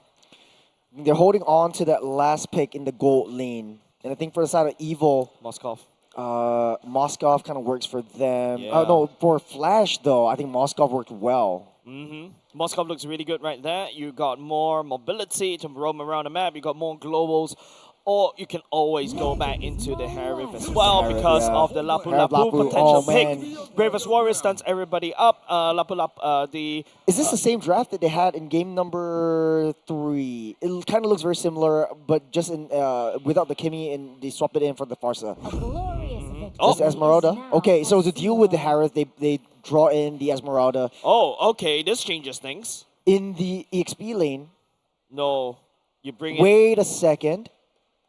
No, you bring it to gold lane. You bring it to a gold lane, and all of a sudden, Vanix, as this Harith gets slightly diminished just a little bit. And not only just that, right? Your Lapu Lapu also generates shields as well. So that's basically a bit of a crazy thing for the side of Esmeralda. And don't forget, a lot of people actually, some players actually underestimate the amount of damage that Esmeralda can do, and also the fact that they forgot that sometimes, especially in the heat of battle, Esmeralda ignores shields, right? As long as your HP bar goes to 0, even though you have a lot of shields, the Esmeralda takes you down. Yeah, but it's all theory. It's all down to execution right now. I think the Esmeralda kind of works well against Harith. I was talking about that matchup in the regular season, but I don't think in this state of the game, there's way too many crowd control abilities that Flash is bringing out. And typically, when you have the Esmeralda, you want to Purify to be able to get out of harm's way, to be able to lock down your S1, S2 combos, to soak up all that shields. But hey, this is potentially the last game for Flash SG and Evil as the heroes go up against the villains. Flash SG, one more game away, and they're a one-way ticket on to the grand final, securing that top 2 spot. Yep, we talk about the early game first. Don't forget it's expanding rivers. Courtesy is gonna rotate crazily, and you know, away he goes. He's already waved through all that with help of Jay's concussive blast. He's ready to gank. You talking about yourself? Nope, Jay. Yeah, I'm just joshing. But hey, you know, come to think of it, I think the Esmeralda kind of works out well here. It does. Hades doing a lot of damage right here. Powerful, able to lock them down to the wall. But here comes Hades. Bear will secure first blood over to Powerful and able to walk away from that one. Sorry, I just made monkey noises right there because you can see how Hades is just literally balancing so well on the Hayabusa. But apart from that, all right, I really love what I'm seeing right here for the side of Team Flash. And now they pick up first blood over the side of Bear on the Lapu Lapu can snowball harder. And now Gear has to play it slightly safer. I think they give up Powerful's life for that Lethal Wanderer. So Evo still a little bit up ahead in terms of that economy lead. No, Flash is up ahead in terms of the economy lead just because of that kill, but I don't think it will have too much trouble. Oh! Hades steals away the purple from underneath the nose of Aether. Oh, that is not a mistake that you want to make. Aether now stuck one level behind against Hades, and that's a purple buff, right? Yes. It's big. It's big. Gear, again, taking a lot of damage from Kirtizi. Might not be able to get away from this one, but walks underneath that turret. Oh, that is gonna hurt Team Evo in the long run right there. Aether, he really needs to try to find the kills right there, but he doesn't want to commit. Though. He doesn't want to commit though. Gear still low on HP. Turtle already spawned up. That's a Feather Airstrike trying to take down Gear, able to zone themselves back. But it looks like Flash SG has the upper hand in terms of this tortoise. Yep, definitely, right? And now finally we get to see some form of movements for the side of Ven, right? That's how level 4, more than happy to duke it out of Vanix, and all of a sudden Vanix, you know, playing on the back foot. Flash SG needs a lot more time as compared to the previous game. Aether. Looking for an angle, looking for opportunity. That's the Rhythm of Joy already expanded. Hades will take that turtle up. Powerful down low, so is Gear. Will get taken down by Kirtizi. Hades will take care of Powerful, and 2 members fall alongside that turtle. Oh, really, Team Evo is really spiraling out of control right here. They're trying to control this Dutch roll of a game plan right there, and it all fell apart. The only way Team Evo right now, in order they really want to climb back, is to basically limit Vanix. But Bear, I mean, he's out of control. You really got to forfeit the top lane already. Oh, that's a lockdown. The Feather Airstrike will seal the deal on top of Gear. On the bottom side, though, Ven still not doing too good because you need to be able to get into a close proximity to deal any annoyance to the Harith at all. But Ven is just trying hard to close that gap. It really doesn't really matter anymore, right? Because, you know, if Ven is going to stick himself all the way down bot, screening against Vanix, yes, that's actually A-okay. But Evo right now has a lot of problem up top in the EXP lane. Flash, on the other hand, you know, knowing that they have a lot of advantage on the EXP lane, knowing that Vanix not going to have a good time down bot, ignores Vanix, leave him to his own devices. It's okay as long as he doesn't die, he doesn't overextend, and we basically output the damage mostly up top, forcing Gear in a very awkward position. That is just reconnaissance duty that Powerful is on, but Jay's right there as well. I don't know who collected the gold crab, but it doesn't really matter at this point. It's Flash, 2,400 gold lead on top of Evil. 30 seconds until the turtle spawns up. Aether, it's a 1-1-1 fight. I don't think Hades is able to take this one, but Powerful in a spot of bother right there. Trap between rock and hard place. Nice Tectonic charge into the traction pause, but not enough. Powerful will fall once again. 5 kills in total for Flash SG. Evo, this is not the start that they wanted. Team Evo is literally losing a lot of control right there. Yes, Ven was able to do a decent amount of chunk of damage against Vanix, but I feel like Team Evo really need to start to play around Ven right now and, you know, probably win through gold lane. The turtle will get blitzed down by Flash SG. It doesn't look like Evo will try to find a way to contest this one at all, but the zoning is coming through. Here not having a good start, it's 0-2-0, and Powerful just stepping a little bit too close for comfort. Flash SG just punishing him for being too close. And now if you take a look, right, Ven, you can use the Falling Stomach and land onto Vanix, but Vanix could easily just dodge away and hopefully try to outpoke, right, but it really doesn't really matter anymore. It's a fast rotation with the expanding rivers. They make a way down to the bottom side. Ven able to use that flicker to get out of the way safe, but look at that speed, look at the power. As Bear using the Bravest Fighter just to push them back. They're maximizing their farm. They're pushing them away from all these neutral objectives. The Fair Airstrike will be used up on the bottom side. Ben needs to weave and bob out of the way, able to get out safe. But look at the mid side, Aether jumping in, but the damage is not enough, and Flash SG is still alive. They threw everything. Yeah, Team Evil right now, I think there's definitely going to need a plan B or plan C right now.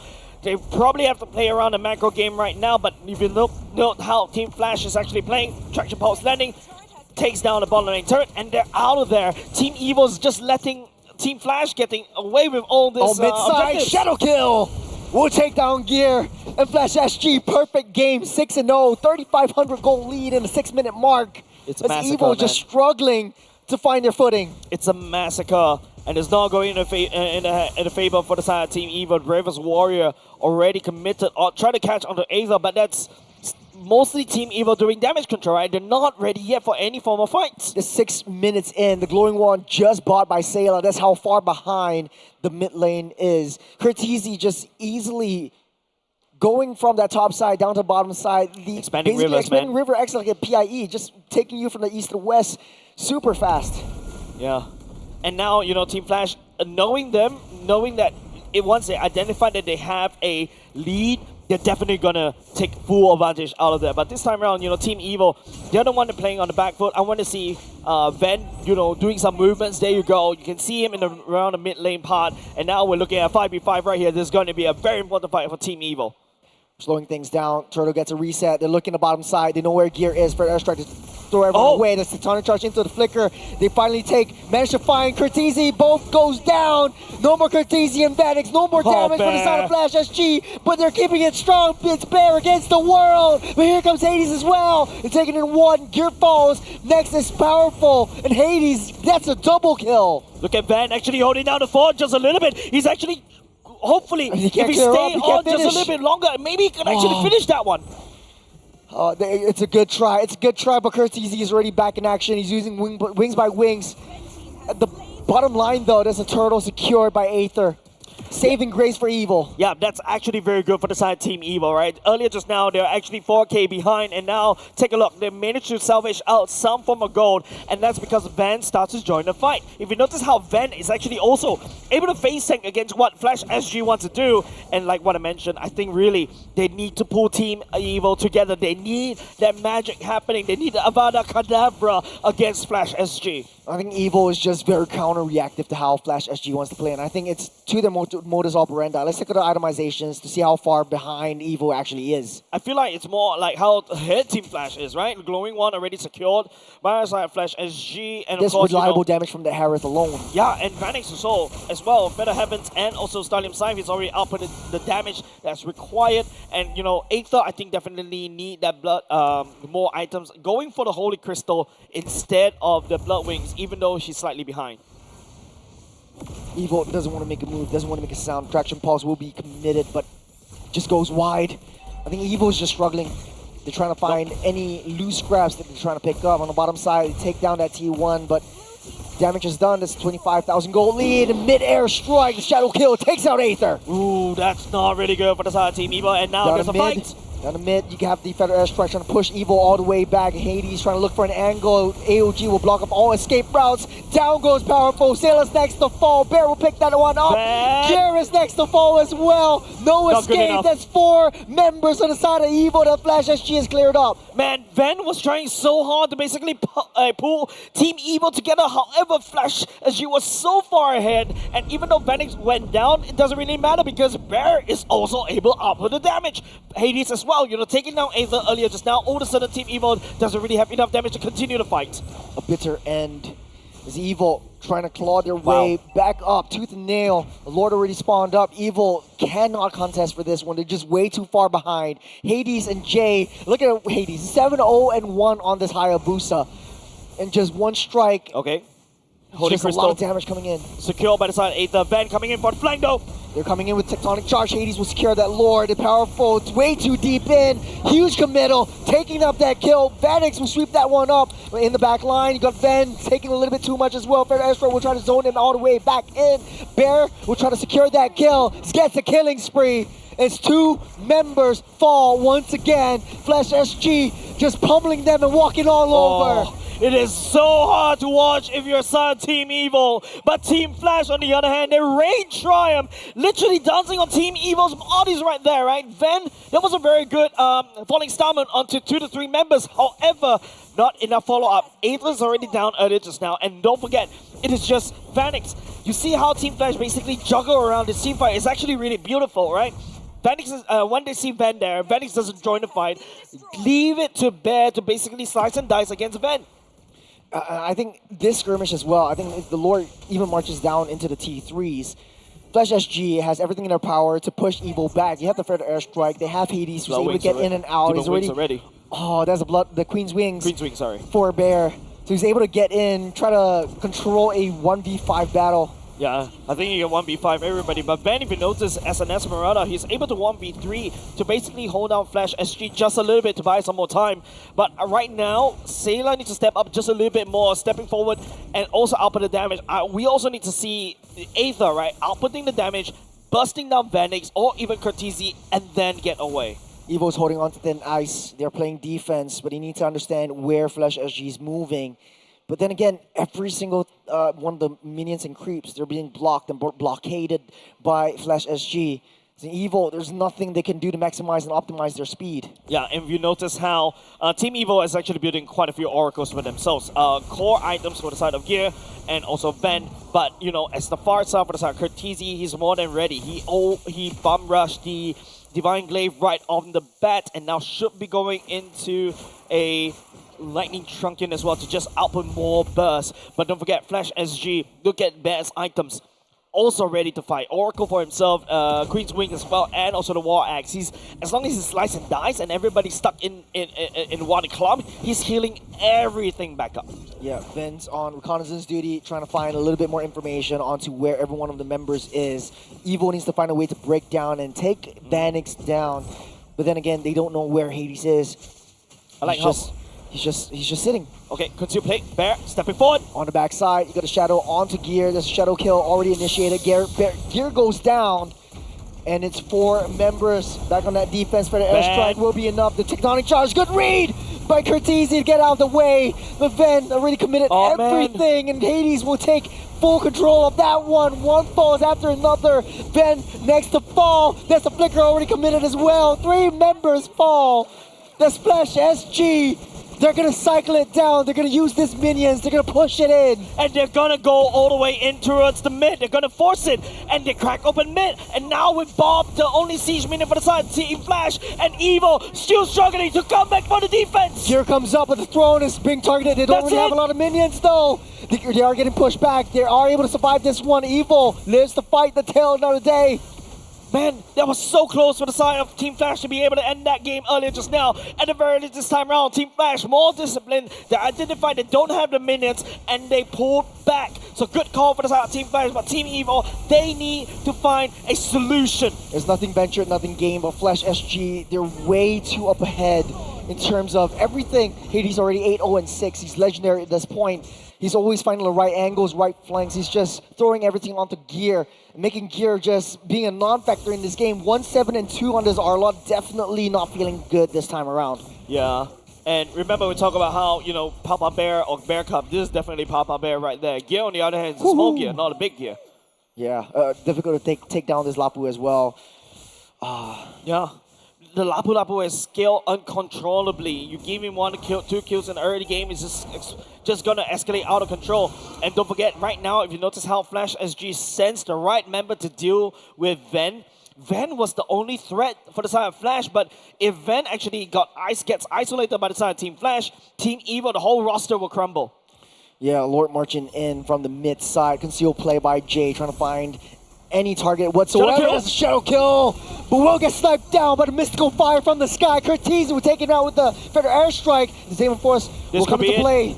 There's a turret being popped off. Gear falls as well. There's 2, but now the throne will send Flash a one-way ticket to the Grand Finals. Team Flash locking the slot for the Grand Finals already, as what Churros had mentioned. A bit of a rough start in the regular season, and they're finally here. For the side Team Evo though, they have to go and smell a little bit more flowers. Man, I was expecting it to go the mile. It's only maybe 3/4 of a mile. Maybe not even 3/4 of a mile that we've seen. But hey, it's not over for Evil. They Definitely still have a not chance Evil. for redemption. They still have a chance to claw their way back up onto this. Tomorrow morning, they will be facing Kingdom Esports. Yeah, but this is not a very good sign, right? You know, we hype up Team Evo so much during the regular season, and then after that, when it comes to the playoffs, when this kind of performance happened and you start to question, maybe they could have forced Ven a little bit too much. He's clearly uncomfortable playing as a fighter gold laner. If you notice, even during the regular season, there are times when he was able to get away with this because, you know, Aether's having a good game. But if Aether's not having a good game, the whole game plan of Team Evo just crumbles to nothingness. Yeah, this was just a very dominant performance by Flash. I think, just to say the least, Evil really cooked way too much. I think it just smelled burnt out of the oven coming into this game. And it works well on textbook, and we will always see like Esmeralda being a direct counter onto the Harith.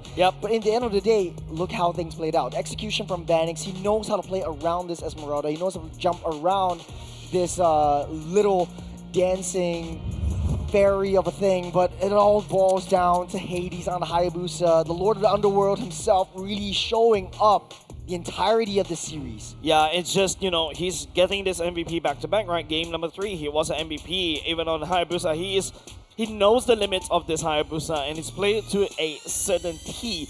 Even securing the C helmet for himself because, you know, you gotta have to counteract the healing and the shields generated by the Arlot, the Joy, and even the Esmeralda. Yeah, taking a look at emblems, it really just doesn't tell the whole story. Evil fought tooth and nail. Look at the amount of deaths that Gear has gotten over the entirety of this game. It's 8 deaths over on this Arlot. 23-3 is the scoreline. Flash SG. That's a 20-kill deficit, mind you. Just focusing fire and making Gear just unable to play this game at all. Yeah, like there's no way, there's no room for maneuverability, right? Remember just now there's a few opportunities where Team Evo could have pivoted to another game plan, right? Maybe focus more on the Ven. Ven is actually having a great game, mind you, as long as, you know, he target on the right people, namely Vanix, namely Cortese. But Cortese can always fly away with the wing by wings. That's when, you know, the rest of the members from the Team Evo, for example, Gear or even Powerful, need to find the lockdown onto Cortese. But when the games gets even longer, especially right now towards the later parts of the game, Vanix also output a lot of damage, right? Like, look, he has his Holy Crystal already has his Feather Heavens, goes for the Divine Glaive as well. It's just almost game over, right? And by the time when, you know, Ven is coming online, Cortese could just slap because he secured the Divine Glaive, and also even with the Genius one as well, so just penetrate through all the magic resist that Ven was able to secure for himself.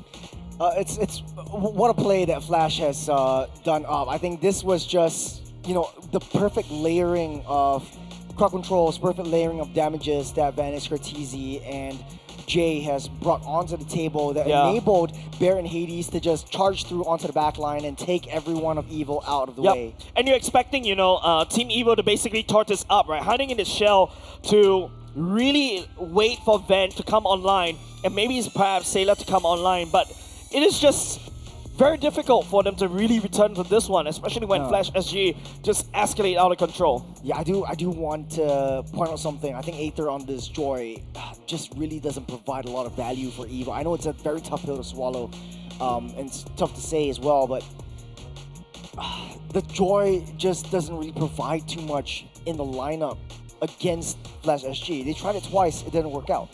Yeah, and don't forget, it's just, you know, Aether losing that purple buff at the start of the game, and then after that, it is just, you know, Hades just escalates out of control, right? Like that one, remember when I was talking about that one, when his purple buff gets sniped, you know, it is really, it's not say really tough to basically recover. You can recover, but whether you recover a lot out of mentally, that's another question. It's just tough. I think Gear is already mental to Oblivion and beyond. I think Powerful as well. This was game number 1, if I remember correctly. You've got the Fanny as well. We were expecting a very close game all throughout this series. This is the upper bracket finals that we are going about, mind you. And I think this was the one where they almost went in. They don't have that minions. They were trying to force it too much. See the Evolve Sale's Lord pushing it down back. in the bottom lane. Hades knows he's trying to get that recall, but it's too slow. It's easier to cable. It's faster to cable back than to recall all the way back. So this was game number 1. Very close game for Team Flash to be able to secure this victory. But at the end of the day, there's a 6th member of Team Evil. But now, game 2 to game 4, it was just Evil playing as 5 members. They were trying too hard. They were trying to cook too much. Yes. This was just way too many crowd controls, not enough damage. Yeah, like if you notice, if you see even at like what 3K-ish gold lead, it's still kind of winnable, right? But by then it's just way too much. Look at Hades, is just he's just a tanky boy. Nobody from the side Team Evil will be able to deal with him, and like what we mentioned to death, right? Ven actually is the main difference maker that potential Team Evil needs. This was just Bear just really showing up. He went in, going in with a TOR, trusted in his team to really follow up, and they really did. There's the layering in coming in from Bear, from Jay, just to mitigate some of the damage coming through. You can see some of the final slash from the side of Gear wasn't able to land because he's almost immediately getting either deleted or purified, especially in this particular game when Vanix was literally getting countered right there. You see Ven actually doing quite well, right? But the rest of the members is already, by the side of Team Evil, has already been dealt with. So it's about the rotations from Ven. It's a little bit too late over and over again as we take a look at the brackets right now. Here's what transpired. In the morning, it was a full BO5. Team Stallions, unfortunately, getting eliminated from the playoffs. That is top 4, though. Still a very huge respect over to the Stallions. We won't see Diablo play tomorrow, but Kingdom Esports will come back in the morning. They'll be facing up Evil on the lower bracket finals. This is top 3 for Evil and the Kingdom. Yeah, this is going to be another banger of a match because it is Evil Team won, right? Evil that won against Kingdom Esports 2-0 in week 1, day 2. And that's when we really got a bit of a taste on how strong Team Evil is during the regular seasons. But now, you see them a little bit off. I feel like their playoff buff was used during the regular season. It's just tough to say goodbye. It's also tough for if you're an Evil fan, if you're supporting them all the way through. They've gone this far and they showed so much prowess. 2-0 Team Stallions, which everyone thought would have been one of the best teams coming into the playoffs. It just goes to show the level difference, or or the lack of the level difference between the top 4 teams that we have here. Yeah, because it's just we expected more from Team Evil. I think we came into this day, we kind of hype up these top four teams. We talk about how the level of competition is almost similar. You saw how Stallions and Kingdom Esports literally went the mile all 5 games. But it's also kind of weird for the side of Team Evil to really fall to this one because we are looking towards this team, this Rising Star, right? Like the Rising Star that could potentially upset against Team Flash because Team Flash was just reigning supreme in MPL Singapore all throughout. Yeah, I mean, it's tough to say goodbye, and it's this is not really it's not really goodbye. It's not really goodbye. We got tomorrow. Hey, Evil really has to get this reset. And, yes, definitely. It's been fun. It's been a fun, almost full series with you here today, Jace. Huge shout out to tomorrow. You and Absher are going to take us home for the grand finals. But man, it's going to be a banger of a series on the lower bracket and the upper bracket finals. Yeah. With that said, my name is Jace. This is Churros. We're going to hand it over to Suki to close off the day. All right. Well, here I have Jay. I don't think he needs any introduction. He is the roamer for Team Flash, and just got a few questions for you. Firstly, how are you feeling? Feeling great. Yeah. All right, because I think we wanna get him going as soon as possible. Anyway, so after the first game, it seemed like you guys really accelerated in aggression. I think you took the first. After the first game, that loss, I think you took it like personally a little bit. And I just wanted to know in your team, who is the member that always is like, let's go, let's go, let's go? And who is the one that has to like maybe try to pull you guys back? It will probably be me lah, the let's go guy. But Vanix will pull all of us back. Yeah. So normally you're the one that's like, okay, we're gonna take this fight, and Vanix is just like, maybe not. But so who normally wins in that argument? Vanix. All right, so Vanix is the one that holds the reins. So for the fight against Evil today, did your team make any adjustments or make any specific plans to fight against Evil? Not really. We are just here to play and just relax and have fun. All right, right. Very confident. Okay, so who do you think you will face tomorrow in the grand finals? I think Kingdom. All right, so this is Jay putting his money behind Kingdom. But anyway, thank you so much, Jay, for joining us. Thank you. And of course, thank you all of you for joining us today as well. We've had a series that went all the way and the one that was an absolute brawl fest. Let's hop over to look at the schedule for tomorrow. All right, so looking at the matches, we do have Evil versus Kingdom Esports tomorrow at 12. And then Flash SG taking on whoever the winner is for the grand finals at 5. But other than these two games, we have a bunch of other events. Number one, we do have a cosplay event. And number two, we have the IT giveaway. So if you want a chance to go to Jakarta for 2, accommodations and flight included with your IT stub, you have to come down tomorrow before 4:30 because the draw is going to be at 4:30. Your stub has to be inside for a chance to win. Of course, it's not just the flight to Jakarta. It's a bunch of diamonds. It's a bunch of other prizes. So do come down to the Centrepoint. Make sure you get your IT stubs inside so that we all can, celebrate to see if you're going to be able to go. But that is it for me today. My name is Suki, and thank you for joining us at MPL Season 10. MPL Singapore Season 10 is powered by Moonton and Pulse Nova Entertainment. Presented by IIT, your homegrown bubble tea brand since 2011. Official gaming chair partner DX Racer, the pioneer of the world's first gaming chair. Our partner in esports, Future Living and Singapore Esports Association. Our official playoffs venue partner, the Centrepoint. And our official broadband partner, My Republic.